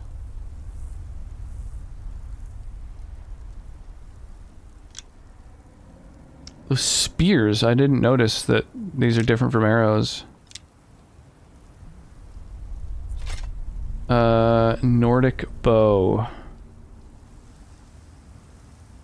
Do I have a better bow than that? Not on me, but I do have one, just in general. Give me your melee weapons.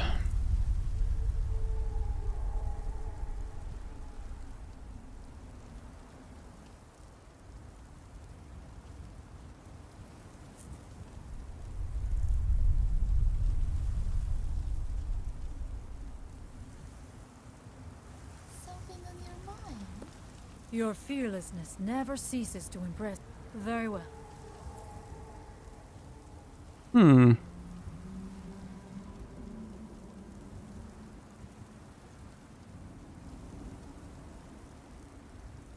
Good. No matter where the road takes. I have Oculus Quest 2 and a bunch of great games. However, I need blue light filter lenses because it kills my eyes. Oh, you can't just have like Doesn't it use your desktop to run? Wouldn't a thing like Flux still work? SSD dying was random chance. There's less moving parts, so less likely to break compared to HDDs. I've looked it up. Like, I remember I was like, why did it wear out so fast? And I like Googled around, and it's like, oh, the general consensus is that solid states don't last as long. They're just not as like quality. Basically, they're not sort of built to last. They have less moving parts, but yeah, I've been told that like don't expect them to last more than a few years. Solid states just don't last as long. So now knowing that, I'm gonna back them up more often. I'll be streaming some VR in the future too. I already have most of the setup figured out. Nice. That'll be cool. Yeah, streaming VR is kind of, it's a funky one. It's a little hit and miss, because you have to like intentionally pull up chat now and then. You don't just like see when chat happens. Kind of annoying. Use base Vortex for load order on Fallout 4 as it does well enough. Yeah, exactly. Yeah, Vortex basically has loot in, you know, built in, so that's really nice. I have a mod that adds great bows, which makes for a nice variety. Oh, that's cool.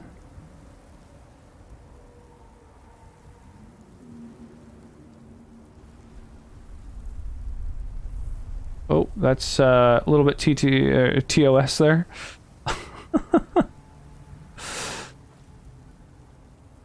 Wasn't expecting that. We can proceed when you are ready, no matter where the road takes us. Trade some things with you. Flux will not work because you got your own kind of desktop in Oculus, and even if you add the PC desktop, Flux doesn't work in the game. It's weird. I literally have an SSD that makes noise when you shake it because something's broken inside, but it still works. Well, that's good. But I wouldn't expect it to last very long. That's not the sign of something that's going to last a long time.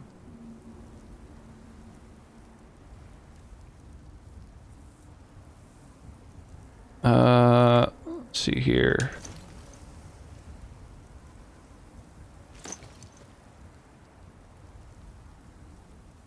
There we go. When you are ready. The scantily clad all female army continues their exploits. You can see the book right here. Yo, Cobalt the Otter, thank you so much for the follow. I really appreciate that. Welcome on in. Muchas gracias. No magic will open that.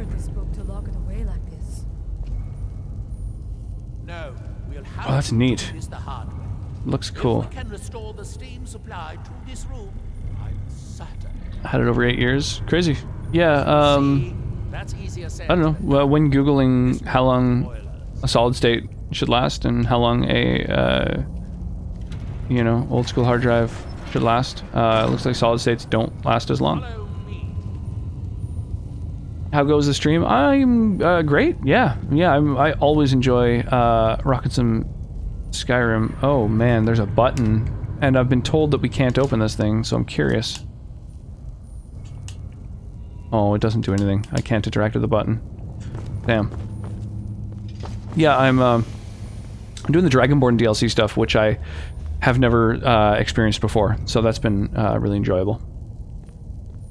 We're doing all this Daedric quest stuff. Here, let's get a soul cloak on. I've yet to have a solid state or hard drive go up. My SSD is from 2005 or some crap. My HD is from 2009 or so. Cool. Well, that's good. I mean, I had one fail in like just less than 2 years. Yeah, when I was chatting with the guys at the computer store about it to get a new when I went to pick up a new hard drive, I was chatting with them. They were like, "Oh yeah, no, it's gonna happen." They fail often and randomly. 100,000 miles. Introduction to solid states was Kingston A400 3 years ago. Both are still fine and working. Driving OS on 2 other computers because I switched. Cool. I cannibalize my old build every time I update. Yeah, me too. Desktop loads for less than 10 seconds after initial startup. Yeah. The fucking launch times are like, it's kind of hard to go back now. I don't know. I don't think I'd be able to to put my operating system on anything else. And perhaps the most advanced. In the old stories, when the Lords came to conquer it, it said that Dwemer submerged the entire city beneath the sea until the invaders gave up. I have my doubts. Whoa, neat. But the city was a marvel of Dwemer engineering. Fan's ancient too. Hey, expert lock, sweet. Newer technology solid states last a lot longer than before and a lot more reliable. Well, don't cheap out on them. It's a more inexpensive one.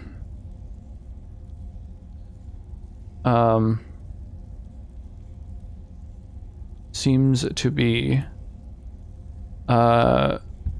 untrustworthy. PC's a Franken PC that began its convoluted life as a Windows XP pre-built in about 99. That's crazy. How many parts are still OG though? Like, probably not many, I would imagine.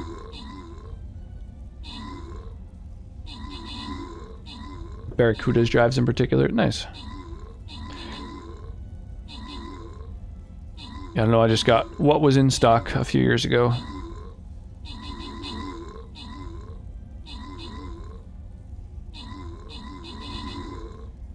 I think every reasonable person cannibalizes their builds as much as possible. No point in spending money when you have something that's already working and working good. Yeah.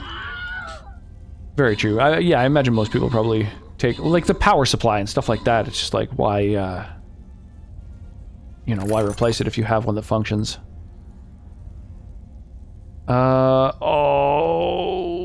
do we want to go faster or do we want the treasure trove?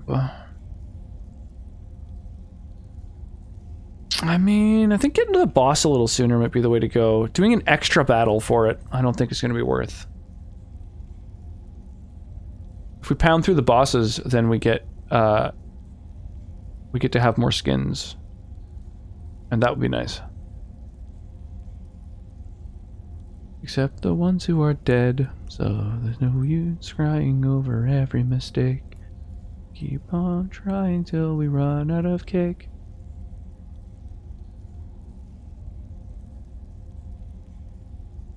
I guess I gotta start using my, my skins, right? Showing them off? Flexing? Built the whole PC just from hardware that was laying around. And acting, as spare. Nice. That's, when I play RPGs, that's how I outfit the members that aren't generally in my party. Like, well, I've got this lying around, and I got this, so I guess wear them?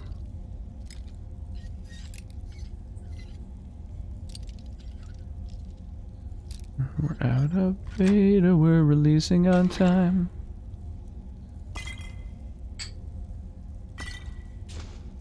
Still alive. I think they built this so long ago. Yo, Lichipopo. Still it survives. Sorry for stealing all the gold. Hey, no worries. No worries. Take what you can. That's, it's like a first come, first serve, you know? If you're gonna place your dude strategically, then you get the gold. How you doing this evening? How's your weekend been? As you can see, most of them. The fan's OG, the tower's OG, and it still has the floppy drive. Nice. So very, very little is still original. I like it. Yeah, my tower's ancient. Oh, you know what? Actually, I just remember I replaced my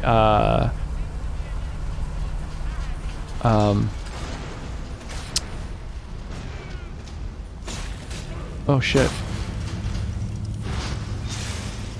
I replaced my tower recently because the USB ports on it were like USB 2.0 and just weren't working anymore. Now there's no use crying over every mistake. We'll just keep on trying till we run out of cake. The room upstairs.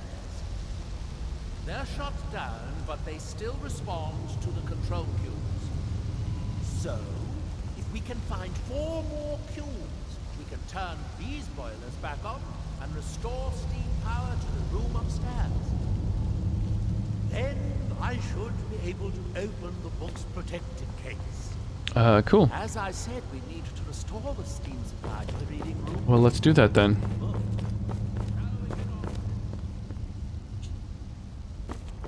Okay, so we need items to open doors, to restore power. We kind of need to just, like, get cubes Here and... we are. This device shows the location of 4 more cubes in this section of the Okay, so I can put that onto other places to unlock and open other things. Oh, oh! Oh, it lowered the water. I see, I didn't know what would affect the, that the city must have originally sunk during the first cataclysm of Red Mountain. Or that the Dwemer's servitors continued to try. Okay, so putting it in either of these lowers the water level. Oh, it's so cool. Okay. What's over here? This seems like a sensible place to start. I bet that's going to attack me later. It's not, like, interactable. Okay. So if we put a cube into both of those locations, then it'll further lower the water, I guess, and then expose some more dudes that will attack me.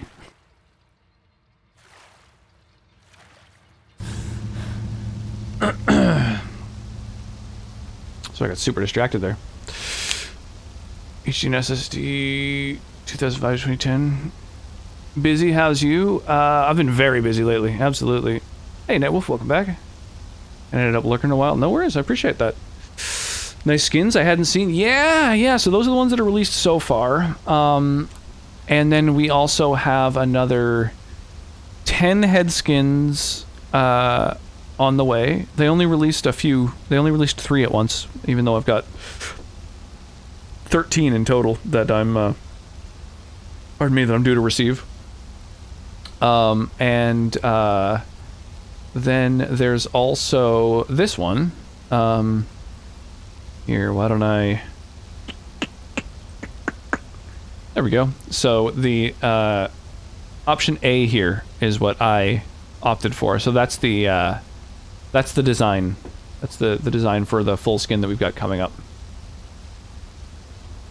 They don't build HDs the way they used to anymore. The 8 to 9 year old from Hitachi that's still working fine. I've never had an HDD die on me. I've used, I had one that I had used for like well over a decade. Well, hard drive's an actual tank, massive too. Just can't bear to replace my tower. I get sentimental over stupid shit like that. Yeah, the only reason I replaced mine was that the USB ports didn't work anymore, so they were built into the tower. That's only recent upgrade about 2 years ago with 2015 parts. PC still ran with ribbons of cables. Yeah, I still have ribbon cables in my computer as well. Currently working on my mod list at the moment for Special Edition. NetScript framework and bug fixes. SSE kept freaking conflicting and causing crash to desktop or just not launching altogether. I've been installing all my mods. Over 800. Whew, now I'm trying to put it all back together like a really intricate puzzle. You've been using Loot to optimize your load order and get patches and everything? But Brox, how you doing? How's the stream going? It's going great, Mannery. Yeah. How are you this fine evening? How's your weekend been?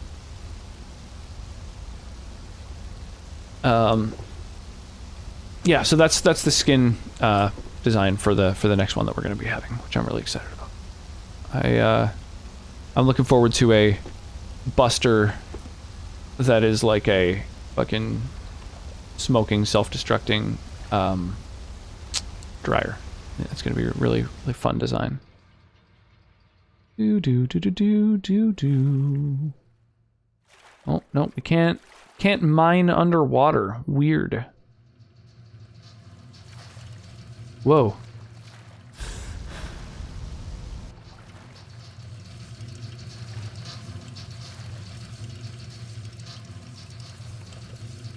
Dude, that's fucking wild that he's walking around down here. Underwater. That's really cool, actually. Ooh, loot the shit out of that. Huh, I wonder what happens if I plug something into that control pedestal.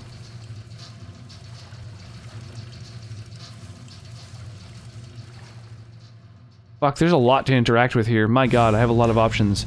Okay, so I have one control cube. And like a lot of fucking places I can put it. God, okay. Alright, well it's the only one that I have access to, so... I have one control cube. And I guess I put it in here, eh? Do you think we should focus on finding the rest of the controls? Immersive College of Winterhold always breaks my game despite showing 0 collisions. Have been, but I was still crashed to desktoping and having the error pop up even after updating, patching, conflicting mods. That sucks. That sucks. Yeah, I've got less than 300 mods, but I only get about 1 crash to desktop per stream. I thought I made myself clear. About every 30 minutes to an hour. Let's do my memory bottoming out under 32-bit Skyrim's load. You're not rocking Special Edition? Doing just had a good stream today discussing the live-action Gundam movie, the Matterhorn Bobsleds movie, Elon Musk hosting SNL, Oscar predictions, trailer action for Spielberg's West Side Story. Crazy. Yeah, the only thing of those that I've heard of is that Elon Musk is gonna host SNL, or maybe he did already. I mean, I've heard of the Oscars, but I didn't know they were happening. Special edition 64-bit. Yeah, yeah.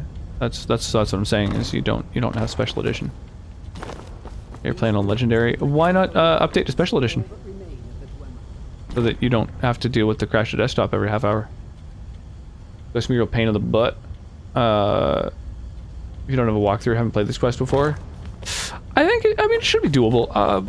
I kind of like. It's giving me like quest markers, so it's saying like obviously this is the first door I have to go through with the cube, but I kind of want to put the fucking cube in the pedestal down here and see what happens.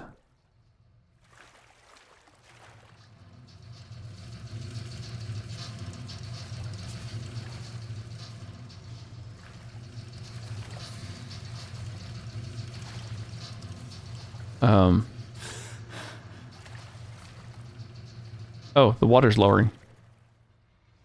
Oh, weird. Oh, so every single one of these things that you put a cube into, it just lowers the water or raises the water.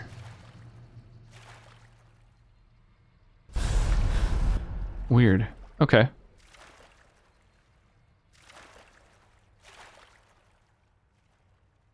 He's hosting SNL May 8th. Right, so it hasn't happened yet. Yeah, I just heard that it was going to happen. Cheap ass man. Hate spending money unless I need to. Yeah, it sucks having to buy Skyrim multiple times. I mean, honestly, that's one of those few things where I personally feel like, you know, acquiring a copy of a game that you already own is totally justified.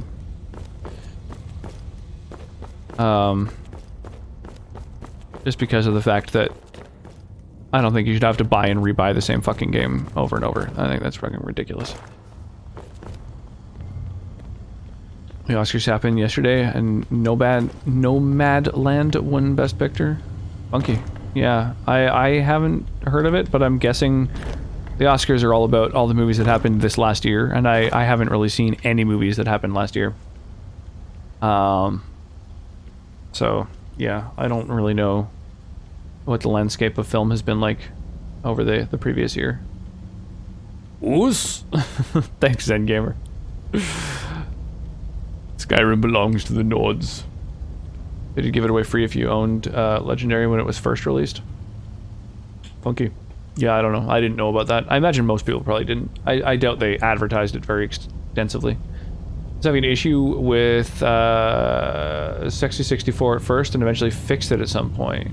Got it to run, but now I'm having to experiment and see if the game crashes after adding every couple mods. At least Bethesda ended up giving Special Edition away for free. Yeah, I mean, it seems like a good thing to do, but those webcam actions work great. I know, they're pretty amazing. It's a shame that the two sort of favorites, the gender swap and the anime one, don't work right now. You gotta get those figured out. You had to have the DLCs and I lacked Hearthfire. Oh, that seems like it would have been worth picking up Hearthfire in order to get the whole special edition thing, wouldn't it? Especially because the DLCs are always on sale here and there. That Skyrim revenue would probably never get Elder Scrolls 6. Yeah, Skyrim... If everyone who owns Skyrim only bought it one time, like, they're still doing fine. It has sold spectacularly. I think that game has fucking more than paid for itself. I think, it would be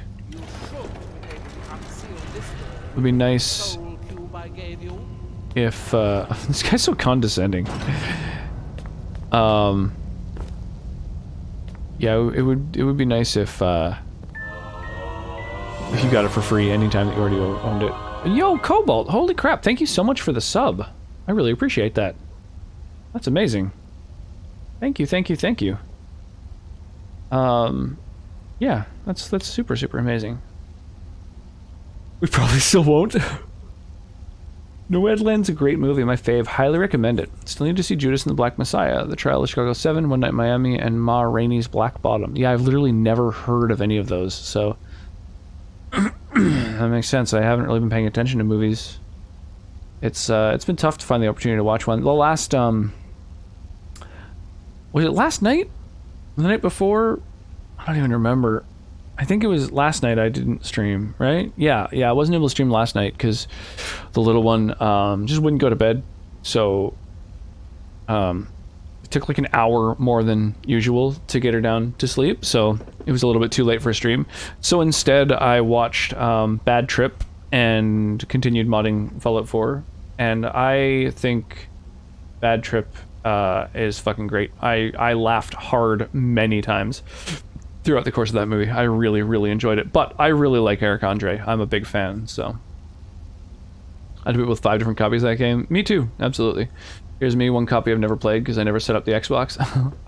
Yeah, I know a few people who have several copies of the game, but I don't think, like, I think they'd be doing just fine even without. I mean, most of the people, like, when I got Special Edition to mod it, so it's the second time that I bought Skyrim, but I got it for, I don't know, like 20 bucks or something like that. Like, I don't know, I always get games on sale, so. I doubt they made very much money off of that copy. Have a 3-month sub. Well, that's much appreciated. I really, really do appreciate that. Yeah, I do the same. I always do, like, I usually do 6-month batches. I like, I'm a sucker for the discount. Saw Willy's Wonderland yesterday. That deal was a thing. I was a jobless student who couldn't buy it, sadly. Trust me, I would have got it. Yeah, I bet. No, yeah, it's a tough one. I'm the same way though. I'm really, really frugal when it comes to gaming. Like I didn't get a PS4 until I could get one secondhand for less than 200 bucks, and I borrow tons of games, and yeah, no, I'm definitely a frugal fella. It's a ridiculous romp. Still need to see that. Yeah, Bad Trip was amazing. It was like Borat, basically, like the same type of thing. Like a except a little bit heavier into it. Like it's a series of pranks, like a narrative-driven prank movie. Like you know, kind of like Bad Grandpa or that type of thing. Although I didn't see Bad Grandpa, but I think that's basically what that movie was. Or yeah, like Borat, that kind of thing. And yeah, I just fucking, I'm a big fan of Eric Andre's stuff. I like that it's all genuine, you know, it's like all actual pranks with people. Actually thinking about getting Cyberpunk on PC, since the modding scene's so freaking cool at this point. Someone modded in something CDPR had originally cut from the original game, wall running. Oh, that's sweet. Yeah, I played Cyberpunk on launch day, and I think it's spectacular. I really, really love it. I think the game is amazing.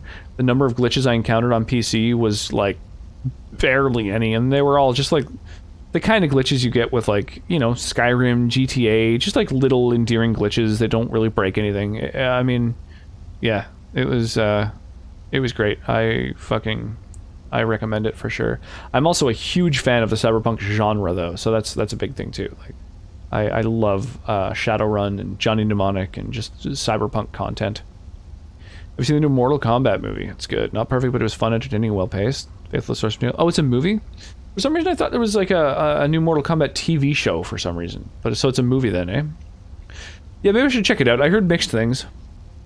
But, you know, I enjoyed Mortal Kombat 1 and 2 back when I was younger. You know, they were just sort of silly fucking, you know, bad movies that, like, weren't too bad, you know? As far as, like, video game movies go, they're about as good as you get, so. Never go back to playing these games on consoles. I'm spoiled by the Nexus. Yeah, I know what you mean. It's fucking crazy. It's like, yeah. As soon as I got a good PC, I was like, oh, well, I guess I can fucking throw out all my consoles. Like, the only reason I picked up a PS4 secondhand is that there's more than a dozen amazing exclusives at this point, and if they weren't exclusives, I wouldn't have gotten one, so. You liked Mortal Kombat? Cool. Yeah, I don't know. It's, new Mortal Kombat movies on HBO Max. Yeah, I'll have to check it out at some point. I'll see whether the waifu's into it. Otherwise, maybe I'll... we could do that for movie night tomorrow, maybe. That might be something to watch. I don't know. I've been trying to watch all the classics and stuff, because basically the movie night's been like a way of showing Wyra all of these classics that she's never seen. So we've watched like The Shawshank Redemption and Pulp Fiction and Reservoir Dogs, The Usual Suspects. I've just been trying to show her like all kinds of great movies. I think Fight Club was another we were going to do soon. Maybe we'll do the Fight Club. I don't know. Need to think of a good movie to watch tomorrow. An Xbox One S, I ended up having to get a 5 terabyte external hard drive to store most of my games on it. Freaking Destiny 2 and most of the COD games take up so much space on console. Crazy. Yeah, definitely. I don't think I'll ever get another Xbox. There's really no reason to at this point. So, for me at least, now that I have a good PC. So I haven't had an Xbox since the 360, and I only got the 360 because I didn't know anything at that point. But honestly, I saw Fallout 3 and I was like, I want to play that so badly, and I saw someone who had it on Xbox 360, so I just assumed that was the only way to play it. I didn't know that it could be played on other platforms, so if I had done some research and looked into it and stuff, I probably would have gotten a PS3 instead, because actually I ended up getting a PS3 and I haven't plugged my 360 in since. Because I mean the PS3 had like fucking, you know, Last of Us. I don't know, there was like so many good exclusives. It's crazy. So yeah, I for me, Xbox doesn't have anything to offer, but that's just because I have a good PC. You ever played Starfinder? I've never heard of Starfinder. Pretty much a more simplified version of Shadowrun, which I really enjoyed playing as well. Paizo came a really long way since Pathfinder and 3.5. That's interesting.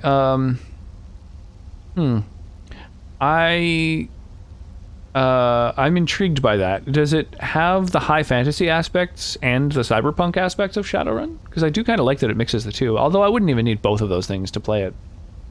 But I that's intriguing. Same here. I'm a huge cyberpunk fan. Yeah, I fucking cyberpunk media is like my favorite. Like Neuromancer and Snow Crash and stuff like that. Like when I read those books for the first time, it's just like, yeah, it like they just blew my mind. I just love the genre. Green Mile yet? I still need to see Fight Club, but I'm so busy tomorrow. Yeah, that's all good. I mean, if you get the chance to watch it, we'll be watching it like probably pretty late in the evening, like about 8:30 my time, 8:30 Pacific, so like 4 hours ago tomorrow. But no, haven't done Green Mile yet. I've actually never seen Green Mile all the way through. I've seen the end of it. But I haven't actually seen the whole movie. Fucking intense. It's pretty sad. The end, at least. Those movies are my all-time faves. Yeah, they're pretty spectacular, for sure. Like, you're talking the ones I rattled off? Last I checked, COD Modern Warfare 2019 is currently at 130 fucking gigs. That's insane. Modern AAA titles are often 100 plus gigs. That's fucking nuts. That's, like, really high, though. As a non-multiplayer gamer, that makes sense. Xbox is mostly for Halo and Gears and stuff. Yeah, like, I think that the new Xbox, the only exclusives it has are Halo and Gears, right? And, like, I think there's a racing game, Forza or something like that, maybe? Or is Gears on other consoles? No, it's an Xbox one, right? Love the Green Mile. Yeah, that's one. I would probably show her The Shining before that, as far as Stephen King stuff goes. I mean, Shawshank Redemption is technically Stephen King, but I don't know. It's like a... I mean, I guess it is. Yeah, it's a Stephen King thing. It just doesn't feel like the rest of Stephen King's literature, you know? Our games in general tend to be incredibly large. Waiting for Lord of the Rings Director's Cut Marathon. Yeah, I don't know if we'll be doing that. Green Mile's long, but it didn't feel long. It's got some aspects as well as spaceship combat and other things. Spaceship combat. Galarian's completely gone in this universe and is replaced by a massive space station with multiple tiers. Okay, so it's a totally the other thing. It's like a spacefaring thing. Like Shadowrun is a pretty terrestrial. Black Ops 3 is 90 gigs or so at base, 150 with mods. Jesus Christ, that's so crazy. Yo, Dab Dong Dingledick. All the Xbox games are coming to PC, I believe. Yeah, I think eventually, right? Because I think, I find it kind of odd that Xbox is continuing to, like, put out consoles with this generation, because they're not really doing the exclusive thing. So there's not much reason to buy, like, a new console when you can get a... I mean, I guess now PCs are becoming more unaffordable with the price of video cards. Yeah, the ones you rattled off. Yeah, those are some amazing ones. Honestly, I think that The Shawshank Redemption is probably the best movie ever made, in my opinion. I think that is, like, as good as cinema gets. It's a movie I've probably seen 8 or 9 times, and I could just watch anytime. Like, if I go into a room and Shawshank Redemption happens to be on, I'm gonna sit down and keep watching. There's a Gears Tactics game on Steam. Funky. Hey, Jazz Chicken, how you doing this morning? The Gears franchise is exclusively Xbox. Okay, except the Tactics game, I guess. Green Mile's what I bring up when A, people suggest King only does horror, and B, people suggest there are no good book-to-screen adaptations. Yeah, Shawshank Redemption is what I bring up for that. Shawshank Redemption's a fucking perfect example of an amazing non-horror Stephen King book and an amazing screen adaptation. As far as other good book-to-screen adaptations go, Fight Club is better than the book, and debatably Fear and Loathing. What do you think of the Bethesda Xbox partnership? I don't really know anything about it. I don't know. They partnered. That's all I know. That's all that I know about it, and so I have no opinions. Love Shawshank, Darabont. Agreed it's a masterpiece. Yeah, no, that's like way up there. Consoles are sort of becoming budget PCs at this point. Yeah, it's the budget PC part where it's like you can't do a lot of things that you can do on a PC, though. That's the part that really bugs me. It's like, it's the same reason that I don't like iPhones. It's just like, oh, okay, so it's like it's a smartphone, except you can't, like, do a whole host of things. You can't, like, customize it, and you can't, like, you know, can't use it for piracy if you chose to, for example. You know, there's just, like, a bunch of things where it's just sort of hobbled. New Xbox and PlayStation are unbeatable in performance for the price. Yeah, I guess so. If you want to play just that handful of games and do nothing else with them. But I don't know. I like to use my PC to also, like, since I've been streaming, I mean streaming as well. It's like way better for streaming on a PC, obviously. But like, even if you're not a streamer, I've like been playing games on Super Nintendo and PS1 and you know, just like emulation, like Xbox One was one that I was looking into doing, like original Xbox. I mean to say, there was like a game I was thinking about. The GameCube was one that I've played games on and stuff. I don't know. There's just like a lot more you can do with an actual PC. So, yeah, for me, it doesn't really feel like a budget PC so much as like there's a lot of PC parts in one, but it's the like software, the OS that is really, really, really limiting. Like, kind of frustratingly so. I've been to the prison reformatory that Shawshank was filmed at. Oh, that's kind of cool. MHM and WoW. Monster Hunter something and WoW. Guessing you're referring to. The hard part's getting the new Xbox and PlayStation. The only thing the PlayStation has over Xbox PlayStation has over Xbox is that PlayStation has VR. It's really a matter of features at this point. Yeah, neither of them have any games yet. So yeah, I'm definitely gonna hold off on buying either until there's like a reason to, like a game. But I don't know, at this point I've just had a PC for so long that I'm just spoiled for it, and I'm like, I know how to build like a good budget PC, so I just wouldn't get a console anymore now that I've tasted the forbidden fruit. Now that I've dabbled in the waters of PC gaming, I wouldn't be able to go back. The only reason that I would be for exclusives that can't be emulated. So that's why I got a PS4. The rest of my family went for that fact. I went for the ghosts. You can customize a console if you jailbreak it. I've been told that. I don't know. I've tried to jailbreak a console, and I found it to be a really tedious process. It was kind of challenging to figure out, and also there's still a bunch of shit I couldn't do. Demon Souls is the ultimate exclusive to sway me? Yeah, I guess so. I don't know. I played Demon Souls pretty recently, and it's like, when I saw someone recently playing Demon Souls, I didn't know whether it was the original or the remake, because it looks like it was all the same areas and stuff.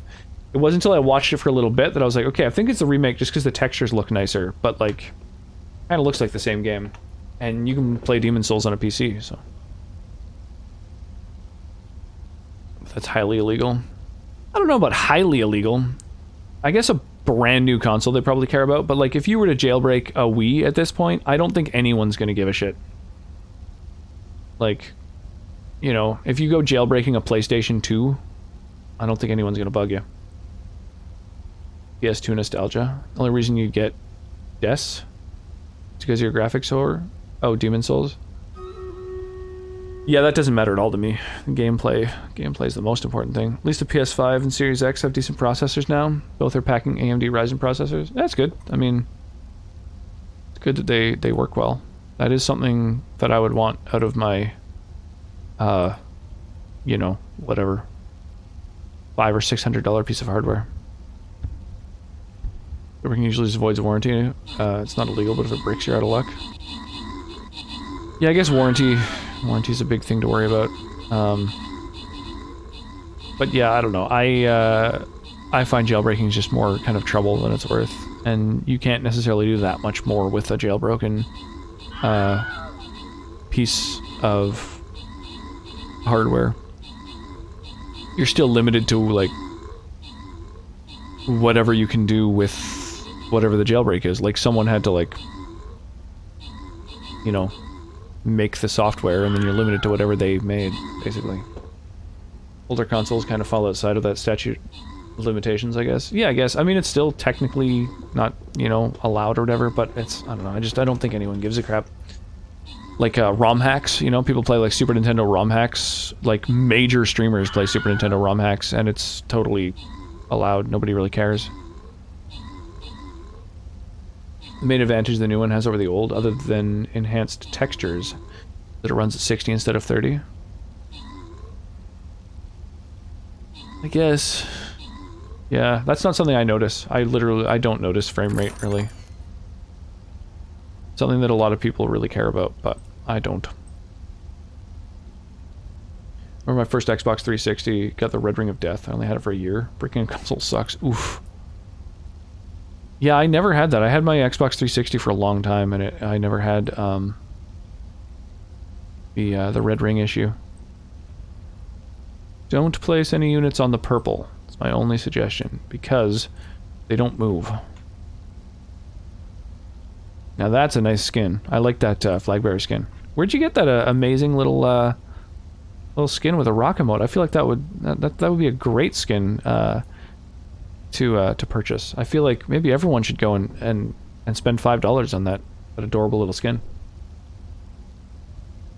I'm working on a ROM hack as we speak. Nice! That's exciting. That's super exciting. The patch for the PC emulator to run it at 60 anyway. Yeah, that makes sense. I believe that. Showed him up in my inbox one day. I like the head skins too. They came out super cute. Yeah, I'm really happy with them. Mark went and gifted 50 head skins to the community, so quite a few people ended up getting them, which is really, really fucking awesome. Super, super exciting. Yeah, I'm pretty stoked with how they ended up. I'm really, really excited for that dryer though too. That's like that's one that I yeah, I'm really looking forward to having out and about. Having people get the awesome little explosive dryer. I think that's going to be a lot of fun.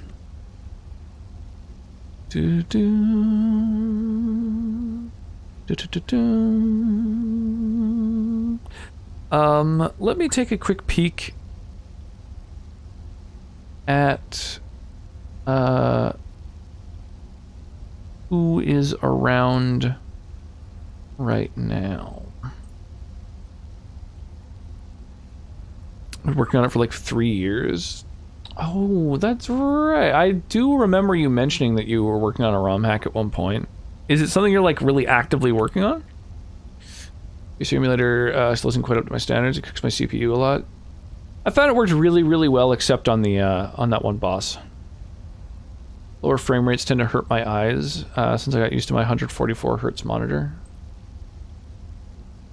Yeah, I don't know. I don't really notice. It's not really something that I mind at all. I love surprise drops in my skin inventory. Absolutely. PC probably couldn't handle that emulator well. I upgraded to the Elite version, had it for about 3 years before I upgraded to the 1S, had it for about 5 years now. Still runs great. Nothing bad that happened was my first external solid state bricked during a major storm. Had to drop another 150 for another one. Yeah, that's unfortunate. It doesn't take that much to run. Not super actively. I get burned out sometimes and won't touch it for weeks. What's the theme of it again? I think you've told me before, but I don't recall. Yeah, high temps. Oof. Do do do do do do do do do do. Ba ba ba ba ba ba da da da da.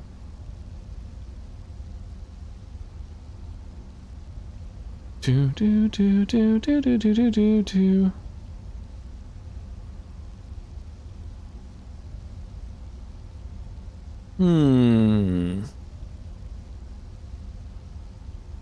Do do do do do do do do do do da da da. Such catchy music.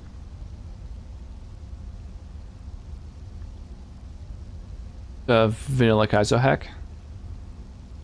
Gonna look for a bit. Got some more mod list stuff to do. Yeah, no worries. I think I'm gonna fire off a raid pretty soon here. Actually, I'm starting to feel a little bit tired, and I've got to get up pretty early actually to take over with the little one. So I'm gonna take a quick peek here to see who is around and streaming. Maybe we'll raid somebody totally new. We've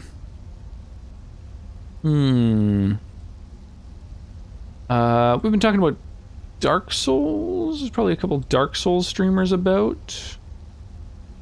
There's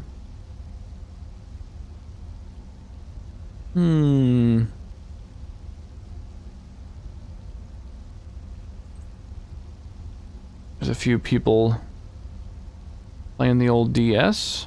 They're a derp anyway, so raiding, I know. Time for a mighty raid. Yeah, I don't know. I'm having a hard time finding somebody. Let's raid Nugrun. I find him really chill. He's playing some Dead Cells right now, which I would like to stream at some point in the future. It's got a stream integration, so you can have chat mess with you while you play it, and that's something I'd like to do. Nugrun's super chill. He's a very 420 friendly streamer who is yeah, he's a really nice guy. We'll head over there. If anybody wants to spam the raid message, thar it be, we'll throw some rocks at him. In fact, Nugrun is the person who showed me how to do the the shoutout bot so that you can shout people out and have it play a clip from your channel, which is Embarrassing. Turn the other way. kind of a fun thing, you know? Like being able to play a random clip. Streamception.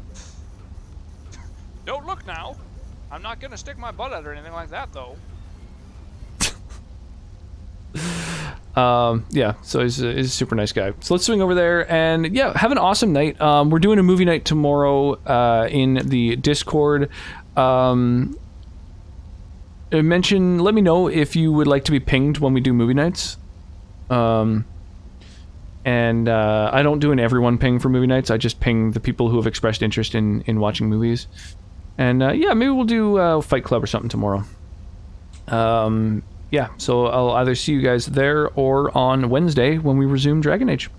Have an awesome night, y'all. I super appreciate all the hangouts. I had a lot of fun tonight, and hopefully I'll see you guys again soon. Sleep well and stay hydrated.